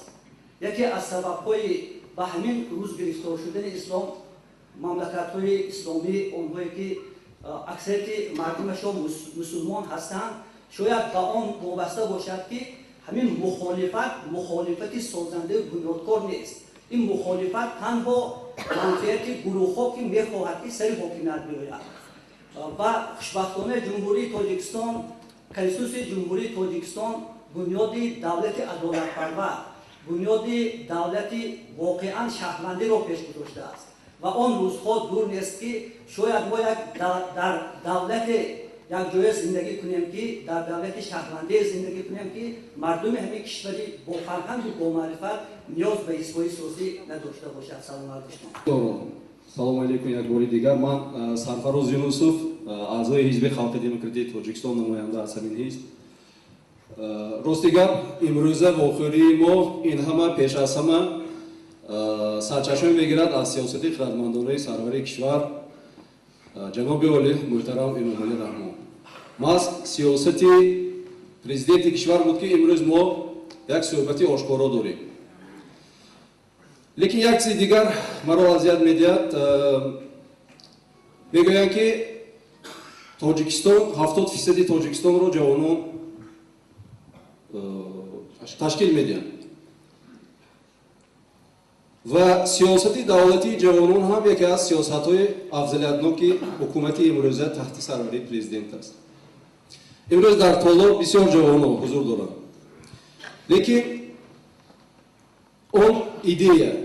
он идеяҳои авангарде ки аз ҷониби президент мешавад, аз ҷониби раиси ҳизби халқи демократӣ мешавад, мо бояд ки дар ҷойҳо гуфта бошем, чунки ин хеле ки инҷо гуфтанд ин дастоварди халқ таҳти сарварии президент аст. ҳамаи он дастовардҳо. ман дар яке аз мизҳои гирдам устод кабирӣ як масъаларо гуфта будам. болои дарахти себе паррандаи парвоз мекунад, мебиёяд, он себро тамошо мекунад, як себи сурхи хубонӣ, хушбӯй, лекин аз он намечашад, меравад. аз ӯ мепурсанд ки барои чи аз ҳамон себ начашидӣ, яъне ки нӯл назадӣ? ҷавоб медиҳад ки ман кирм ҷустам. бас аст ҷирмҷӯӣ, кирмҷӯӣ. имрӯз мо бояд дар атрофи президенти кишвар сарҷам шавем ва барои гулгулшукуфии тоҷикистон сарҷамона фаъолият барем. дигар ин ки аз ҳамин ки мо имрӯз дар арафаи соли нав қарор дорем, ман мехостам аз номи худам, аз номи кумитаи иҷроии вилояти ҳизби халқии демократии тоҷикистон ҳамагонро бо фарорасии соли нави милодӣ табрик кунам. таманнои онро дорам ки бигузор яздони пок ҳар як қадами соли нав, ҳар як рӯзи соли навро пур аз нур гардонад. бигузор қадамҳои соли нав пур аз нур бошаду балоҳо аз даргоҳи тоҷикистониёну тоҷикон дур бошад ва бигузор президенти баландмақом ва лоиқи эҳтироми мо ҳамеша баҳодур бошаду халқи тоҷик ҳамеша шоду масрур бошад. Ташаккури зиёд. Назарат раёсат ман Мирзоазам Масудум аъзои ҳизби халқи демократии Тоҷикистон ҳастам. аз иштирок дар ин ҷаласа хурсанд аз он гардидам ки вакили мардумӣ дар маҷлиси олии мо муҳтарам кабирӣ аз оғози баромадашон мардумро даъват ба дӯстӣ ваҳдат ба якдигарфаҳмӣ кардан. Ин нишони он аст ва ман гумон мекунам ки ин хулоси ман ҳам ин гуфтаҳои кас беасос нест. Асос дар он аст ки Тоҷикистони азизи мо дар инҷо зикр кардем ки хеле рӯзҳои баъзе ногузарон ҷанги шаҳрвандӣ буд ва дар ҷаласаи 16 тақдирсоз ки халқи тоҷик дар инҷо ахири соли маҷғалаба кард, фарзанди фарзони худро сари кор орд ва насибаш тақдираш ҳам буд аст ки роҳбариро ба зимма гирад ва чун дар инҷо мардуми зиёд ҳастанд, иштирокчиёни ҷаласа ҳастанд, ман як бор дигар хоҳиш мекардам ки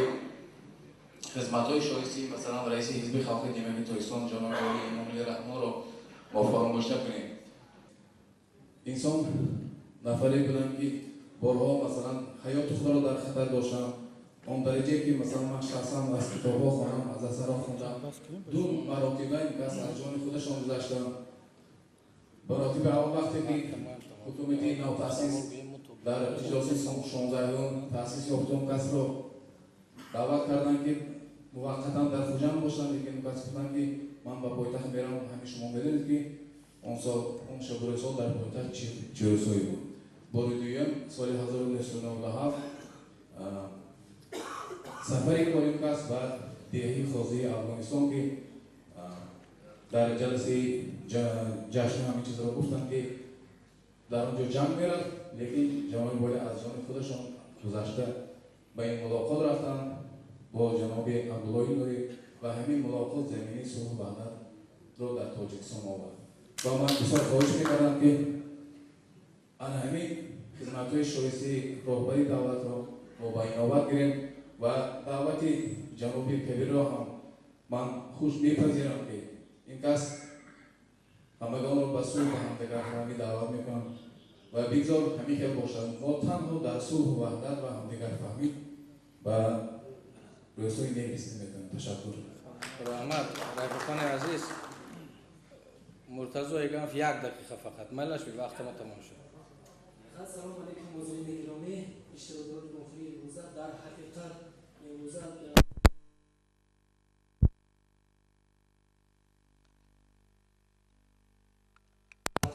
демократии Тоҷикистон дар шаҳри Исфарам низ гуфтанӣ ҳастам ки мо намояндагони аҳзобҳои сиёсӣ як ватан, як модар ва як хона дорем ки номаш Тоҷикистон аст.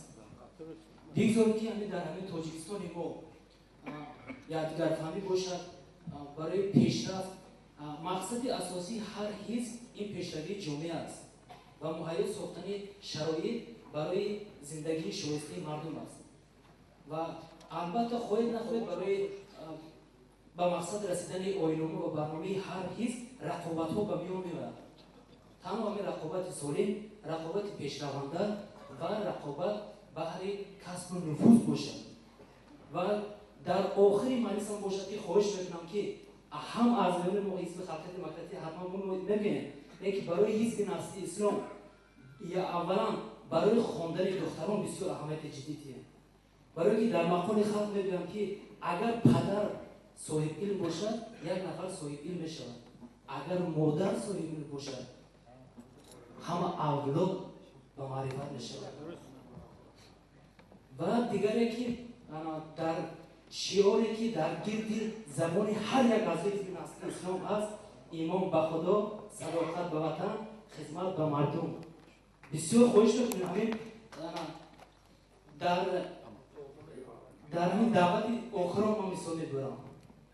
ҳамин қадар азоб ва ҳамин қадар кулфат, кани садоқат ба ватан. бисёр хоҳиш мекунам ки мо акрем ҳизби халқи демократӣ кӯшиш мекунем ва шумо низ аз ҳамин ҳизби наслии ислом оид ба ин масъалаҳо мусоидат кунед. و بوری دیگر ما باوری کامل دارم که ما با دست به دست یادگار میتیم و برای پیشرفت، برای آبادی تاجیکستان، برای گلگلشکوفی تاجیکستان سهام‌گذار باشیم. تشکر می‌کنم. چیزی که من قید کردیم در برآمد و در سمت و مقصد و مرام همه ما یک است. ما باید با رهبری جناب عالی محترم امامی رحمان پرزیدنت کشور ما که همه وقت تلاش و زیادها میکنند بهر آبادی وطن بینید که ما در 21 سال استقلالیت و بنبست کمونیکاسیونی برآمدیم. راهها تعمیر کرده شدند، نقاب شده شدند. پرزیدنت محترم ما بین 500 مسلمانان جهان بر اعضا هستند. ما همه یکی، ما تاجیکیم، تاجیکستانی. بیایید در زیر یک شعاری که تاجیکستان را آباد میکنیم برابری پرزیدنت محترم کار کنیم. انا بینید که تا 11 ما که رئیس محترم ما رحمانلی امیر و پریسپر آمدن چکل آبادی ها شد، چکل دستاورد شد. راهها منفرد شدن، چکلی که قید کردن زیاده از 70 کیلومتر راهها منفرد کرده شدند. زیاده از 1000 نفر آدمان جای خانه جای گرفتند. 4 کیلومتر کانال کوفته شد و به موضع مقبره آب برده شد. همه این دستاوردها البته خدمت راهبری رئیس و خدمت همه مردم ناحیه اصفهان است.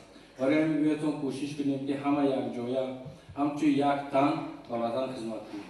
رحمت، تشکر برای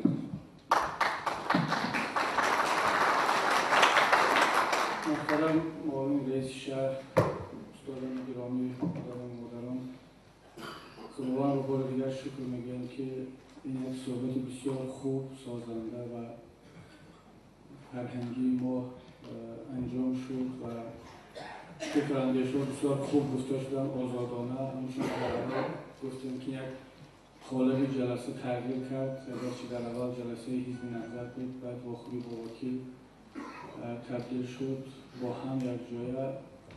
و من چیزی که بیشتر خرسند کرد آن که در اینجا چندین از اعضای حزب خلق دموکراتیک تاجیکستان سخنرانی کردند و دعوت به همکاری و همدیگر فهمی شد.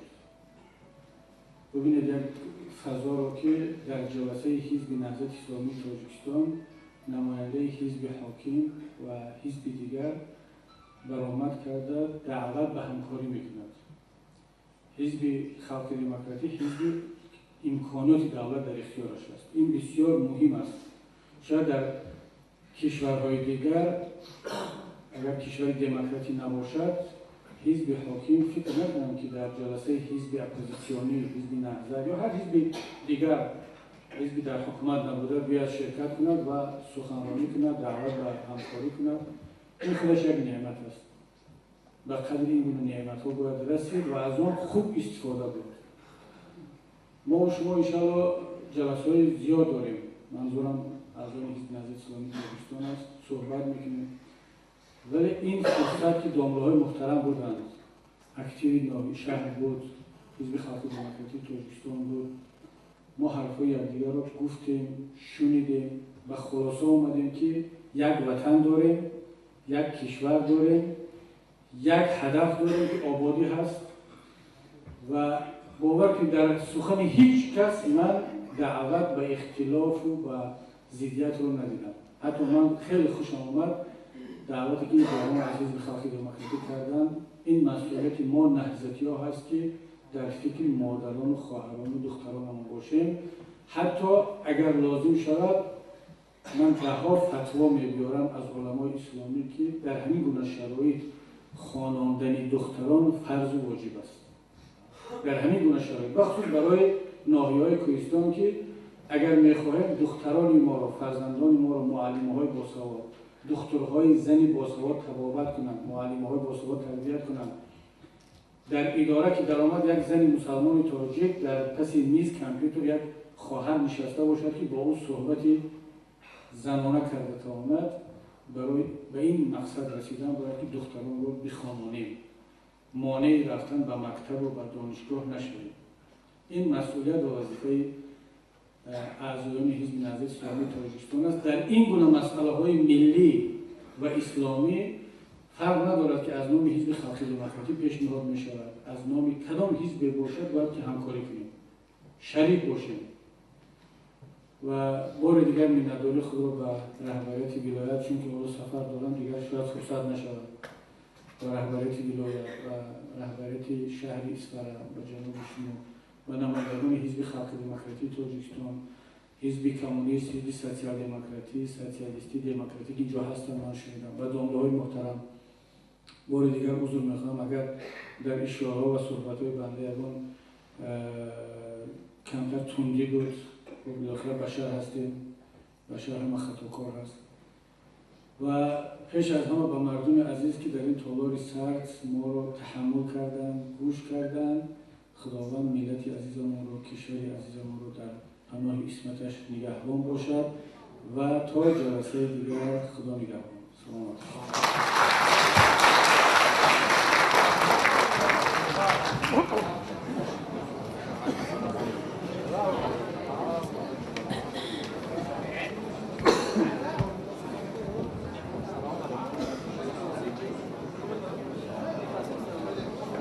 اصلی صورت اساسی چیست؟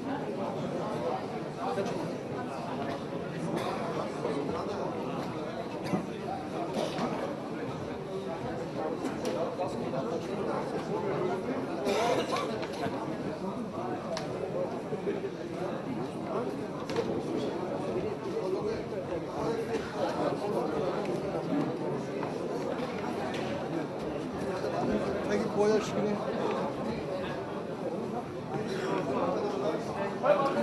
Bileme sima dolar.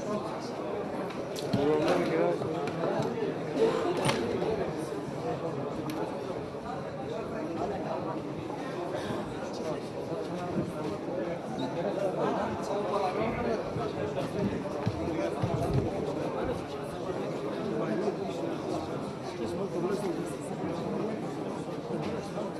Şimdi bu.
من دادن همین سوالا در اشتم و نه تنها این سوالا، همون سوالا که معلمم داد با دیگر سوالام شد، همین سوالها رو دادم. من الکی ازش وقتی شما خواستم من گفتم کدوم از این سوالها رو میداده باشد، چون یک دو سوال دیگر من عذر میخواهم. بیاید فقط از دیپوتات مجلس جواب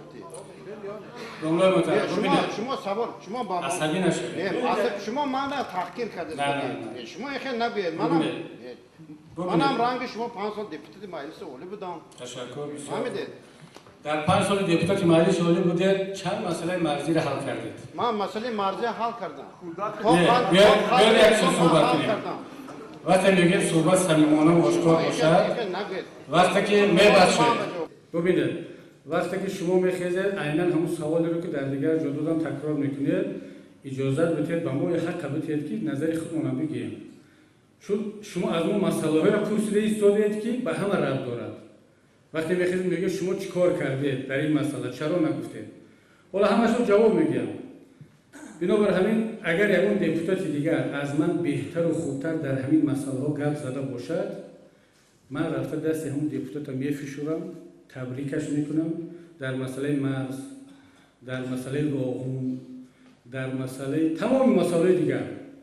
شما هر دیپوتاتی را نشان دید. من آشکار میگم غیر از شادی شبدالوف که در مسئله های اقتصادی و اجتماعی از من بهتر گپ میزنه. من یک عادت دارم دوستی عزیز، هر کی از من بهتر و خوبتر است اعترافش میکنم، دستش رو میفشورم. سلامت باشید. شادی شبدالوف رئیس حزب کمونیست و وکیل در مسائل اقتصادی اجتماعی از ما بهتر گپ میزنند. ولی شما هر دیپوتات دیگر رو نشان دهید به ما که از ما بهتر گفته باشد، من دست او رو میفشارم، دست شما رو. خب من بیشتر جواب دیم. شما حالا همون شما بینید. محترم رئیس جمهوریت، شما برای یک سوالتون حداقل 7-8 دقیقه صحبت کردید. میخواهید که جواب سوال 7 دقیقه شما رو من با یک جمله جواب دهم. من جواب داده ایستادم. در مسئله روغن شما حزبی رو پیدا کنید، دیپوتاتی رو پیدا کنید که در مسئله روغن از ما بیشتر عکس خریده باشد. جواب حزب نهضت اسلامی تاجیکستان اثبات میکنم با عکسی ها از همه بیشتر.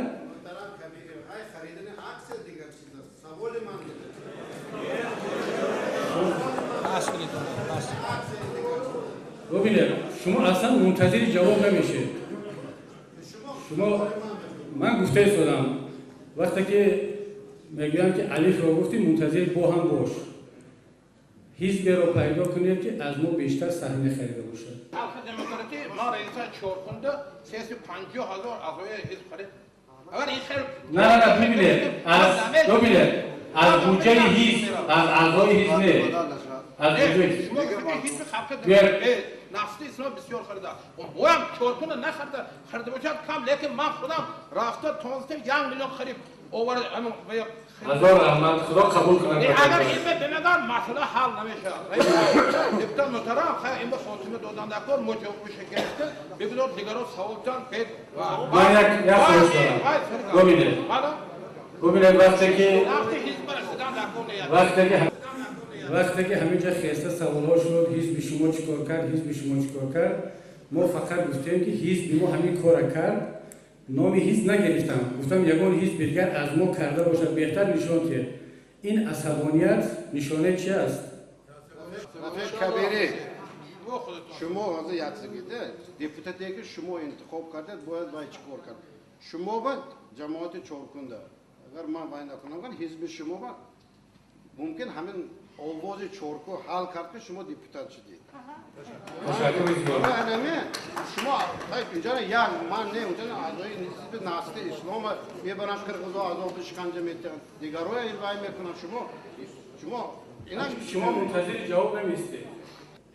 منتظر جواب نمیستید. برادر عزیز نه همین معلوم شد که یک کمتر همین آمادگی پیشین داره. همون وقتی که گپ کم ترک شد علنگه میگیرید، یک کمتر آرام صبر کنید، همش جواب گفته میشه. چون که درست است که ما یک حزب اپوزیسیونی هستیم، میبخشید وظیفه ما هم تعریف کردن زیاد نیست. ببینید حتما دیگه موضوع میگذاریم. من تشکر میگم از اعضایان حزب نهضت که با واقعا من خواهش میکنم وقتی که با رئیس یا وکیل یک حزب دیگر واخوری میکنید همین کارها را تکرار نکنید. با صبر باشید، با دقت باشید و عنعنه‌های خوب بگیرید ولی تجربه عبرتی بد هیچ وقت نگیرید. مثلا ببینید که ما پیشتر همین حزب نهضت اسلامی ترکستان در بسیار مجلس‌ها تکبیر میگفتن. ما خواهش کردیم که از این به بعد قرصک زنید. لازم قرصک هم خیلی بزنن همین حوزه را گپو قرصک. بله درسته. حتی من گفتم که چون قرصک زنی شما باعث ناراحتی بعضی‌ها میشه در آخر قرصک زنید. بیاید یکدیگر را فهمیم. ببینید انا همین گپ‌ها و کنایه‌ها استاد محترم سال 92 میدون از کجا شروع شد؟ از اون که یکدیگر را طاقت کردن نتونستیم. قرصک یکدیگر را سخت قبول کردیم، تکبیر یکدیگر را سخت قبول کردیم، کنایه زدیم، پیچینگ زدیم، یکدیگر را فهمیده نتونستیم. از پیش سوال آماده کردیم، از پیش جواب آماده کردیم. الکی میگن که اینا پردیزیت است.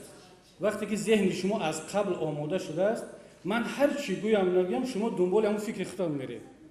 یعنی شما وقتی که یک نماینده حزب ما از اول وظیفه‌دار شده باشد نزد خودش که همین حزب خلق دموکراتی اینجا سخنرانی کرد، باید سوال‌های دیگر کار کند که وضعیت کم ترک یعنی به طرف دیگر رود. شما هر چیزی که بگید و هم کار خودش انجام میدید. قبول نمیکنه که شما. من خواهش میکنم از همتون به این برادرها دخل ندارد. وقتی میگیم که جامعه ثبات و آرام یکدیگر فهمی باید آماده باشیم که در جامعه همه گونه فکرها هست. با صبر، با تحمل، گوش کردن در کار و حتی خواهش کردم که دیگه قرصک نزنید، در آخر قرصک زنید. چون که میخواهید نمیخواهید همین قرصک شما به معنای جانبداری فکر من هست، بعضی ها ناراحت میشن. شما تصور کنید اگر رئیس ناحیه سخنرانی کند همه قرصک میزنیم عادی است، چون قرصک یک معنی جانبداری را دارد. ولی متاسفانه فکر ما را از قبل جدا کردن به خودی و بیگانه. اگر یک گروه قرصک زد گروه دیگر فکر میکند که این علیه من است. این گروه قرصک زد گروه دیگر فکر میکند که این طرفداران وای بود و بر علیه ما قرصک زده شده است. خواهش میکنم من از معاون رئیس در صحبتم گفته بودم در کابینت که من حس کرده ایستادم که همین سفر من آشکارتر بگویم ضبط کرده ایستادم بگذار به مردم برسد. همین سفر من عجیب شد. روز چهارشنبه سیاسی که تمام شد چون سفرام زیاد از خارج گفتم که بیا همین یک بچه‌ها بسیار خواهش کرده بودن جلسه‌های فعالان جنبستی سال است 2-3 روز وقت جدا کنم ولایت سوق بیام یک دو ناحیه رو ببینم. به یگان کس نگفتم که کجا میرم چی کار میکنم. رئیس مجلس فقط آگاه کردم که سفر حزبی دارم با نمایندگان حزبم رو میخورم جلسه جنبستی ها هست و گفتن دیگر روزای استراحت هست مرحمت بروید یگان مشکل نیست. اگر سفری رسمی کاری میکردم از مجلس نمایندگان مکتوب می نوشتم، درخواست می نوشتم، کماندیروش می گرفتم، راه خط می گرفتم، شعبه تشکیل مجلس نمایندگان به ولایت زنگ میزد، تشکیل میشد مثل دائمی. ولی ببینید برادر عزیز محترم رئیس جمهور از روزی که همینجا آمدم همکاری بسیار خوب تشکیلیات نقض است. حتی در همین اول جلسه هم گفتم که واخوری وکیل با مردم حالا که هدف ما آمدن برای شرکت در جلسه داخلی حزبی بود. یگان خیل همچون وکیل با مردم نقشه نداشتیم ولی خدا را شکر و منتدار که همین واخوری تشکیل شد. ولی وقتی که عذر میخوام شما حرفتون رو باید بگید چه خبره که میگید ولی وقتی که به ما اجازه دید که اندیشه خودمون رو بگیم وقتی که از ناحیه اشت تبدیلش گفتن که نه واخوری شما همچون وکیل بذارید میگم برادران من آمدم که با حزب واخورم همچون وکیل نآمدم. خواهش کردم گفتن که خب همچون وکیل صحبت کنید. گفتم بسیار خوب جماعت باشد اهل جماعتچگی باشد. صحبت بسیار با آدابانه خوب رفت. در خوجند هم همون شد گفتم بسیار خوب هر چی شما میخواهید. در شهر اصفهان هم گفتم هر چی شما میخواهید. فقط رئیس گفتم که من چون تجربه دو جا را دارم خودمون از منبر مدیریت میکنیم که مردم آرام باشن. کوشش کنید که سوال و جواب‌های کنایه آمیز و بحث برانگیز و از قبل آماده نباشد. چون که من شما چیکار کردید، ما این نکردیم، حزب شما با این چیکار دارد، این سوال‌ها در ذهن یک حالت‌های را با وجود میاد که ما و شما جدا میشویم. من در سوال شما یا اون استاد مجبور میشوم گویم که چون سوال همین خیلی میمونن که از قالب سوال برآمده نمیتونید. میگن این کرده شما چیکار کرده؟ من میگم که مجبورم بگم که من این کارو کردم. منظورم حزب. شما در جواب میگید که چرا حزب خودتون رو تعریف میکنید؟ او برادر شما سوال دهنده را پرسید چرا چنین سوال داد که من مجبور شدم که همین جواب بدم. برای در رئیس قبلا گفتم که رئیس محترم بیاید کاری کنیم که همین جلسه ها ما بصورت قالب خوب بذارد بی بحثا، ولی میبینم که از قبل چون همین احساسات هست میخواهید نمیخواهید باز آمده در یک جا سر میزنه. برای همین خواهش میکنم بیاین موضوع را بحث کنیم، گذاریم از این موضوع بحثناک. اگر شما راضی باشید سلامت باشید بیاید یک مسئله عمومی درباره اطراف همین آبادانی کشور وحدت گپ زنیم. با همین وقتم تمام شد جمع بست کنیم. به نام خداوندی بخشنده مهربان، حمد به هر ثنای بیعداد به خدایی که نور ایمان داد، غافر است و رحیم و رحمان است، پاک از عیب و جرم و نقصان است. هزاران درود و هزاران سلام زیمو بر محمد علیه الصلاة و السلام. السلام علیکم محترم حاضرین، خوشندگان این تالار، پسند مهمان عزیزی. امروز ما که محی الدین کبیری اینجا تشریف دارن، بسیار صحبت پرمحتوا کردن. سخنهایی بود که در حقیقت در روزی جمعیت ما است، پیشروی جمعیت ما است. سخنهای خوب کردن.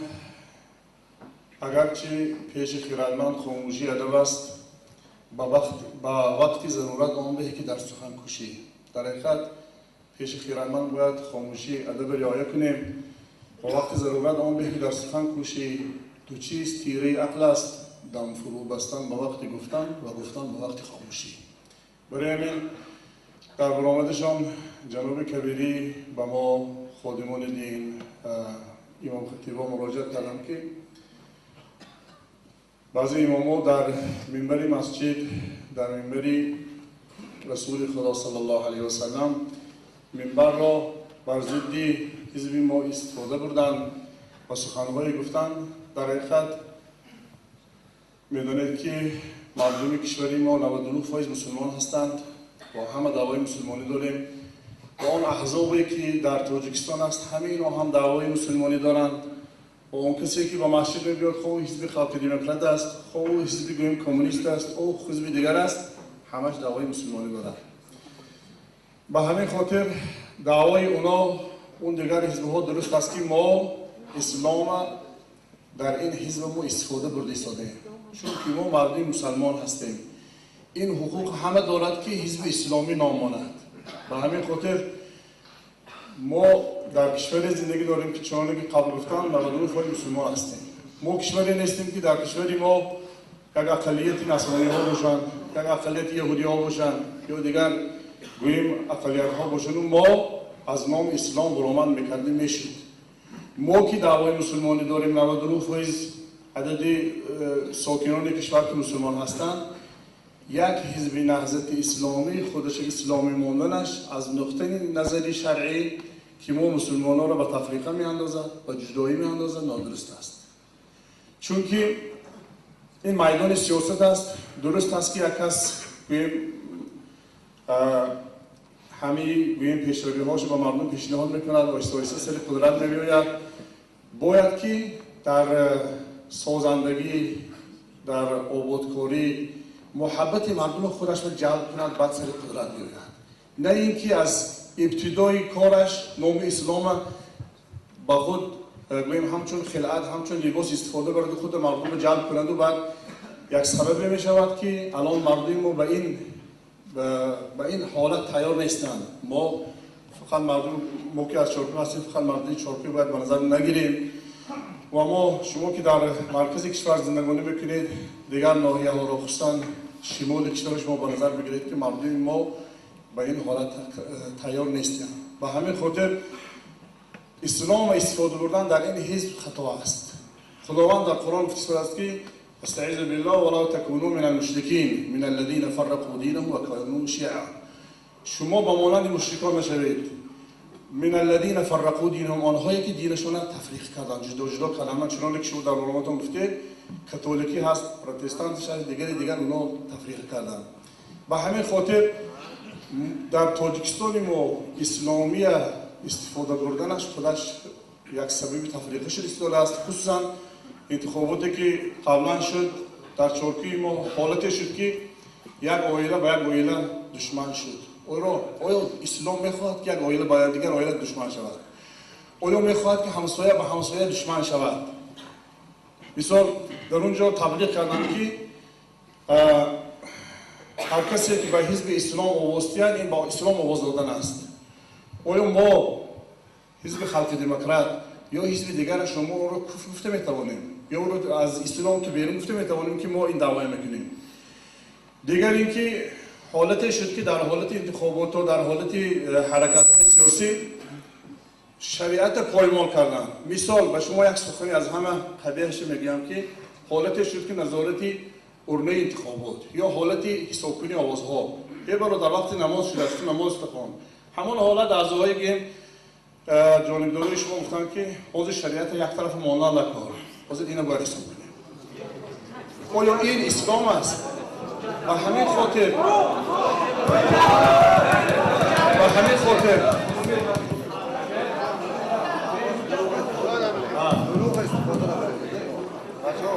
اینجا گپ راست است. دروغ استفاده راست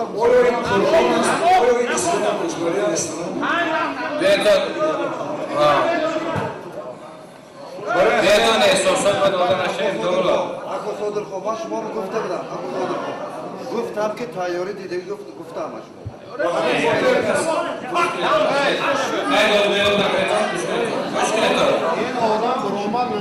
İşte kuş günü diğer kız tayyorun dedikmiş neyse. Diğer kız tayyorun ne diler? Hayır kuş günü domolo ince hamur savul olmaz ki kuş günü hamur savul olmaz. Bari hamin cevap alırlar. Hatibe Cenab-ı Kabiri Usta kuş günü domolo sami ince bir yer var. Bari hamin olan baramat kalır. خطیبا گفتستانیان منبر برای غرضهای شخصیشون و برای گویم هدفهای خودشون استفاده بودستادن. این سخن خیلی سخن محترم جواب سخن نیشدار است برای ما خادمای دین که ما منبری که خالص برای مردم استفاده بریم گفته خدا و رسول باید برسانیم. ما همون سبب گویم کشمکش‌هایی که شده شده است، سبب بدبینی‌هایی که در عائله در جمعیت ما شده است، ما همین چیز به مردم دسترس کردیم. همین نقطه نظر خواهش میکنم که جناب کبیری شما که مسئولیت داره در اجرای سلامت و همین چیزا یگان کس گوش کنید خواهی داده بداد نکنید گوش کنید ایسته گوش کنید یگان کس تایاری دیدگیش نیست اینجا یگان کس تایاری ندیده است خیر گوش کنید دومولو اینجا همون سوال اومد که گوش کنید همون سوال اومد برای همین جواب داده شده است گوش کنید دوملو سمی اینجا با یک گپ‌های قبیح نوشته است برای همین آقا برآمد کرده است. سلامت باشید دوملوی محترم. من از اهل طلاب خواهش میکنم که یک بار استغفرالله بگیم. کلمه استغفرالله معناش آن است که خودمون پیش از همه از خداوند متعال طلب استغفار کنیم برای کمبودی خودمون. استغفرالله گفتن یک خداوند مرا ببخش.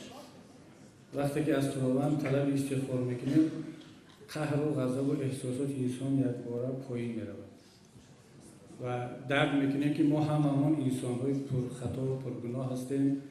حق فقط خودش است. هیچ کس دعوا نمیکند که حق اول و نهایی در دست اوست.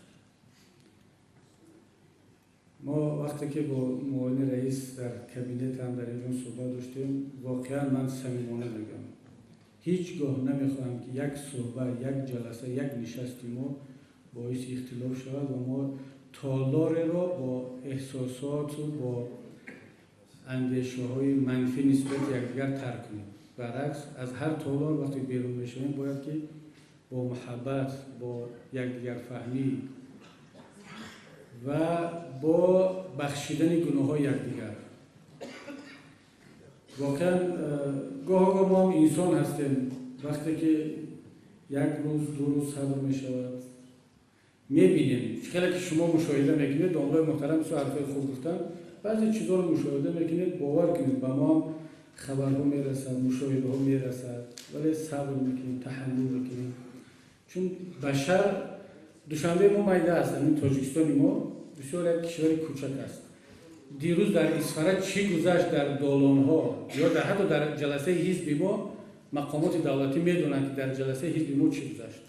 دیروز در کابینت های حکومت چی صحبت شد، چی تصمیم شد، خبر به مردم میرسد. در مجلس چی شد، خبر به همه میرسد. دنیای تلفن است، کامپیوتر است، باز است، همه خبرها میرسن. ما ببینید احتیاط کنیم که از بدگمانی نسبت یکدیگر.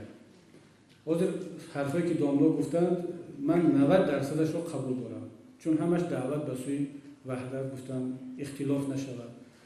ولی بحث ما اطراف هم 10%، 5% که هست. من برای همین در اول صحبتم گفتم که جهان به مریخ رفت، مسلمان ها در سر آن ماندند که در اسلام حزب هست یا نیست. تمام کشورهای اسلامی رو بینید، تمام کشورهای اسلامی رو بینید، حتی عربستان سعودی که در اونجا شاهیگری است، اصلا یگان حزب نیست، نه اسلامی و نه غیر اسلامی، پارلمان نیست، انتخابات نیست. شاه تصمیم میگیرد، تعیین میکند، میگیرد، خالی میکند. به این نتیجه رسیدن که در عربستان سعودی هم آهسته الکی حزب تشکیل شود. در مصر، در تونس، در ترکیه، در ایران، در مالزی، همه دنیا، در عالم غربی حزب مسیحی دموکراتی است. یگان مسیحی نگفته است که با تشکیل حزب مسیحی در غرب، دولای محترم مثلا غرب پراکنده می شود. بیاید همین صحبت ها رو در تاجیکستان هم الحمدلله نیست زیاد، در چند جا باقی مونده است. انشاءالله اینم داملا از بین میرود. حتما من باور دارم شما با داملا با دیگر برادران میخیزید، همدیگر رو با آغوش میگیرید، بعد میفهمید که هدف همه اسلام است، رضای خدا است، خدمت به اسلام است، خدمت به وطن است. شما از منبر خدمت میکنید، این از منبر حزب داملا از راه ساختن و از مکتب ساختن و خواهرمون با تعلیم و تربیت فرزندان همه رضای خدا است. ولی نشود که با همین صحبت ها یکدیگر رو ناراحت کنیم. واقعا به من خوشم نمیاد وقتی که یک نفر از منبر رسول الله میخیزد حزب سیاسیش رو تعریف میکند.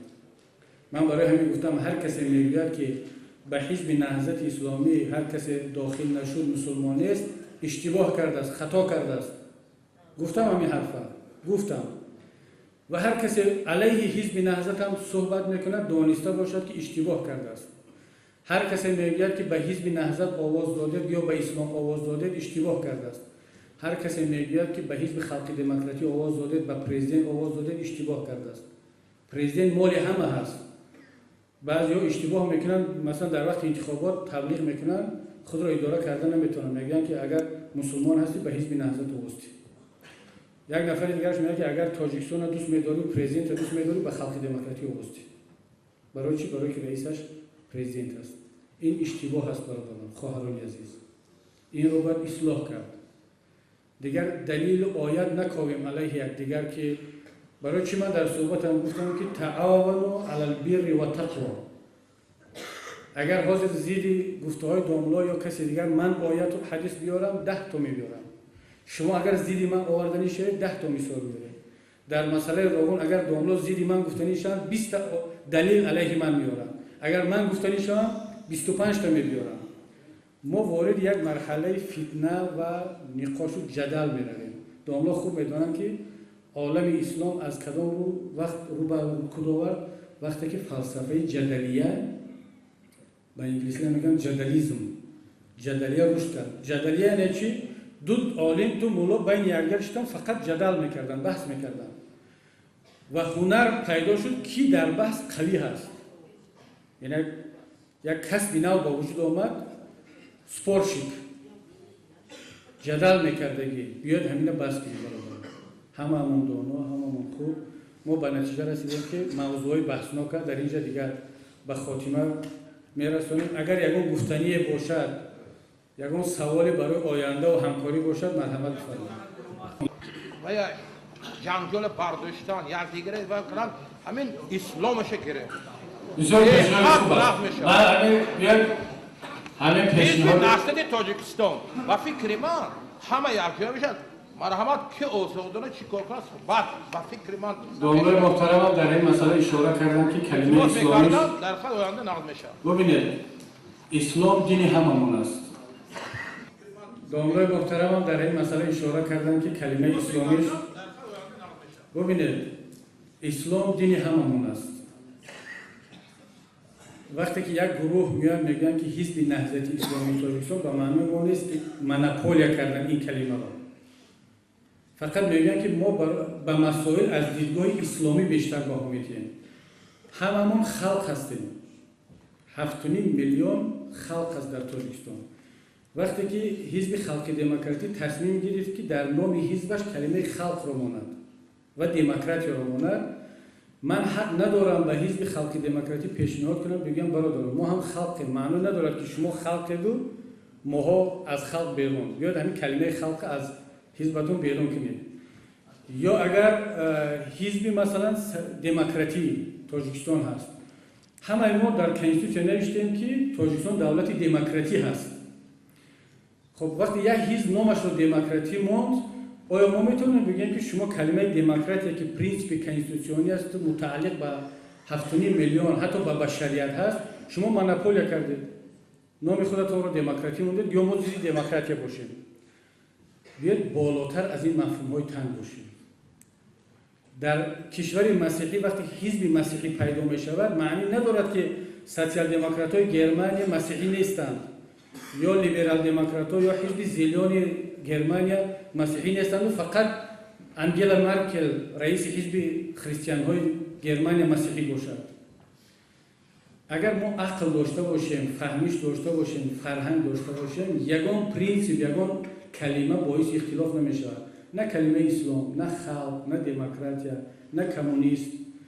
ولی چون ضمیر ما هنوزم آماده نیست، دوملا گفتن که ما خودمون آماده بحث هستیم.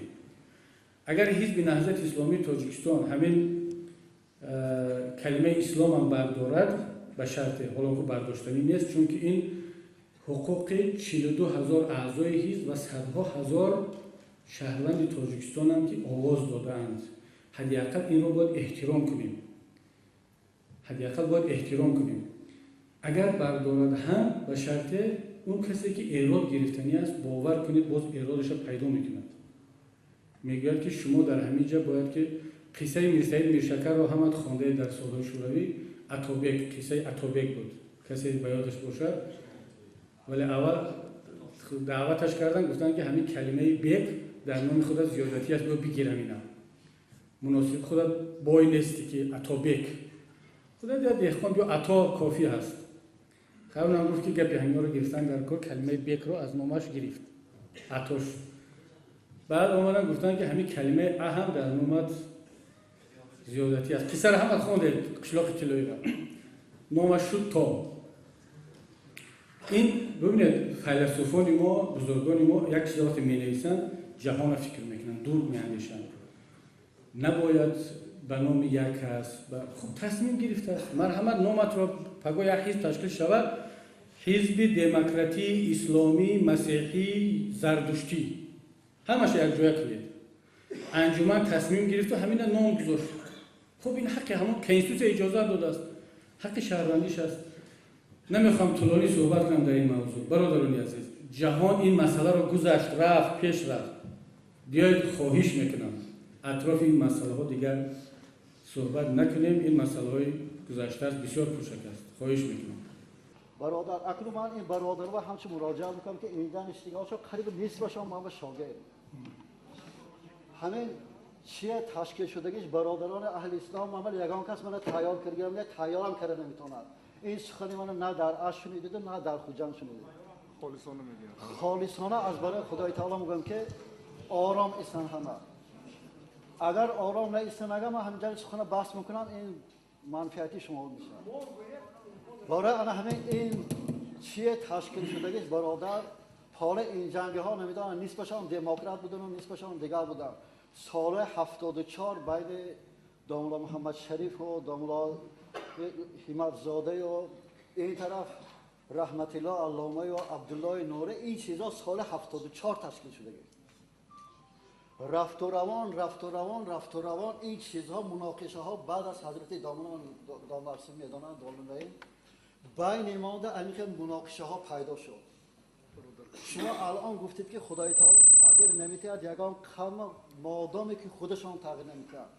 لیکن سالها شد که ما شاکریم خود ما تغییر دادیم و نسبت ما همین که گروه شد و مناقشه های سخت‌ترین پیدا شد. گپی ما می‌زدیم که برادر حاضر یک تا سری دسترخوان بشینه. منم خواسته بودم که یک تا حزب تشکیل کنم. حزب سواد اعظم یک حزب تشکیل کنم. لیکن آیه های کریمه مراجعت کردم که خداوند عظیم شان که انا همین راه راست کاپیتان همین راه راست دیگر راه ها به نرویتان وصیت شما انا همین وصیت خداوند عظیم شان به سرپرودار می استاده. بعد از این الان سر یک دسترخوان میشینیم برادر این برادرم زهر میخورد منم زهر میخورم چون که دو کس مقابل یکدیگر. برای انا همین مقصد هر یکی ما که اگر صلح و صلاحیت باشیم برادر همچنان شما برادری گپ میزنن که همتزاده که مثال این چیزای تشکیل کردن بین ازبکستان و تاجیکستان بود. بعد این بین ازبکستان که جدا شد این جریان برفتن گرفت این حال این جنگ ها نمیدانن این کارا. بعد از اینکه این چیز شد من عبدالله نوره همون دسترخوان کشیدن دسترخوان حزب. نام شما 100 ساله ها همین تاریخ با همچه قهرمان باقی ماند همین دسترخوان اونچه کلیدگر با پیشتر به حالت نیکوترین میکوشیم که پیشتر مسلمانان این خیل این بود و وای بود نبود سری دسترخوان میشتیم اکا آش برای یک خیل میگرفتیم همه صلح و صلاحیت بود. این جنگ ها نیست باشن شاگرد من نیست باشن با بعضی هاشون استاذیت میکنن لیکن خالصانه از برای خدای تعالی شما میگفتگی گفتم میخیر لیکن درد دل بسیار یکمی مراتب شما واخوردم تعداد شما با برادر خدای تعالی تاجیکستان بسیار کنند. مقصد اینجا میگفتگی گفتم همین برادرها و آداب خدای تعالی شما چقدر حرف زدید علماها امین بری مسجد گپ میزنند ما سکوت ایستادیم یگان خیلی گپ زدیم برعکس چهره‌تون خوش‌ترتر نگاه کرده ایستاده.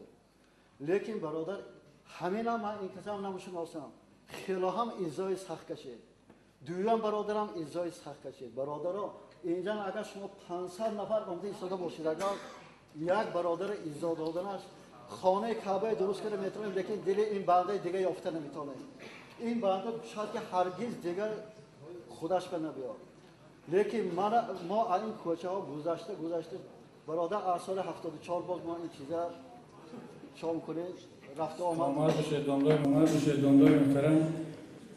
من یک چیز برادران عزیز خدا شاهد است من با دقت این دامدار رو گوش کردم هر حرفشون در ترازوی عقل و انصاف سنجیدم واقعا خدا را شاهد میگیرم که به صمیمی بودن حرفای همین دامدار یگان در شک ندارم.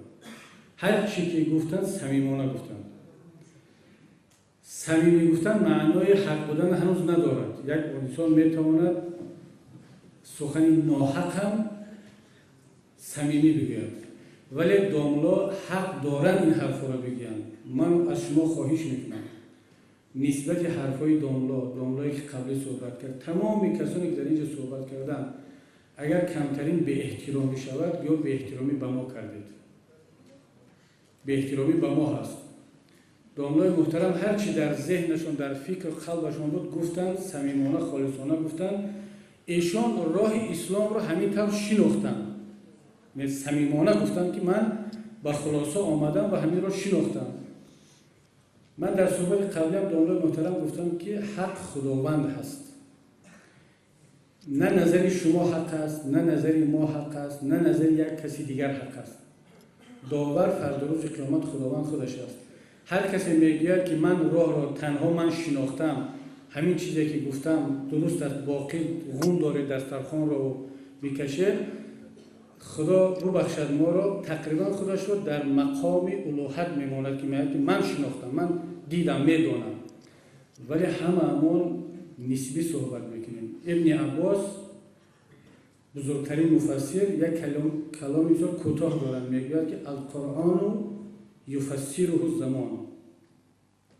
القرآن یفسره الزمان. خودش مفسر بود.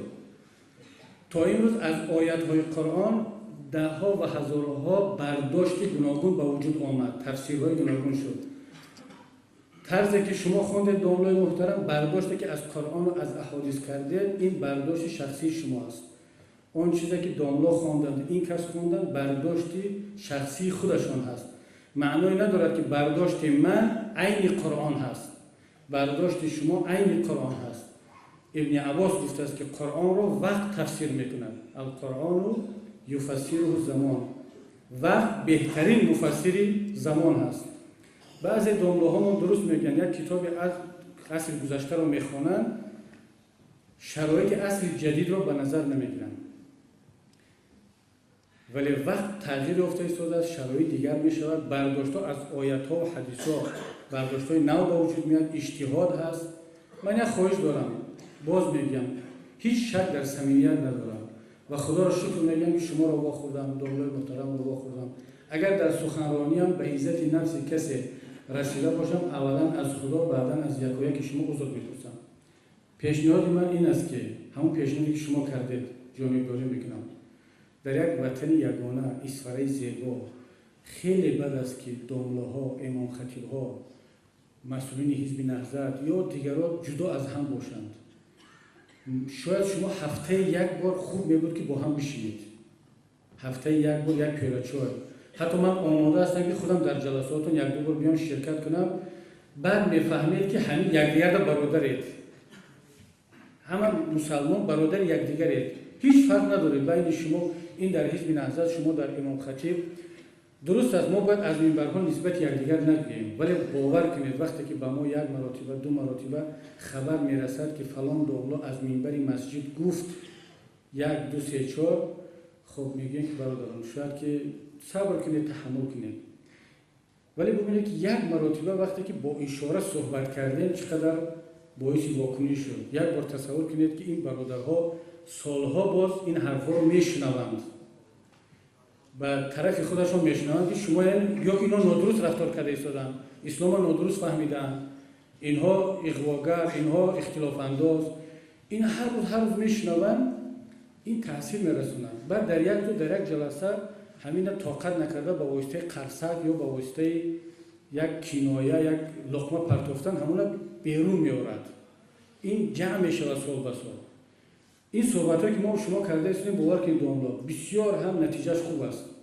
شما ان شاء الله بفهمید که ما یک نیتی بد نداریم. ما هم اینا که فهمیدیم که داملای محترم هیچ نیتی بد نبوده است، فقط به خاطر اسلام.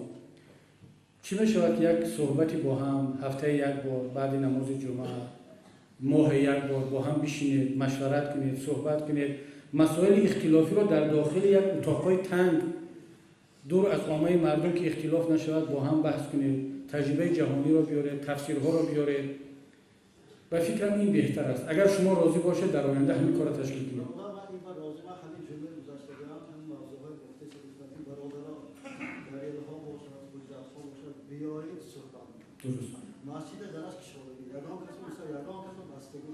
بهترین پیشنهاد،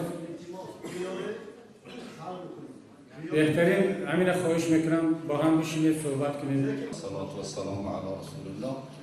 من امام خطیبی مسجد عمر عادل شهری سر هستم. محترم رئیس، البته بسیار سخنهای نیک شد. البته من مقدمه سخن نمی بیارم زیرا که وقت ما تنگ است.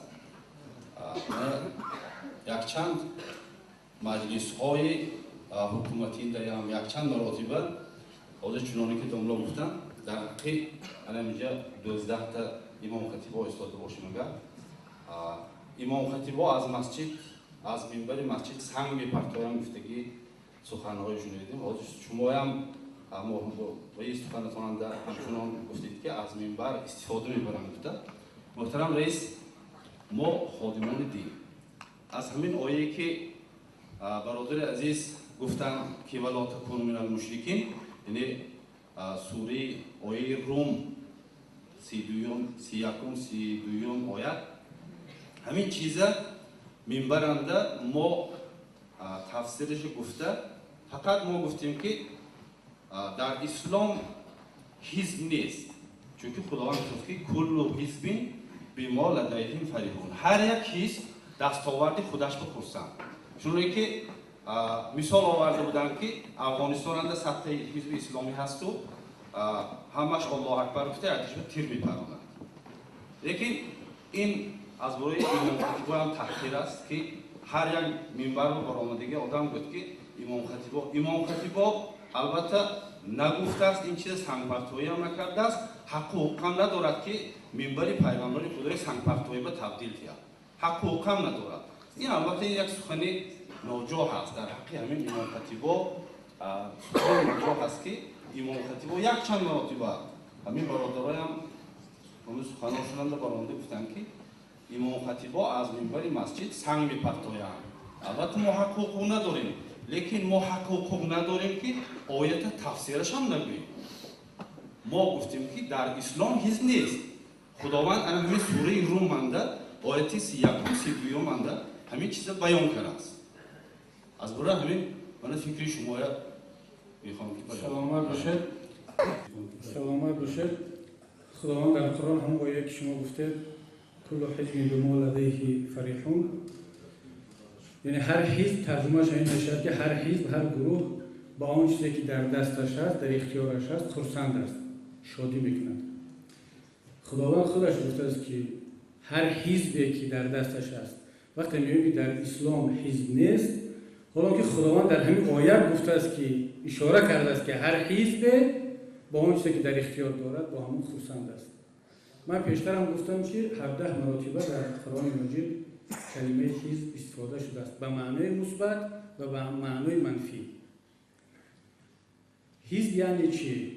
ببینید کسانی هم میگن که در اسلام حزب هست و باید باشد خطا میکنند و کسانی هم خطا میکنند که در اسلام حزب نیست خداوند در یگان جای قرآن و پیامبر نگفته است که حزب تشکیل کنید این سفارش به هیچ کس نداده است در هیچ جهان نگفته است که در چاره‌بینی‌های سیاسی در معرکات شرکت نکنید کنستیتوسیون جمهوری تاجیکستان امروز تشکیل حزب را راهی یگانه و قانونی شرکت در فعالیت سیاسی معین کرده است اگر فردا کنستیتوسیون جمهوری تاجیکستان مشخص کند که در تاجیکستان تشکیل حزب‌ها ممنوع یا تشکیل حزب دینی ممنوع مطمئن باشید داملای محترم استاد محترم اولین کسی که از قانون اطاعت خواهد کرد بنده است خودم از برادران خواهش میکنم که کنستیتوسیون جمهوری تاجیکستان این رو طلب کرده است ما باید فعالیت حزب را قطع کنیم ولی وقتی که کنستیتوسیون جمهوری تاجیکستان نشان داده است و یگانه راه نشان داده است اسلام منع نکرده است و سفارش هم نداده است چون امور مردم را خداوند همونجا گفتیم که تقدیرتان را خدا معین کنید به دست مردم داده است این حق مردم است که تشکیل کند یا نکند این را به مسائل دینی ربط دادن در کار نیست هیچ ربطی به این مسائل ندارد یک استاد دیگر بسیار خوب گفت که اسلام به حزب نیاز ندارد ما مسلمان ها نیاز داریم اگر فردا این نیاز از بین رفت این ضرورت از بین رفت برای مسلمان ها واجب می شود که حزب را منع کنند چون نیاز و ضرورت از بین می رود ولی وقتی که نیاز و ضرورت به وجود آمد بالای یک گروه فرض کفایه می شود نافله می شود سنت است که باید این گروه را تشکیل کنند ضرورت این را تقاضا می کنند طلب می کنند باز میگم این بحثا 100 سال شد در عالم اسلام شروع شد از زمان جمال الدین افغانی حسن البنا محمد اقبال تا امروز در 99% جهان اسلام حل خود را پیدا کرد امروز ما ماندیم تاجیکان که ادامه داده ایستادیم بسیار خوب است بیاید اکنون در اتاقهای محدود بین هم بشینیم با هم باشیم این مسئله را حل کنیم ولی وقتی که تفسیر آیه کریمه را درست میگه شما واقعا حق دارید و وظیفتون است که قرآن را شرح بدید ولی انتخاب آیت ها مسئله گذاری اگر طرز شود که شنونده فهمد که اینجا منظور از تفسیر این آیت یا انتخاب آیت همین طوری هست که علیه یک حزب است یا اشاره شود، این جمع شدن میگیرد. ببینید یک اشاره نازک ما شما درک کردید، خوب فهمیدید. ذکاوت انسانی این همین است که اشاره من یک اشاره نازک کردم که از منبرها استفاده میشد، شما خوب این فهمیدید و ناراحت هم شدید. ولی وقتی که اشاره ها هر روز از منبر می شود، نام نگیریدم، مردم خودش میفهمد، به ما میرسونن میگن که داملا فلان جدا گفت. باور کنید باز هم دعوت میکنیم. یک برادرم پیشنهاد کرده است بیاد همون در ترکیه، وقتی که استاد اربکان سابق سروزیر رئیس حزب اسلامی ترکیه در بین حزب اختلاف با وجود آمد، یک گروه از شاگردانش اردوغان سروزیر حاضره جدا شدن، بعد شروع کردن علیه این سروزیر حاضره که این اسلامی نیست، از اسلام بیرون شد، در منبرها و برآمدهای زیاد کردن. بعد رجب طیب اردوغان حاضره سروزیر اعضای حزبش را جمع کرد، گفت که برادران عزیز، اینا استادان ما هستند، اینا پیشوا هستند، داملا هستند، بیایید ما در مقابل این صحبت‌های بزرگان یک جهاد سکوت اعلان کنیم، صبر، خاموش بستیم. اگر یک طرف گفت، یک طرف دیگر باید که خاموش ایستاد. اگر هر دو طرف گپ زند بحث میشود. گفتی داملا سال 92 میشد. برای که سال 92 نشود یک طرف اقلا صبر کرده تا اومد. برای همین من خواهش میکنم اگر امکانیت دارد هر دو طرف صبر کند، خوب سکوت بستند. اگر نتوانسته حداقل یک طرف، این وظیفه حزبی اعضایان حزب نهضت است، سپارش حزبی که شما سکوت کنید، ساکت باشید، صبر کنید، مشورت کنید، دعای بزرگان را بگیرید، ان شاء الله برکت خواهید دید. محترم کبیری، ما استقامت کننده شهر اسفرا محله جوی بالا می باشم که امروز وضعیت تروریستی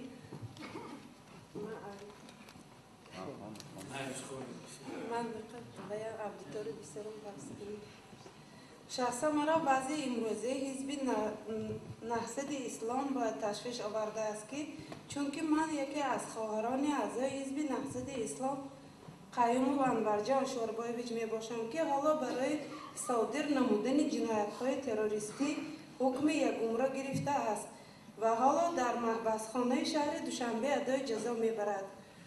او از سال 1997 به حزب نهضت اسلام اعضا شده، بعدا به ناحیه طویلدره رفته در نزد جمعه نمنگانی تعلیمات اسلامی و حربی گرفته و یک چند نفر دیگر را از شهر اسفرا محله مولدان اول اعضای حزب نهضت اسلام کرده، بعدا آنها را به مقصد تعلیماتی دینی و حربی به ناحیه طویلدره میبرد که حالا اکثریت آنها در کافتوکاو رسمی قرار دارند یا در محبس میباشند. از طرف شمایان شخصا نسبت همه اعضایان حزبتان و عائله آنها یگان خیل کمک شده ایستاده است یا نه؟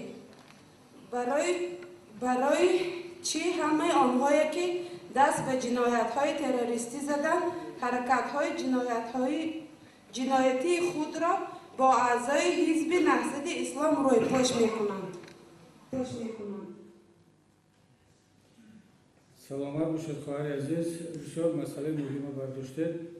پیش از همه از خداوند دعا کنیم دست جوانه همون که مشکلی خواهر، اهل خاندان و برادرشون و همه دیگر فرزندان این ملت را سبو گرداند. کسانی که در زندان هستند آنها را آزاد کند پروردگار، و کسانی که در راه خطا رفتند، جنایت رفتند، خداوند هدایتشان کند و برگرداند به راه راست و در چارچوب قانون و فرهنگ.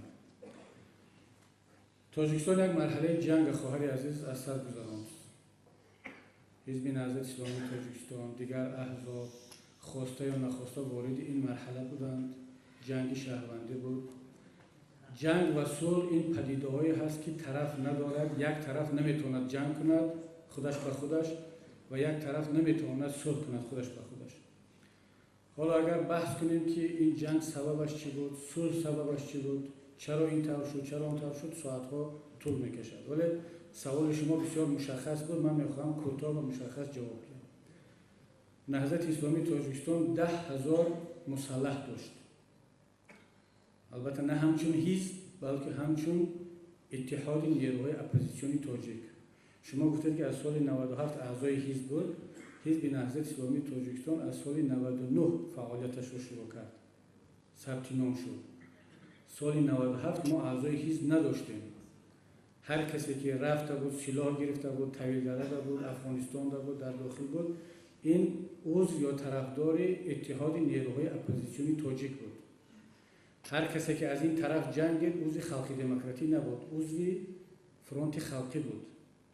اینا را باید ما از لحاظ قانونی و سیاسی دقیق مشخص کنیم. نه همه کسانی که اعضای اتحاد نیروهای اپوزیسیون تاجیک بودند پاکیزه بودند و نه همه کسانی که در این طرف بودند. تجربه نشان داد.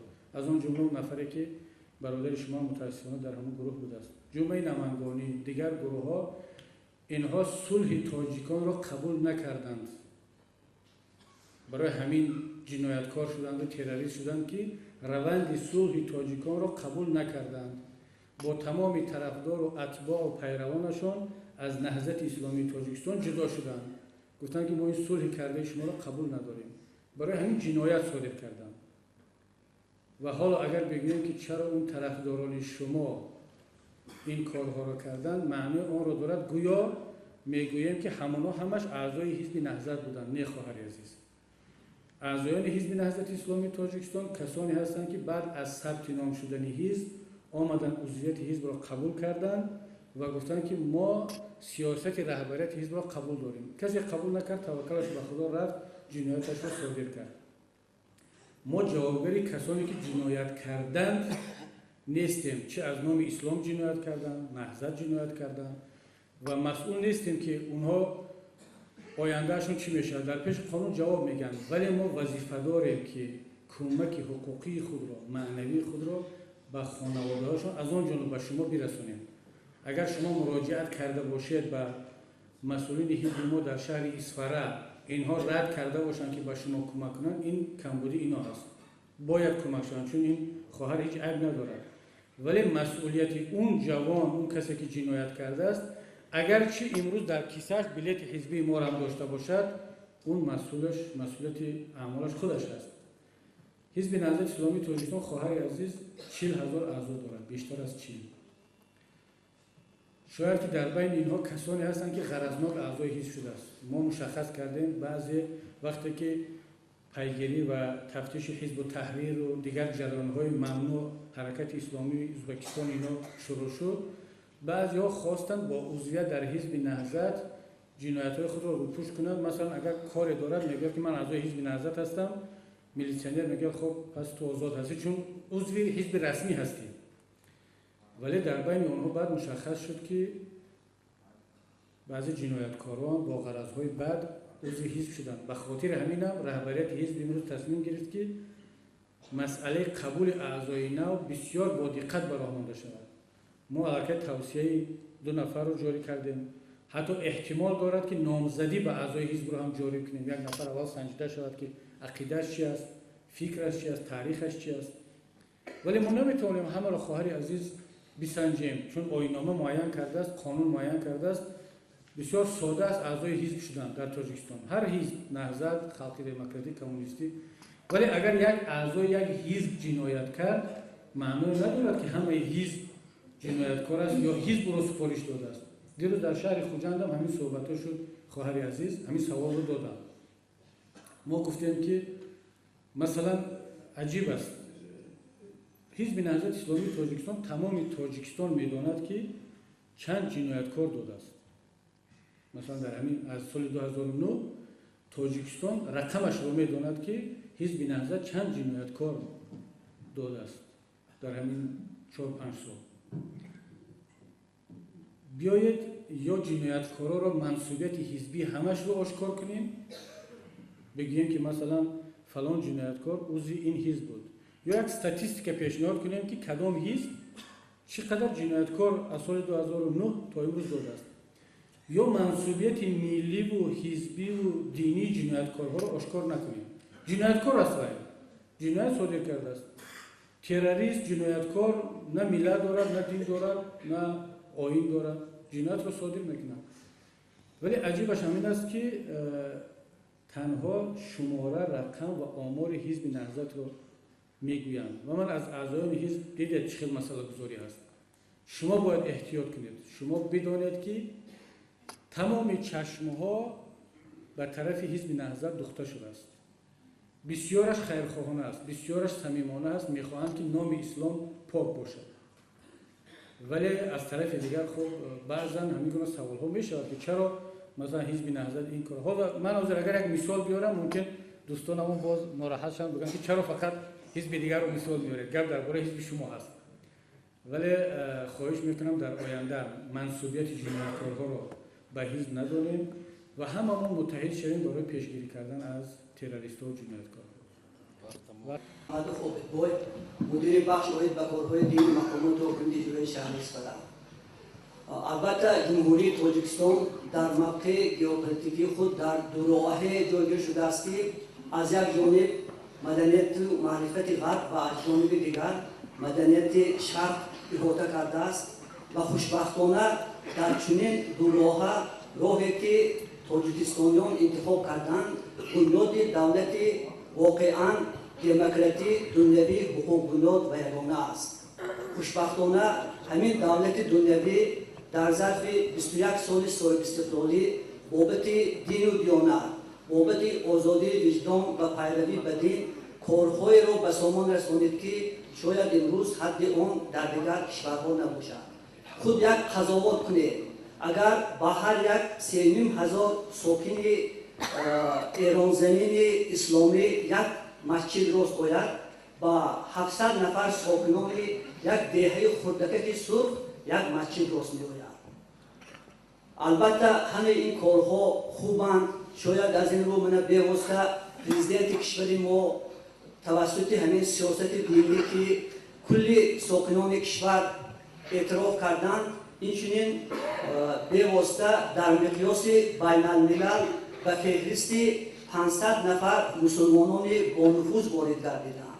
ин ҳама бояд ки ифтихори новобаста ба ҳизбият ҳар як сокини кишвар бошад. имрӯз масъалаи хеле муҳим ва басток ин муносибати дин ва ҳизби сиёсӣ аст. албатта дини мубини ислом ин муқаддасоти кулли мусулмонон аст. ҳизби сиёсӣ бошад, ин ақидаи гурӯҳи одамон аст, новобаста аз он ки ин кадом ҳизб аст. ҳизби халқи демократӣ аст, ҳизби коммунист аст, ҳизби наҳзати ислом.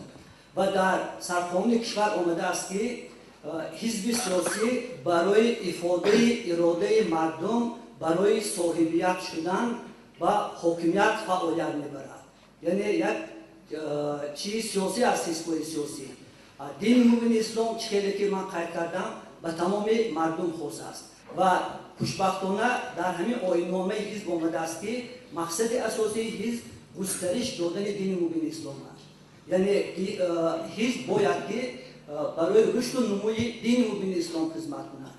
мутаассифона ҳамин хел ҳодисаҳое мешавад ки на хизмат балки ҳамин ҳизб аз минбарҳо ҳизби сиёсӣ бевосита дини мубини ислома ба манфиати хеш истифода мебарад ва албатта ин мавзӯъро давом додан вақти танг аст. ҳаминро ман гуфтанӣ ҳастам ки исломи бузург хондани дигарон ба сӯи хеш нест. исломи муқаддас хондани ҳар як шахс ба сӯи худованд аст ва ман эҳтиромона хоҳиш мекунам ки минбар дар фаъолияти худ новобаста кадоме ҳизбе набошад дини мубини исломи муқаддас дорем. гузаштагони мо ҳамин дина бо ҳамун нозукиҳояш дар душвортарин давраҳо дар давраҳои атеистӣ ҳифз ва нигоҳ дошта имрӯз ба мардуми мо оварда расонданд.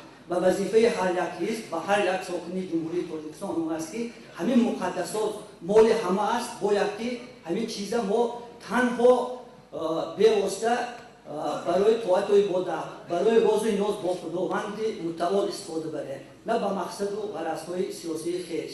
чизи дигаре ки боиси қайд аст, инҷо намояндагони ҳамаи ҳизбҳои сиёсӣ иштирок доранд. ҳизбҳои сиёсӣ дар ҷумҳурии Тоҷикистон фаъол нестанд. фаъолияти онҳо аслан дар як давраи интихобот مثل رد و برق اول بهار خیلی پرجوش و خروش می شود. بعد از این میبینید که فعالیت اکثریت حزب و علاقه خاموش موندن و باز تو دوره انتخابات چی می شود؟ دوامی خوب نمی‌یابد. حزب‌های سیاسی من گمان میکنم که آنها دوام منطقی همدیگر باشند. آنها باید که رقابت سالم داشته باشند. باید که همدیگر شنیده کنند، همدیگر گوش کرده کنند، با همدیگر یک در همکاری کار برده کنند. چیز دیگر این بی‌واسطه مخالفت با حکومت. و امروز جامعه جهانی بیشتر که من شما قید کرده، امروز عالم اسلام پرتضاد و پرماجرا است.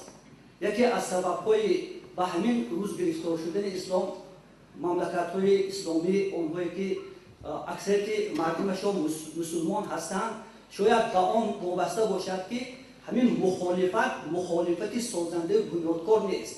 این مخالفت تنها منفعت گروه‌ها که می‌خواهد که سر حکومت بیاید. و خوشبختانه جمهوری تاجیکستان، کنستیتوسیون جمهوری تاجیکستان بنیاد دولت عدالت‌پرور، بنیاد دولت واقعاً شهروندی را پیش گذاشته است و آن روزها دور نیست که شاید ما در دولت یک جای زندگی کنیم که در دولت شهروندی زندگی کنیم که مردم همین کشوری با فرهنگ و با معرفت نیاز به حزب‌های سیاسی نداشته باشد. سلام علیکم. سلام علیکم. یک بار دیگر من سرفراز یونسوف، اعضای حزب خلق دموکراتیک تاجیکستان، نماینده از همین حزب. راستیگر امروزه واخوری ما این همه پیش از همه سرچشمه میگیرد از سیاست خردمندانه سرور کشور جناب عالی محترم امامعلی رحمان. ما سیاست پرزیدنت کشور بود که امروز ما یک صحبت آشکارا داریم. لیکن یک چیز دیگر مرا اذیت می‌دهد. میگویند که تاجیکستان 70% تاجیکستان رو جوانان تشکیل میدهند و سیاست دولتی جوانان هم یکی از سیاست‌های افضلیت‌ناک حکومت امروزه تحت سروری پرزیدنت است. امروز در طالاب بسیار جوانان حضور دارند. لیکن اون ایده‌های آوانگاردی که از جانب پرزیدنت می شود، از جانب رئیس حزب خلق دموکراتیک می شود، ما باید که در جایها گفته باشیم. چون که این خیلی که اینجا گفتن این دستاورد خلق تحت سروری پرزیدنت است. همه اون دستاوردها. من در یکی از میزهای گردم استاد کبیری یک مسئله رو گفته بودم. بالای درخت سیب پرنده پرواز میکند، میبیاید اون سیب رو تماشا میکند یک سیب سرخ خوبانی خوشبوی، لیکن از اون نمیچشد، میرود. از او میپرسند که برای چه از همون سیب نچشیدی، یعنی اینکه نول نزدی؟ جواب میدهد که من کرم جستم. بس است جرمجویی، کرمجویی. امروز ما باید در اطراف پرزیدنت کشور سرجم شویم و برای گلگوشکوفی تاجیکستان سرجمانه فعالیت بریم. دیگر اینکه عصبیام که ما امروز در عرفه سال نو قرار داریم، من میخواستم از نام خودم، از نام کمیته اجرایی ولایتی حزب خلقی دموکراتیک تاجیکستان همگان را با فرارسی سال نو میلادی تبریک کنم. تمنای آن را دارم که بگذار یزدان پاک هر یک قدمی سال نو، هر یک روز سال نو را پر از نور گرداند. بگذار قدم‌های سال نو پر از نور باشد و بلاها از درگاه تاجیکستانیان و تاجیکان دور باشد و بگذار پرزیدنت بلندمقام و لایق احترام ما همیشه بهادر باشد و خلق تاجیک همیشه شاد و مسرور باشد. تشکر زیاد. معذرت ریاست، من رضا اعظم مسعودم، اعضای حزب خلق دموکراتیک تاجیکستان هستم. از اشتراک در این جلسه خرسند از آن گردیدم که وکیل مردمی در مجلس عالی ما محترم کبیری از آغاز برآمدشان مردم را دعوت به دوستی وحدت و یکدیگر فهمی کردن. این نشانی آن است و من گمان میکنم که این خلاصی من هم این گفته‌های کسی بی اساس نیست. اصل در آن است که تاجیکستان عزیزی ما در اینجا ذکر کردیم که خیلی روزهای بعضی ما جنگ شهروندی بود و در جلسه 16 تقدیر ساز که خلق تاجیک در اینجا آخر سال مجلس کرد فرزندان خود را سری کار برد و نصیبش تقدیرش هم بود است که راهبری را به ذمه گرفت و چون در اینجا مردمی زیاد هستند اشتراکچیان جلسه هستند و یک بار دیگر خواهش میکردم که خدمت‌های شایسته مثلا رئیس حزب خلق جمهوری تاجیکستان جناب آقای امامی رحمان را ما فراموش نکنیم. انسان نفری بودم که بارها مثلا حیات خود را در خطر داشتم. اون درجه که مثلا من شخصا از کتاب‌ها خوانم، از اثرها خوندم، دو مراتب این کس از جان خودشان گذشتم. مراتب اول وقتی که حکومت نو تأسیس در اجلاس 16 تأسیس یافتم کس را دعوت کردن که موقتا در خوجند باشم، لیکن کس بودن که من به پایتخت میرم. همه شما میدونید که اون شب و سال در پایتخت چهارسوی بود. بار دویم سال 1997 سفری کاریم کس و دهی خازی افغانستان که در جلسه جشن همین چیز را گفتن که در اونجا جنگ میرد، لیکن جناب والی از جان خودشان گذشته به این ملاقات رفتن با جناب عبدالله نوری و همین ملاقات زمینه صلح و وحدت را در تاجیکستان آورد. و من بسیار خواهش میکردم که همین خدمت‌های شایسته راهبری دولت را با بین‌آور گیریم و دعوت جناب کبیر را هم من خوش میپذیرم که این کس همگان را به صلح و همدیگرفهمی دعوت میکنم و بگذار همین خیل باشد. ما تنها در صلح و وحدت و همدیگرفهمی و رویسوی نیستیم میکنم. تشکر. رحمت رفیقان عزیز، مرتضی یگانف 1 دقیقه فقط ملش به وقت ما تمام شد. السلام علیکم مزاحمین گرامی، اشتراکدار داخلی روزه در حقیقت روزه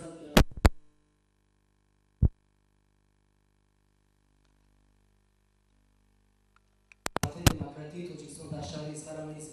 گفتنی هستم که ما نمایندگان احزاب‌های سیاسی یک وطن، یک مادر و یک خانه داریم که نامش تاجیکستان است. بگذاریم که همین در همین تاجیکستان ما یادگارفهمی باشد برای پیشرفت. مقصد اساسی هر حزب این پیشروی جامعه است و مهیا ساختن شرایط برای زندگی شایسته مردم است و البته خواهید نخواهید برای به مقصد رسیدن آیین‌نامه و برنامه هر حزب رقابت‌ها به میان می‌آید. تمام رقابت سالم، رقابت پیشرونده و رقابت بهر کسب نفوذ باشد و در آخری مجلس هم باشد که خواهش میکنم که هم اعضایان ما حزب خلق دموکراتی حتما نبینیم که برای حزب نسل اسلام یا اولا برای خواندن دختران بسیار اهمیت جدیه. برای که در مقام خلق میگویم که اگر پدر صاحب علم باشد یک نفر صاحب علم میشود، اگر مادر صاحب علم باشد همه اولاد به معرفت میشود. و دیگری که در شعاری که در گرد زبان هر یک از حزب نسل اسلام هست، ایمان به خدا، صداقت به وطن، خدمت به مردم. بسیار خواهش میکنم همین در همین دعوت آخران ما مثال میبرم، همین قدر عذاب و همین قدر کلفت، کمی صداقت به وطن. بسیار خواهش میکنم که ما اگر حزب خلق دموکراتی کوشش میکنیم و شما نیز از حزب نسل اسلام باید به این مسئله ها مساعدت میتون و بار دیگر ما باوری کامل دارم که ما با دست به دست یکدیگر میتیم و برای پیشرفت، برای آبادی تاجیکستان، برای گلگشکوفی تاجیکستان سهام‌گذار باشیم. تشکر میکنم. چیزی که من قید کردیم در برآمدها و در سوالها، مقصد مرام همه ما یک است. ما باید با راهبری جناب عالی محترم امامی رحمان پرزیدنت کشور ما که همه وقت تلاش و زیادها میکنند بهر آبادی وطن، بینید که ما در 21 سال استقلالیت و بنبست کمونیکاسیونی برآمدیم. راهها تعمیر کرده شدند، نقاب شده شدند.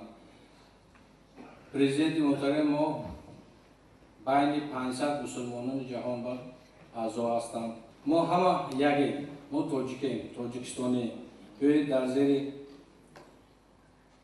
یک شعاری که تاجیکستان را آباد میکنیم، برابری پرزیدنت محترم کار کنیم. انا بینید که تا 11 ماه که رئیس محترم ما رحمانلی امیر و پریسپر آمدن چکل آبادی شد، چکل دستاورد شد، راه ها منفرد شدن، چکلی که قید کردن زیاده از 70 کیلومتر راه ها منفرد کرده شدن، زیاده از 1000 نفر آدمان جای خانه جای گرفتن، 4 کیلومتر کانال کوفته شد و به موضع مقبره آب برده شد. همه این دستاوردها البته خدمت راهبری رئیس و خدمت همه مردم ناحیه اصفهان است. برای همین بهتون کوشش کنیم که همه یک جایه همچون یک تن به وطن خدمت کنیم. رحمت، تشکر برای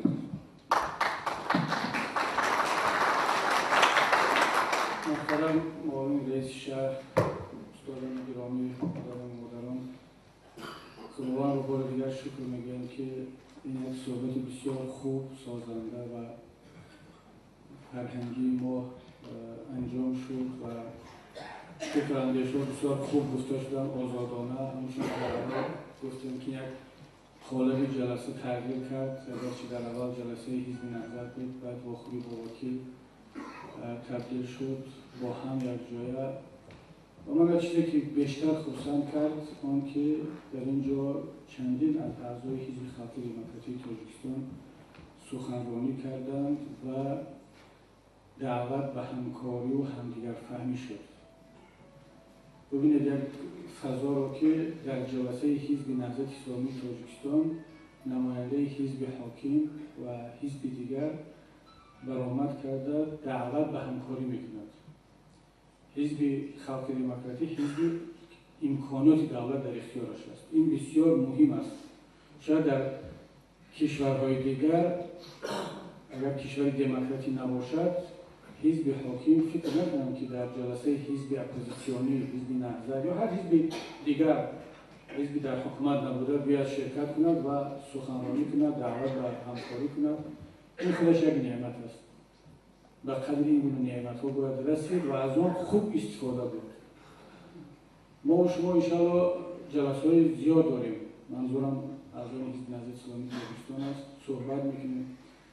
ولی این فرصت که دامله‌های محترم بودند، اکتیو ناوی شهر بود، حزب خلق دموکراتیک تاجیکستان بود، ما حرفای یکدیگر را گفتیم، شنیدیم و خلاصه آمدیم که یک وطن داریم، یک کشور داریم، یک هدف داریم که آبادی هست و باور که در سخن هیچ کس من دعوت به اختلاف و به ضدیت رو ندیدم. حتی من خیلی خوشم آمد دعوتی که جوان از حزب خلق دموکراتیک کردن. این مسئولیت ما نهضتی ها هست که در فکر مادران و خواهران و دختران باشیم.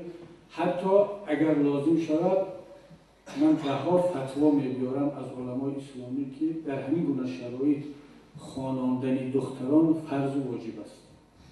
در همین گونه شرایط بخصوص برای ناحیه‌های کوهستان که اگر می‌خواهیم دختران ما را، فرزندان ما را معلم‌های باسواد، دخترهای زنی باسواد تبابت کنند، معلم‌های باسواد تربیت کنند. در اداره که درآمد یک زن مسلمان تاجیک در پس میز کامپیوتر یک خواهر نشسته باشد که با او صحبتی زنانه کرده تا آمد. برای به این مقصد رسیدن باید که دختران رو بخوانیم، مانع رفتن به مکتب و به دانشگاه نشویم. این مسئولیت و وظیفه اعضایان حزب نهضت اسلامی تاجیکستان است. در این گونه مسئله‌های ملی و اسلامی فرق ندارد که از نام حزب خلق دموکراتیک پیشنهاد می شود، از نام کدام حزب باشد باید که همکاری کنیم، شریک باشیم. و بار دیگر می‌نداری خود را به رهبریت ولایت، چون که او سفر دارم دیگر شاید فرصت نشود، و رهبریت ولایت و رهبریت شهر اصفهان و جنوب شما و نمایندگان حزب خلق دموکراتیک تاجیکستان، حزب کمونیست، حزب سوسیال دموکراتی، سوسیالیستی دموکراتیک اینجا هستن، من شنیدم. و دامله‌های محترم بار دیگر عذر می‌خواهم اگر در اشاره‌ها و صحبت‌های بنده یگان کمتر تندی بود.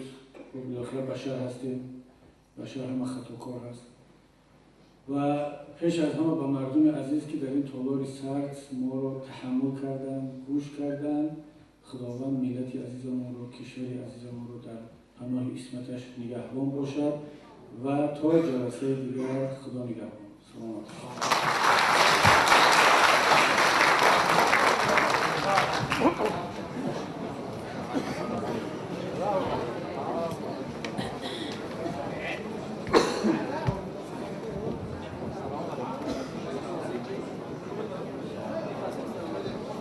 اصلی صورت یا اساسی چیز؟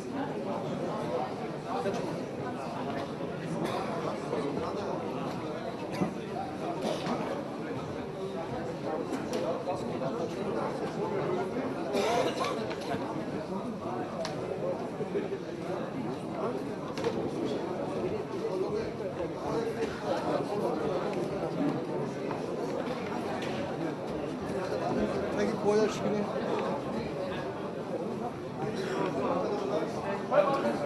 Lemi simok olur. Olumlu biraz.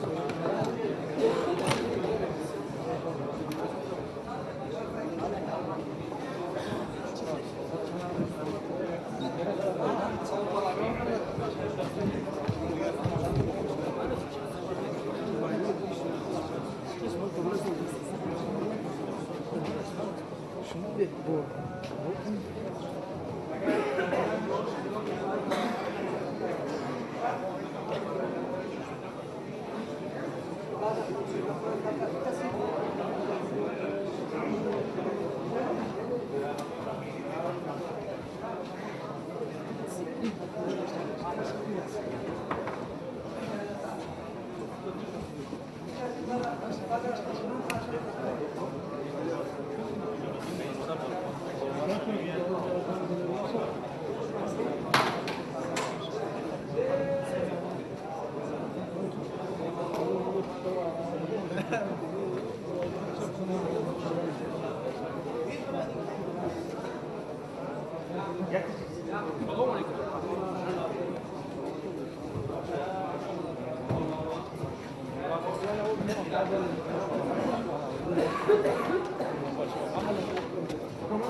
صد سال شد در عالم اسلام شروع شد از زمان جمال الدین افغانی، حسن البنا، محمد اقبال تا امروز در 99% جهان اسلام حل خود را پیدا کرد. امروز ما موندیم تاجیکان که ادامه داده ایستادیم. بسیار خوب است. بیاید اکنون در اتاقهای محدود بین هم بشینیم، با هم باشیم، این مسئله را حل کنیم. ولی وقتی که تفسیر آیه کریمه را درست میگه، شما واقعا حق دارید و وظیفتون است که قرآن را شرح بدهید. ولی انتخاب آیت ها، مسئله گذاری اگر طرز شود که شنونده فهمد که اینجا منظور از تفسیر این آیت یا انتخاب آیت همین طوری هست که علیه یک حزب است یا اشاره شود، این جمع شدن میگیرد. ببینید یک اشاره نازک ما شما درک کردید، خوب فهمیدید. ذکاوت انسانی این همین است که اشاره من یک اشاره نازک کردم که از منبرها استفاده میشد، شما خوب این فهمیدید و ناراحت هم شدید. ولی وقتی که اشاره ها هر روز از منبر می شود، نام نگیریدم، مردم خودش میفهمد، به ما میرسونن میگن که داملا فلان جدا گفت. باور کنید باز هم دعوت میکنیم. یک برادرم پیشنهاد کرده است بیاد همون در ترکیه، وقتی که استاد اربکان سابق سروزیر رئیس حزب اسلامی ترکیه در بین حزب اختلاف با وجود آمد، یک گروه از شاگردانش اردوغان سروزیر حاضره جدا شدن، بعد شروع کردن علیه این سروزیر حاضره که این اسلامی نیست، از اسلام بیرون شد، در منبرها و برآمدهای زیاد کردن. بعد رجب طیب اردوغان حاضره سروزیر اعضای حزبش را جمع کرد، گفت که برادران عزیز، اینا استادان ما هستند، اینا پیشوا هستند، داملا هستند، بیایید ما در مقابل این صحبت‌های بزرگان یک جهادی سکوت اعلان کنیم، صبر، خاموش بستیم. اگر یک طرف گفت، یک طرف دیگر باید که خاموش ایستاد. اگر هر دو طرف گپ زند بحث میشود. گفت داملا سال 92 میشد. برای که سال 92 نشود، یک طرف اقلا صبر کرده تا اومد. برای همین من خواهش میکنم اگر امکانیت دارد هر دو طرف صبر کند، خوب سکوت بستند. اگر نتوانسته حداقل یک طرف، این وظیفه حزبی اعضایان حزب نهضت است، سپارش حزبی که شما سکوت کنید، ساکت باشید، صبر کنید، مشورت کنید، دعای بزرگوار را بگیرید، ان شاء الله برکت خواهید یافت. محترم کبیری، ما استقامت کننده شهر اسفره محله جوی بالا می باشم که امروز وضعیت همین تروریستی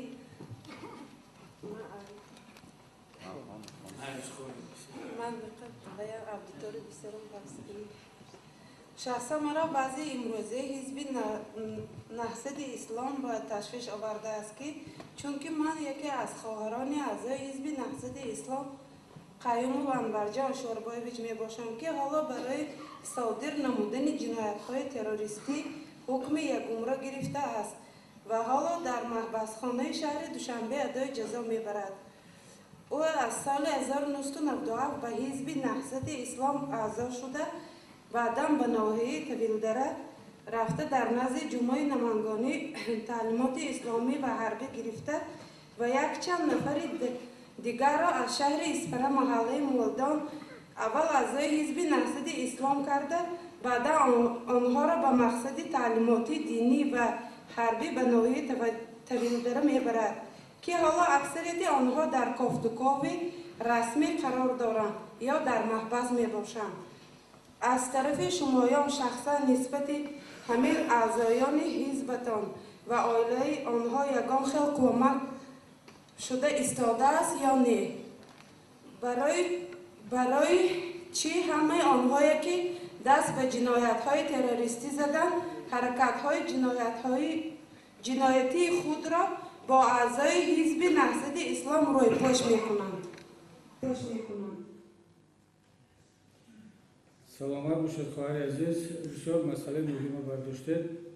پیش از همه از خداوند دعا کنیم دست جمعانه همه اون که مشکلی خواهر، اهل خاندان و برادرشون و همه دیگر فرزندان این ملت را سبو گرداند. کسانی که در زندان هستند آنها را آزاد کند پروردگار، و کسانی که در راه خطا رفتند، جنایت رفتند، خداوند هدایتشان کند و برگرداند به راه راست و در چارچوب قانون و فرهنگ. تاجیکستان یک مرحله جنگ خواهر عزیز از سر گذراند. حزب نهضت اسلامی تاجیکستان، دیگر احزاب خواسته یا نخواسته وارد این مرحله بودند. جنگ شهروندی بود. جنگ و صلح این پدیده‌هایی هست که طرف ندارد، یک طرف نمیتواند جنگ کند خودش به خودش و یک طرف نمیتواند صلح کند خودش به خودش. حالا اگر بحث کنیم که این جنگ سببش چی بود، صلح سببش چی بود، چرا این طور شد، چرا اون طور شد، ساعت‌ها طول می‌کشد. ولی سوال شما بسیار مشخص بود، من می‌خواهم کوتاه و مشخص جواب بدم. نهضت اسلامی تاجیکستان 10,000 مسلح داشت. البته نه همچون حزب بلکه همچون اتحاد نیروهای اپوزیسیونی تاجیک. شما گفتید که از سال 97 اعضای حزب بود. حزب نهضت اسلامی تاجیکستان از سال 99 فعالیتش رو شروع کرد. ثبت نام شد. سال 97 ما اعضای حزب نداشتیم. هر کسی که رفته بود، سلاح گرفته بود، طویل داده بود، افغانستان ده بود، در داخل بود، این عضو یا طرفدار اتحاد نیروهای اپوزیسیونی تاجیک بود. هر کسی که از این طرف جنگید عضو خلقی دموکراتی نبود، عضو فرانت خلقی بود. اینا را باید ما از لحاظ قانونی و سیاسی دقیق مشخص کنیم. نه همه کسانی که اعضای اتحاد نیروهای اپوزیسیون تاجیک بودند پاکیزه بودند و نه همه کسانی که در این طرف بودند. تجربه نشان داد.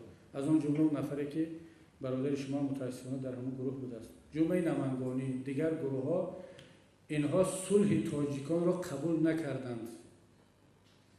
برای همین جنایتکار شدند و تروریست شدند که روند صلح تاجیکان را قبول نکردند. با تمام طرفدار و اتباع و پیروانشان از نهضت اسلامی تاجیکستان جدا شدند. گفتند که ما این صلح کرده شما را قبول نداریم. برای همین جنایت صادر کردند. و حالا اگر بگوییم که چرا اون طرفداران شما این کارها را کردند، معنی آن را دارد گویا میگوییم که همانا همش اعضای حزب نهضت بودند. نه خواهر عزیز. اعضایان حزب نهضت اسلامی تاجیکستان کسانی هستند که بعد از ثبت نام شدن حزب آمدن عضویت حزب را قبول کردند و گفتند که ما سیاست رهبریت حزب را قبول داریم. کسی قبول نکرد، توکلش به خدا رفت، جنایتش را صادر کرد. ما جوابگری کسانی که جنایت کردند نیستیم. چه از نام اسلام جنایت کردند، نهضت جنایت کردند و مسئول نیستیم که اونها آیندهشون چی میشه. در پیش قانون جواب میگن، ولی ما وظیفه داریم که کمک حقوقی خود را، معنوی خود را به خانواده‌هاشون از آن جانب به شما برسونیم. اگر شما مراجعت کرده باشید به مسئولین حزب ما در شهر اسفره، اینها رد کرده باشند که به شما کمک کنند، این کمبودی اینا هست. باید کمک شوند چون این خواهر هیچ عیب ندارد. ولی مسئولیت اون جوان، اون کسی که جنایت کرده است، اگر چی امروز در کیسه‌اش بلیت حزبی ما هم داشته باشد، اون مسئولیت اعمالش خودش است.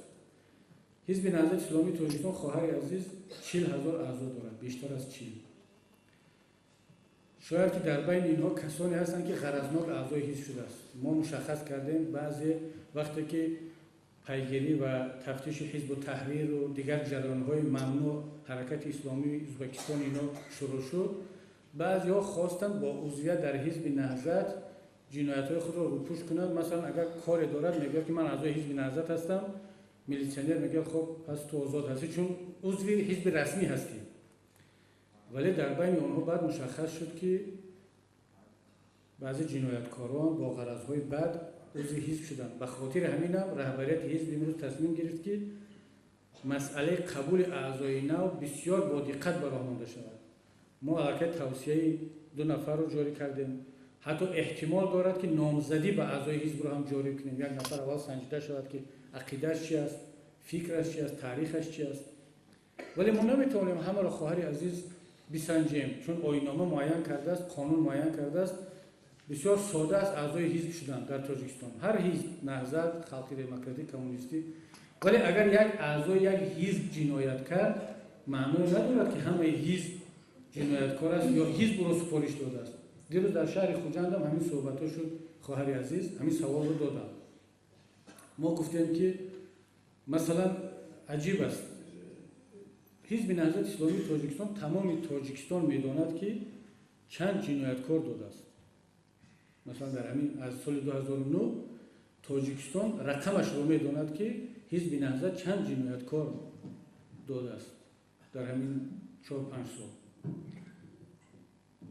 биёед ё ҷинояткороро мансубияти ҳизбӣ ҳамашро ошкор кунем, бигӯем ки масалан фалон ҷинояткор узви ин ҳизб буд, ё як статистика пешниҳод кунем ки кадом ҳизб чӣ қадар ҷинояткор аз соли 2009 то имрӯз додааст, ё мансубияти милливу ҳизбиву динии ҷинояткорҳоро ошкор накунем.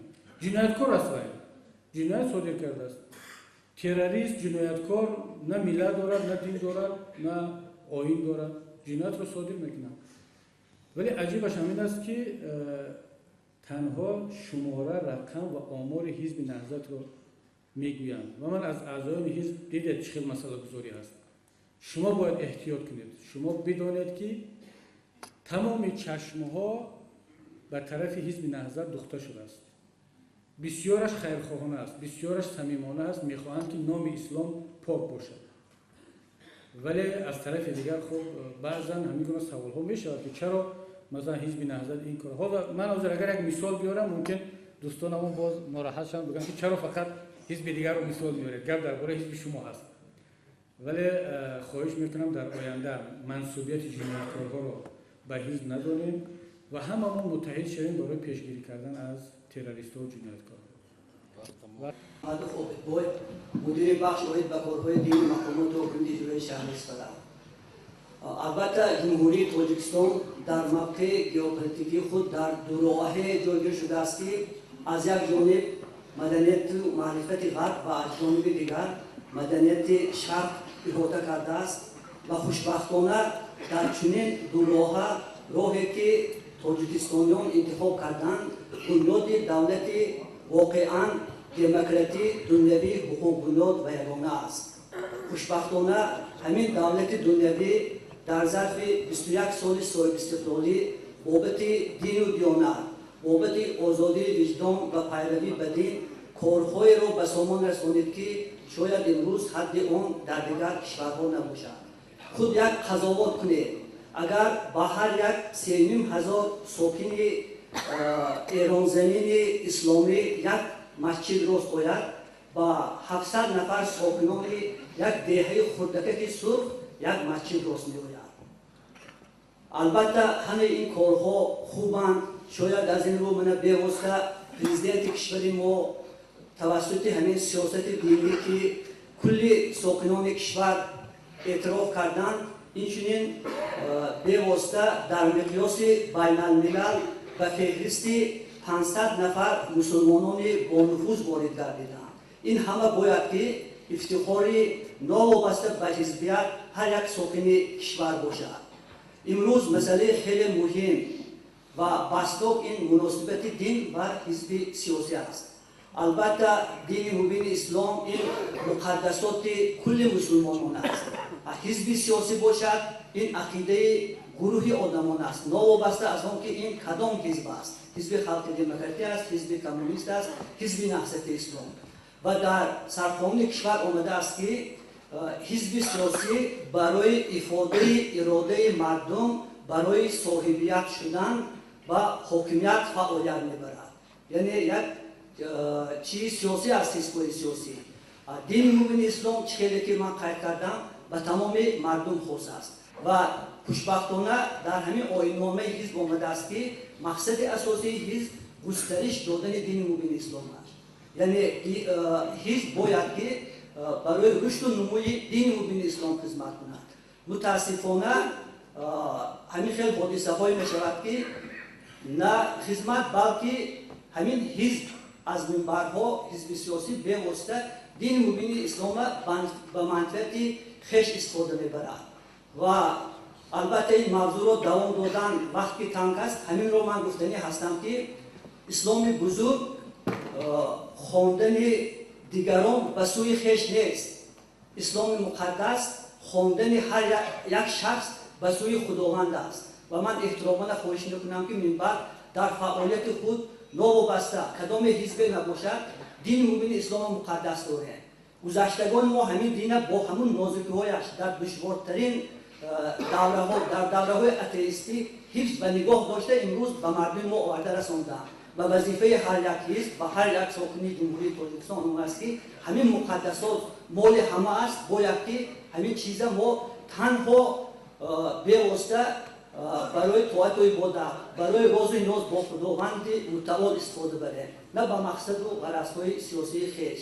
چیز دیگری که باعث قید است اینجا نمایندگان همه حزب‌های سیاسی وجود اشتراک دارند. حزب‌های سیاسی در جمهوری تاجیکستان فعال نیستند. فعالیت آنها اصلا در یک دوره انتخابات مثل رد و برق اول بهار خیلی پرجوش و خروش می شود. بعد از این می‌بینید که فعالیت اکثریت حزب‌ها علیه خاموش موندند و باز تا دوره انتخابات چی می شود؟ دوامی خوب نمی‌یابد. حزب‌های سیاسی من گمان می‌کنم که آنها دوام منطقی همدیگر باشند. آنها باید که رقابت سالم داشته باشند. باید که همدیگر شنیده کنند، همدیگر گوش کرده کنند، با همدیگر یک در همکاری کار برده کنند. چیز دیگر این به واسطه مخالفت با حکومت و امروز جامعه جهانی چطوری که من شما قید کرده امروز عالم اسلام پرتضاد و پرماجرا است. یکی از سبب‌های به همین روز گرفتار شدن اسلام مملکت‌های اسلامی آنهایی که اکثریت مردمشان مسلمان هستند شاید به آن وابسته باشد که همین مخالفت سازنده بنیادکار نیست. این مخالفت تنها منفعت گروه‌ها که می‌خواهد که سر حکومت بیاید و خوشبختانه جمهوری تاجیکستان کنستیتوسی جمهوری تاجیکستان بنیاد دولت عدالت‌پرور بنیاد دولت واقعا شهروندی را پیش گذاشته است و آن روزها دور نیست که شاید ما در دولت یک جای زندگی کنیم که در دولت شهروندی زندگی کنیم که مردم همین کشوری با فرهنگ و با معرفت نیاز به حزب‌های سیاسی نداشته باشد. سلام علیکم. سلام علیکم. یک بار دیگر من سرفراز یونوسов اعضای حزب خلق دموکراتیک تاجیکستان نماینده از همین حزب. راستی гап имрӯза вохӯрии мо ин ҳама пеш аз ҳама сарчашма мегирад аз сиёсати хизматмандонаи сарвари кишвар ҷаноби оли муҳтарам эмомалӣ раҳмон. маҳз сиёсати президенти кишвар буд ки имрӯз мо як суҳбати ошкоро дорем. лекин як чизи дигар маро азият медиҳад. мегӯянд ки тоҷикистон 70% тоҷикистонро ҷавонон ташкил медиҳанд ва сиёсати давлати ҷавонон ҳам яке аз сиёсатҳои афзалиятноки ҳукумати имрӯза таҳти сарвари президент аст. имрӯз дар толоб бисёр ҷавонон ҳузур доранд, лекин он идеяҳои авангарде ки аз ҷониби президент мешавад, аз ҷониби раиси ҳизби халқи демократӣ мешавад, мо бояд ки дар ҷойҳо гуфта бошем, чунки ин хеле ки инҷо гуфтанд ин дастоварди халқ таҳти сарварии президент аст. ҳамаи он дастовардҳо. ман дар яке аз мизҳои гирдам устод кабирӣ як масъаларо гуфта будам. болои дарахти себе паррандаи парвоз мекунад, мебиёяд, он себро тамошо мекунад, як себи сурхи хубонӣ, хушбӯй, лекин аз он намечашад, меравад. аз ӯ мепурсанд ки барои чи аз ҳамон себ начашидӣ, яъне ки нӯл назадӣ? ҷавоб медиҳад ки ман кирм ҷустам. бас аст ҷирмҷӯyӣ, кирмҷӯyӣ. имрӯз мо бояд дар атрофи президенти кишвар сарҷамъ шавем ва барои гулгулшукуфии тоҷикистон сарҷамона фаъолият барем. дигар ин ки асабиём ки мо имрӯз дар арафаи соли нав қарор дорем. ман мехостам аз номи худам, аз номи кумитаи иҷроии вилояти ҳизби халқии демократии тоҷикистон ҳамагонро бо фарорасии соли нави милодӣ табрик кунам. таманнои онро дорам ки бигузор яздони пок ҳар як қадами соли нав, ҳар як рӯзи соли навро пур аз нур гардонад. бигузор қадамҳои соли нав пур аз нур бошаду балоҳо аз даргоҳи тоҷикистониёну тоҷикон дур бошад ва бигузор президенти баландмақом ва лоиқи эҳтироми мо ҳамеша баҳодур бошаду халқи тоҷик ҳамеша шоду масрур бошад. Ташаккури зиёд. Мазарат раёсат ман Мирзоазам Масудов аъзои ҳизби халқи ҷумҳурии Тоҷикистон ҳастам. аз иштирок дар ин ҷалса хурсанд аз он гардидам ки вакили мардумӣ дар маҷлиси олии мо муҳтарам кабирӣ аз оғози баромадашон мардумро даъват ба дӯстӣ ваҳдат ба якдигарфаҳмӣ карданд. ин нишони он аст ва ман гумон мекунам ки ин хулоси ман ҳам ин гуфтаҳои кас беасос нест. асос дар он аст ки тоҷикистони азизи мо дар инҷо зикр кардем ки хеле рӯзҳои баъзе ногузарон ҷанги шаҳрвандӣ буд ва дар ҷаласаи 16 тақдирсоз ки халқи тоҷик дар инҷо ахири соли маҷғалаба кард, фарзанди фарзони худро сари кор бурд ва насибаш тақдираш ҳам будааст ки роҳбариро ба зимма гирад. ва чун дар инҷо мардуми зиёд ҳастанд, иштирокчиёни ҷаласа ҳастанд, ман як бор дигар хоҳиш мекардам ки хизматҳои шоисти масалан раиси ҳизби халқи ҷумҳурии Тоҷикистон ҷаноби Олӣ Эмомалӣ Раҳмонро мо фаромӯш накунем. инсон нафаре будам ки борҳо масалан ҳаёти худро дар хатар доштам. он дараҷае ки масалан ман шахсан аз китобҳо хонам, аз асарҳо хондам, ду маротиба ин кас аз ҷони худашон гузаштанд. маротиба аввал вақте ки ҳукумати навтаъсис дар иҷози 16 таъсис ёфтум касро даъват карданд ки муваққатан дар хуҷанд бошанд, лекин кас гуфтанд ки ман ба пойтахт мерам. ҳамин шумо медонед ки он сол он шабрӯзҳо дар пойтахт чӣ рӯзҳое буд. бори дуюм соли 1997 сафари корим кас ба деҳаи хозии Афғонистон ки дар ҷаласаи ҷашну ҳамин чизро гуфтанд ки дар онҷо ҷанг меравад, лекин ҷаноби болӣ аз ҷони худашон гузашта ба ин мулоқот рафтанд бо ҷаноби Абдуллоҳи Нурӣ ва ҳамин мулоқот замини сулҳу ваҳдатро дар Тоҷикистон овард. ва ман бисёр хоҳиш мекардам ки ана ҳамин хизматҳои шоистаи роҳбари давлатро мо ба иноват гирем ва даъвати ҷаноби кабирро ҳам ман хуш мепазирам ки ин кас ҳамагонро ба сулҳ ва ҳамдигарфаҳмӣ даъват мекунам ва бигзор ҳамин хел бошад. мо танҳо дар сулҳу ваҳдат ва ҳамдигарфаҳмӣ ба рӯзҳои нев рисид метавонем. Ташаккур. раҳмат. райфақони азиз, Муртазо Егамов 1 дақиқа фақат. Малаш вақтама тамом шуд.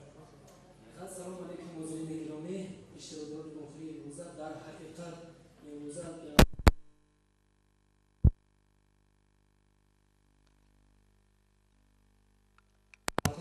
демократии Тоҷикистон дар шаҳри Исфарам низ гуфтанӣ ҳастанд ки мо намояндагони аҳзобҳои сиёсӣ як ватан, як модар ва як хона дорем ки номаш Тоҷикистон аст.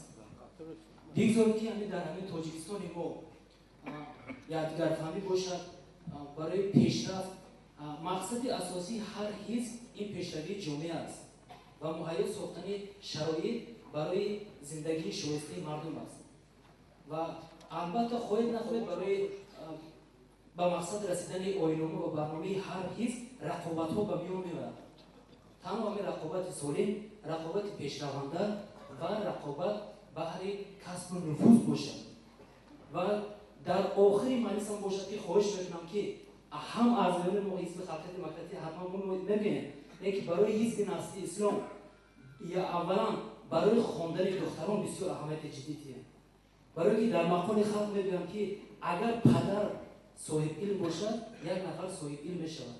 агар модар соҳибилм бошад, ҳама авлод ба маърифат мешавад. ва дигаре ки дар шиёре ки дар гирди забони ҳар як аъзои ҳизби насли ислом аст: имон ба худо, садоқат ба ватан, хизмат ба мардум. бисёр хоҳиш мекунем ҳамин дар ҳамин даъвати охирон мо мисол мебурам. ҳамин қадар азобу ҳамин қадар кулфат, кани садоқат ба ватан. бисёр хоҳиш мекунам ки мо акр ҳизби халқи демократӣ кӯшиш мекунем ва шумо низ аз ҳизби насли ислом оид ба ин масъалаҳо мусоидат кунед. و بوری دیگر ما باوری کامل دارم که ما با دست به دست یادگار میتیم و برای پیشرفت، برای آبادی تاجیکستان، برای گلگشکوفی تاجیکستان سرمایه‌گذاری باشیم. تشکر چیزی که من قاید کردیم در برآمد و در سبب مقصد و مرام همه ما یک است. ما باید برابری جناب عالی محترم امامی رحمان پرزیدنت کشور ما که همه وقت تلاش و زیادها میکنند بهر آبادی وطن بینید که ما در یک 21 سال استقلالیت بنبست کمونیکاسیونی برآمدیم. راهها تعمیر کرده شدند، نقاب شده شدند. پرزیدنت محترم ما بین 500 مسلمانان جهان بر اعضا هستند. ما همه یکیم، ما تاجیکیم، تاجیکستانی. بیایید در زیر یک شعاری که تاجیکستان را آباد میکنیم برابری پرزیدنت محترم کار کنیم. انا بینید که تا 11 ماه که رئیس محترم ما رحمانلی امیر و پریسپر آمدن چکل آبادی شد، چکل دستاوردها شد، راهها منفرد شدن، چکلی که قید کردن زیاده از 70 کیلومتر راهها منفرد کرده شدند. زیاده از 1000 نفر آدمان جای خانه جای گرفتند. 4 کیلومتر کانال کوفته شد و به موضع مقبره آب برده شد. همه این دستاوردها البته خدمت راهبری رئیس و خدمت همه مردم ناحیه اصفهان است. برای همین بیایتون کوشش کنیم که همه یک جایه همچون یک تن به وطن خدمت کنیم. رحمت، تشکر برای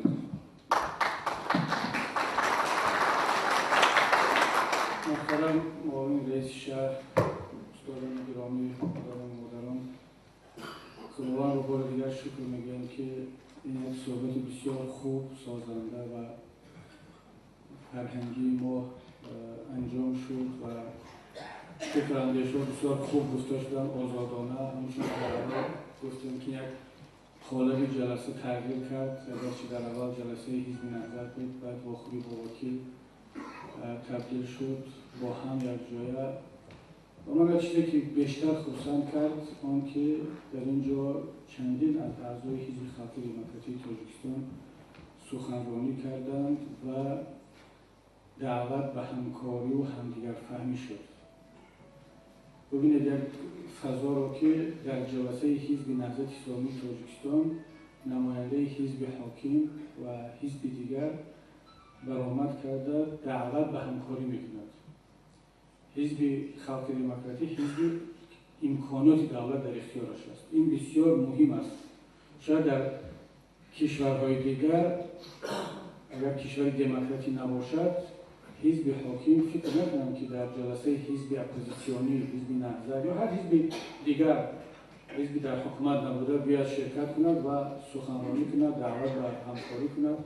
این خودش یک نعمت است. به قدر این گونه نعمت ها باید رسید و از آن خوب استفاده بود. ما و شما انشاءالله جلسه های زیاد داریم. منظورم اعضای حزب نهضت اسلامی تاجیکستان است، صحبت میکنیم. ولی این فرصت که دامله‌های محترم بودند، اکتیو ناوی شهر بود، حزب خلق دموکراتیک تاجیکستان بود، ما حرفای یکدیگر را گفتیم، شنیدیم و خلاصه آمدیم که یک وطن داریم، یک کشور داریم، یک هدف داریم که آبادی هست و باور که در سخن هیچ کس من دعوت به اختلاف و به ضدیت رو ندیدم. حتی من خیلی خوشم آمد دعوتی که جوان عزیز خلق دموکراتیک کردن. این مسئولیت ما نهضتی ها هست که در فکر مادران و خواهران و دختران باشیم. حتی اگر لازم شود من ده‌ها فتوا می‌بیارم از علمای اسلامی که در همین گونه شرایط خواندن دختران فرض و واجب است. در همین گونه شرایط بخصوص برای ناحیه‌های کوهستان که اگر می‌خواهیم دختران ما را، فرزندان ما را معلم‌های باسواد، دخترهای زنی باسواد تبابت کنند، معلم‌های باسواد تربیت کنند. در اداره که درآمد یک زن مسلمان تاجیک در پس میز کامپیوتر یک خواهر نشسته باشد که با او صحبتی زنانه کرده تا آمد. برای به این مقصد رسیدن باید که دختران رو بخوانیم، مانع رفتن به مکتب و به دانشگاه نشویم. این مسئولیت و وظیفه اعضایان حزب نهضت اسلامی تاجیکستان است. در این گونه مسئله های ملی و اسلامی فرق ندارد که از نام حزب خلق دموکراتی پیشنهاد می شود، از نام کدام حزب باشد باید که همکاری کنیم، شریک باشیم. و بار دیگر منتداری خود را به رهبریت ولایت، چون که او سفر دارم دیگر شاید فرصت نشود، و رهبریت ولایت و رهبریت شهر اصفهان و جناب شما و نمایندگان حزب خلق دموکراتی تاجیکستان، حزب کمونیست، حزب سوسیال دموکراتی، سوسیالیستی دموکراتیک اینجا هستن، من شنیدم و دامله‌های محترم. بار دیگر عذر میخوام اگر در اشاره‌ها و صحبت‌های بنده یگان کمتر تندی بود. و بالاخره بشر هستیم، بشر همه خطاکار هست. و پیش از همه به مردم عزیز که در این تالار سرد ما را تحمل کردن، گوش کردن، خداوند ملت عزیزمون رو، کشور عزیزمون رو در پناه عصمتش نگهبان باشد و تا جلسه دیگر خدا نگهبان. سلامت.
CJ